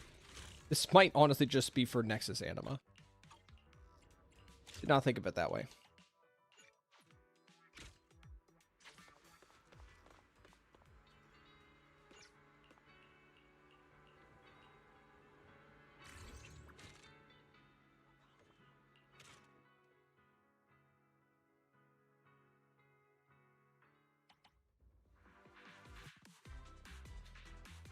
I don't know what team comp this is. Whatever. It should probably be fine.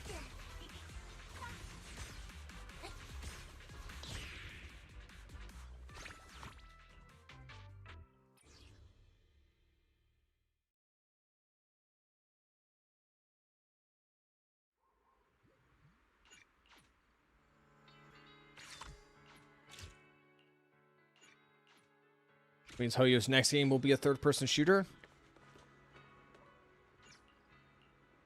Please.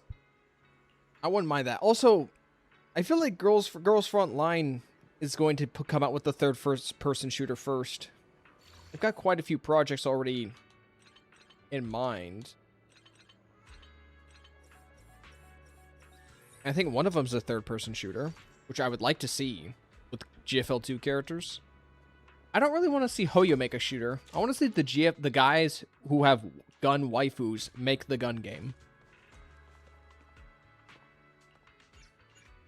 Call it a silly thing, but that's just the way I see it. Is this supposed to be hard? Okay, whatever. I won't complain. Greedy. It's either Nikkei or Girls Frontline. Like, just one of them. Not Hoyo. Not Hoyo. They don't have anything like related to guns shooting, okay?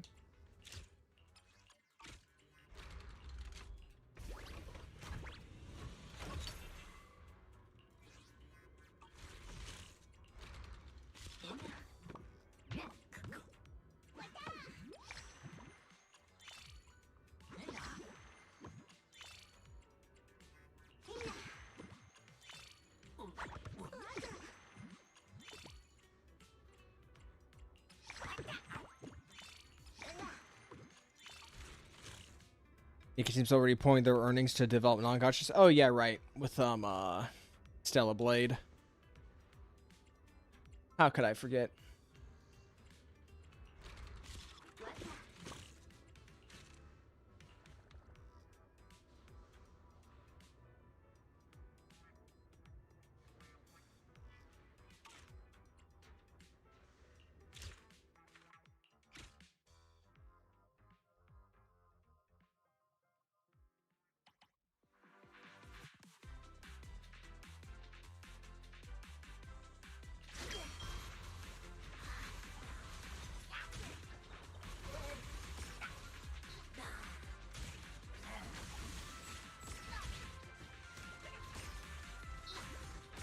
Oh wow, the strategy didn't change. All I did was I pulled more. Damn, even in the mode where you can't spend money, pulling is still the solution. Humbug. What is this one? I just do the same thing again. Is there even? I don't even think there's true RNG in the pulling. I think it's all fixed pulls. Because that would suggest that some people are going to have like a worse experience playing this mode if they pull like the wrong bangaboos. Stellar Blade demo failed to sell me on the game. If anything, it killed my interest in it. The new one, or like in general, like the original. I mean, I've never really was into Stellar Blade to begin with. I was kind of interested, but then somebody told me like the difficulty is on the level of like From Software games, or was like close to From Software games, so I just wasn't really interested.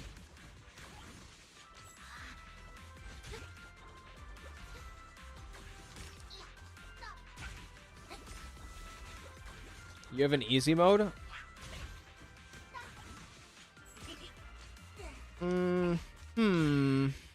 Is it like easy? Or is it like closer to like a normal video game difficulty easy? Because if it's easy, then like I want to be challenged, but I also don't want to be like have my fucking nutsack in a fucking noose. Haven't tried it? Well, unfortunate. Okay.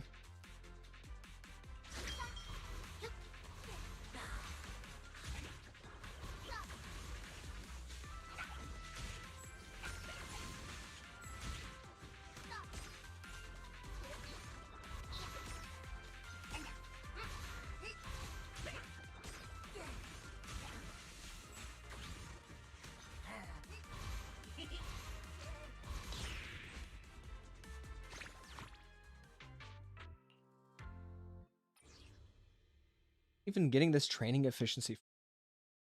Get like coins for something.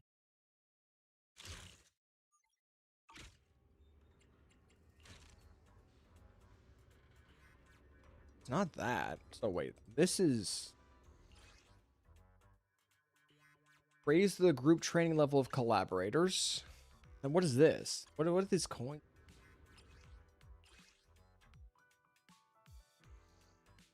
Okay.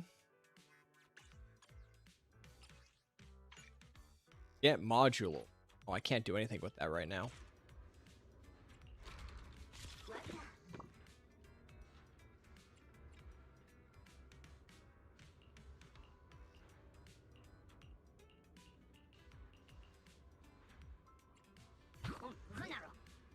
Don't like Korean games in general. The closest one you came to loving is Lies of P, and then they kind of made the later parts miserable to play.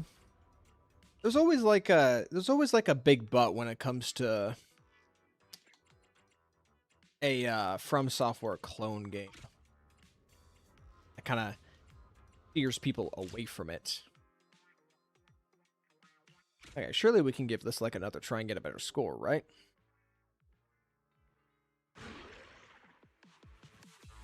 I need blue.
I just pulled and I win, loser.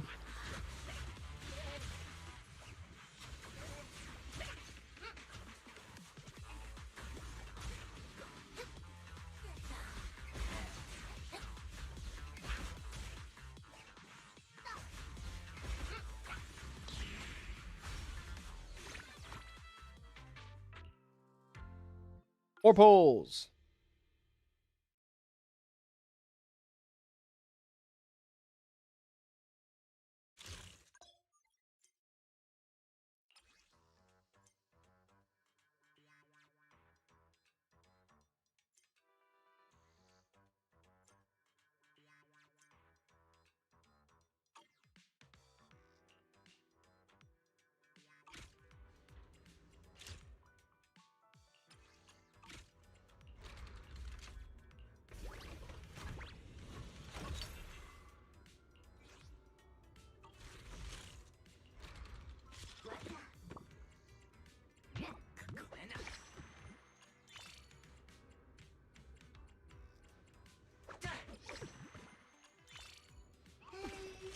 Avocado boost yet to get anything.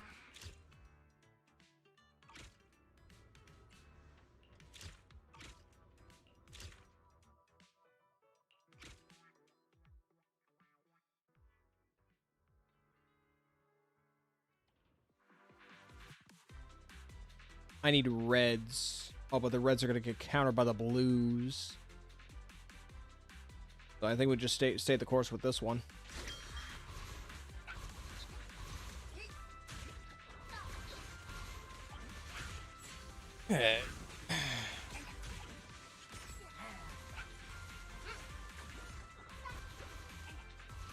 Oh, great.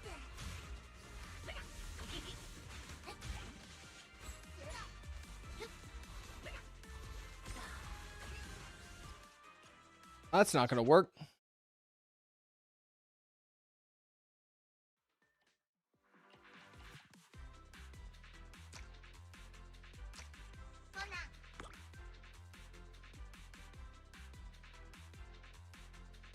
We get more greens out on the field. Oh, I can. Oh, wait, I already had him out, though.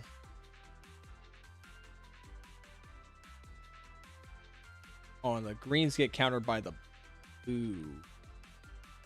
Blues get countered by the green. But we need to keep greens there. But then what?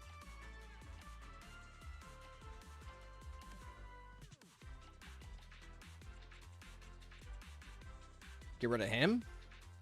Get rid of him.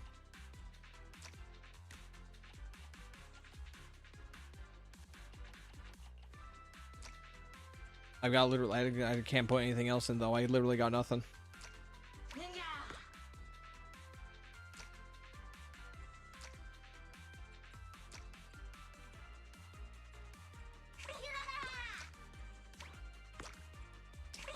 Oh, can't do anything here.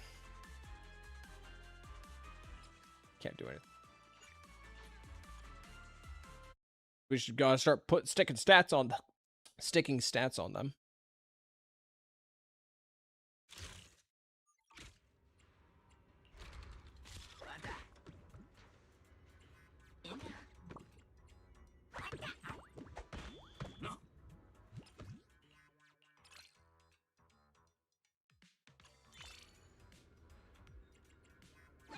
Let's just put a minor stat on all of them, I guess. Oh.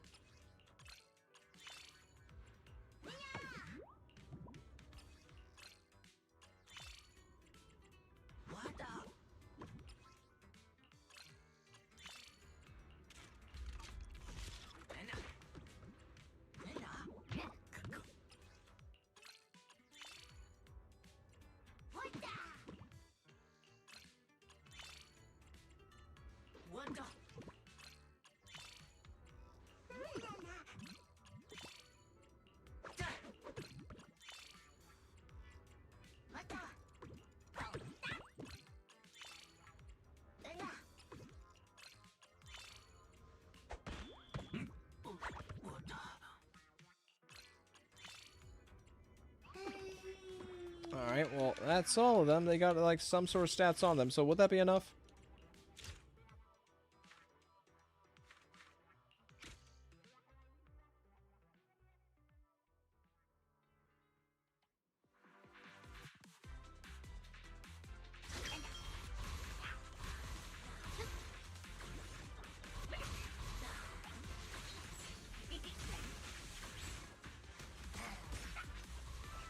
Oh, we're still gonna lose 2.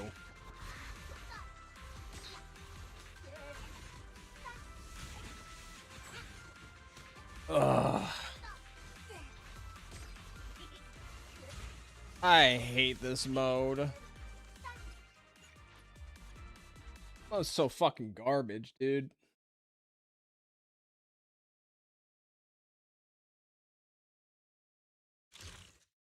What is this soft locking bullshit? Let's do a stress test.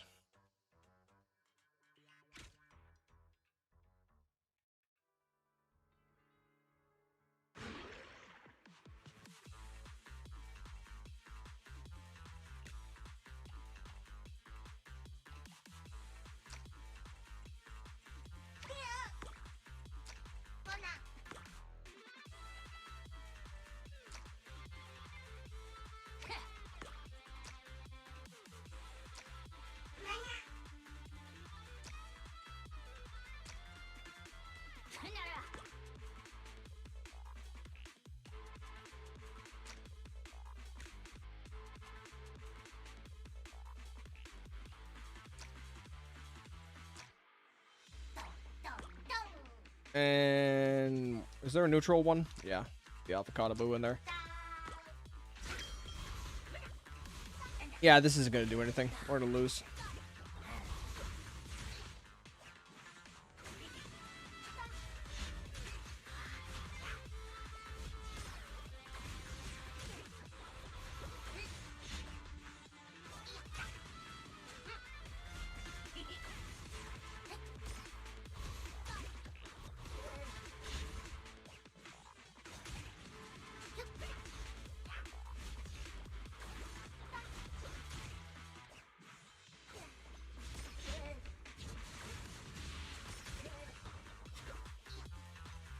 Alright.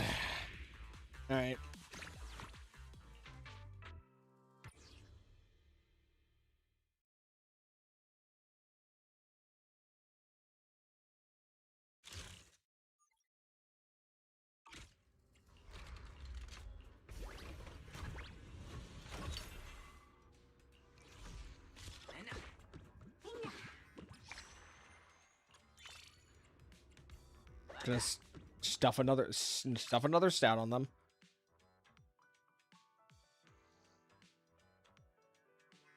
Oh, I can't add to one of those. Oh, I made a mistake.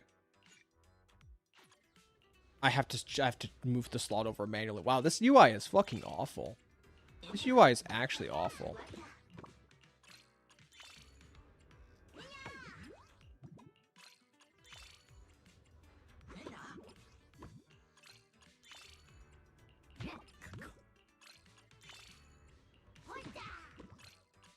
All this just to replace y'all for a bunch of banging boots I'm gonna pull in like the next cycle.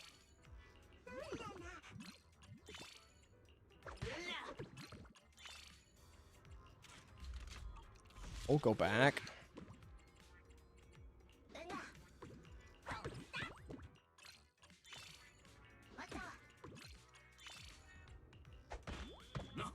I can't even do his because I gotta rank him up.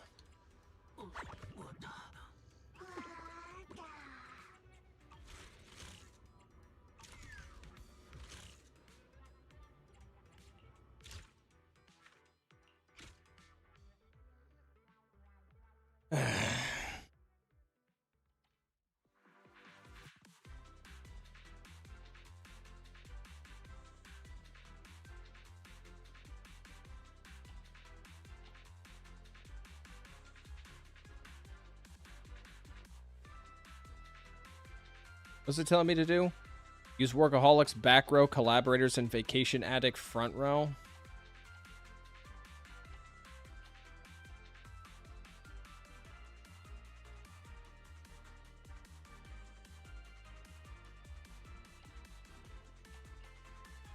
And what the fuck is this?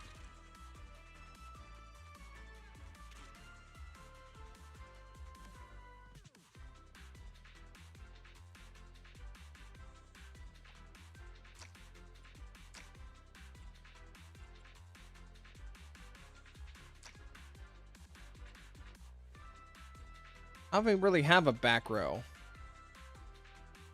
Ah, fuck it, just do it.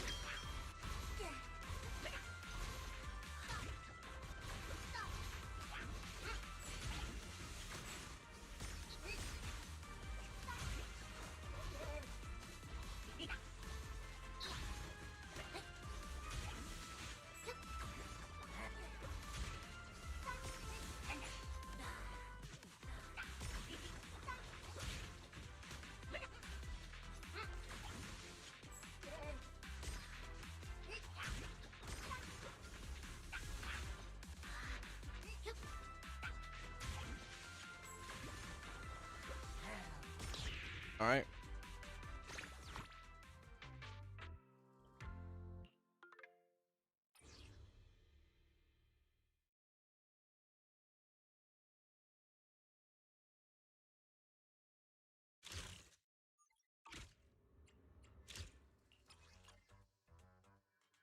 Clear stage 20, reach level 20.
High risk?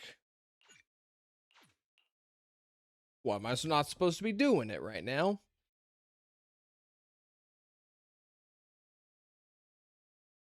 Who's in here?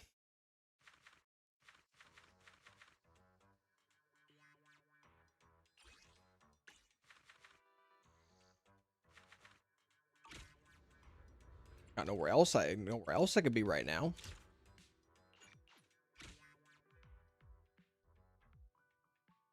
You just tell me that big ass Mercury wasn't high risk?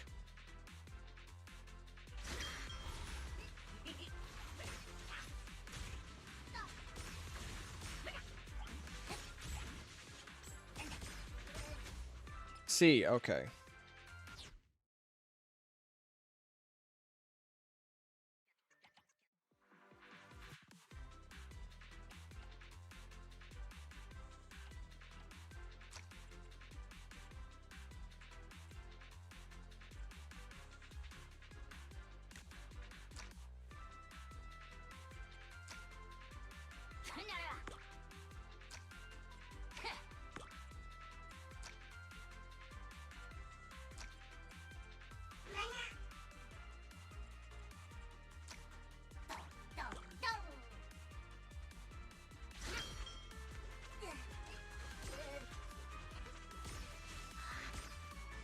Wow, this is shit.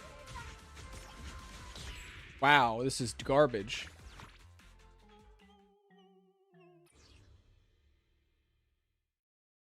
Mode fucking sucks.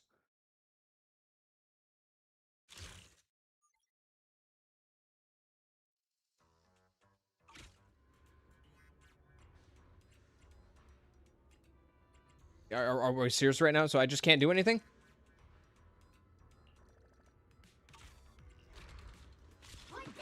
Just soft locked?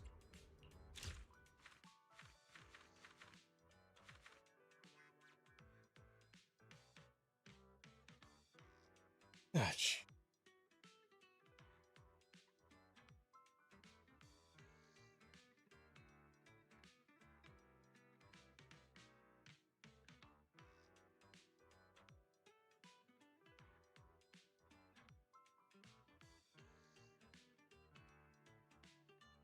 Where?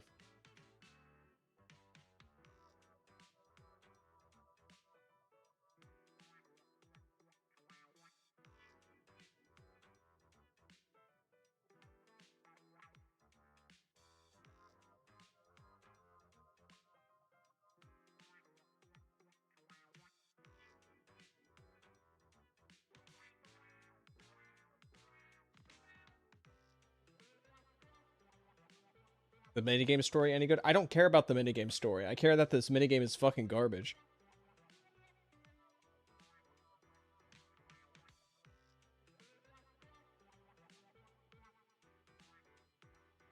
Why? Because it's fucking auto chess with soft locking mechanics because my gear's not because my fucking bangaboos are not good.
Alright, let's see if anybody on Reddit has anything to say about it.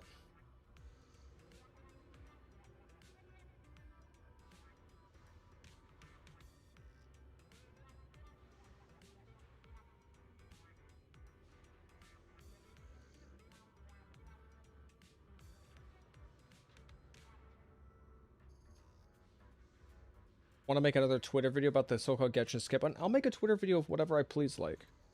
If it's a funny post and I find it, and I'll do it.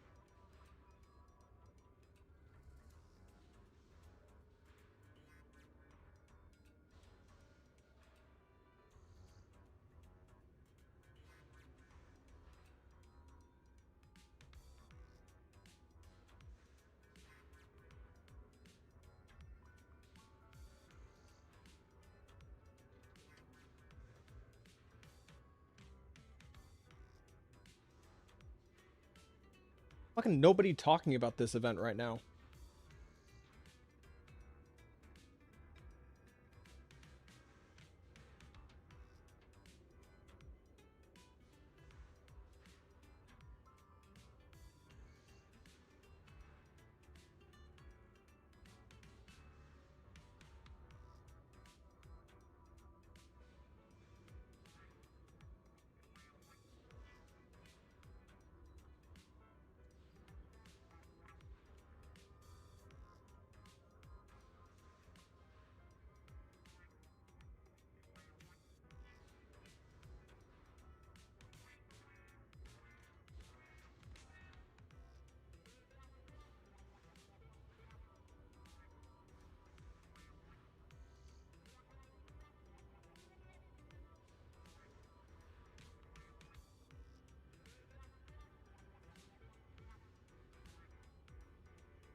What the hell's the name of this shit?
Wow, nobody's fucking talking about this piece of shit.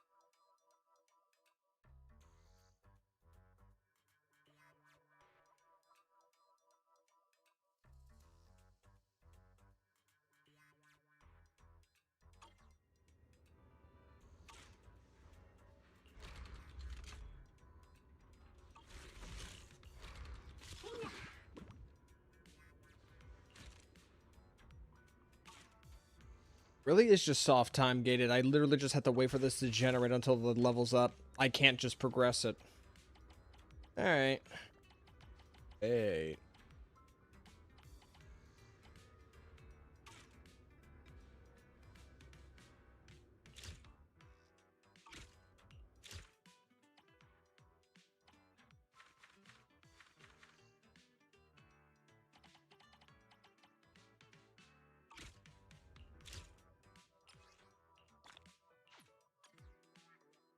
Oh well. So we'll just have to leave that alone.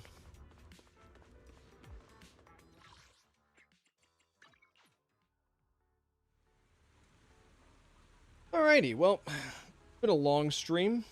Can't really think of anything else I want to do at this very moment, so I think I'm going to skedaddle for now and have myself some dinner. So I hope you all have a nice evening, but this is where we are parting ways.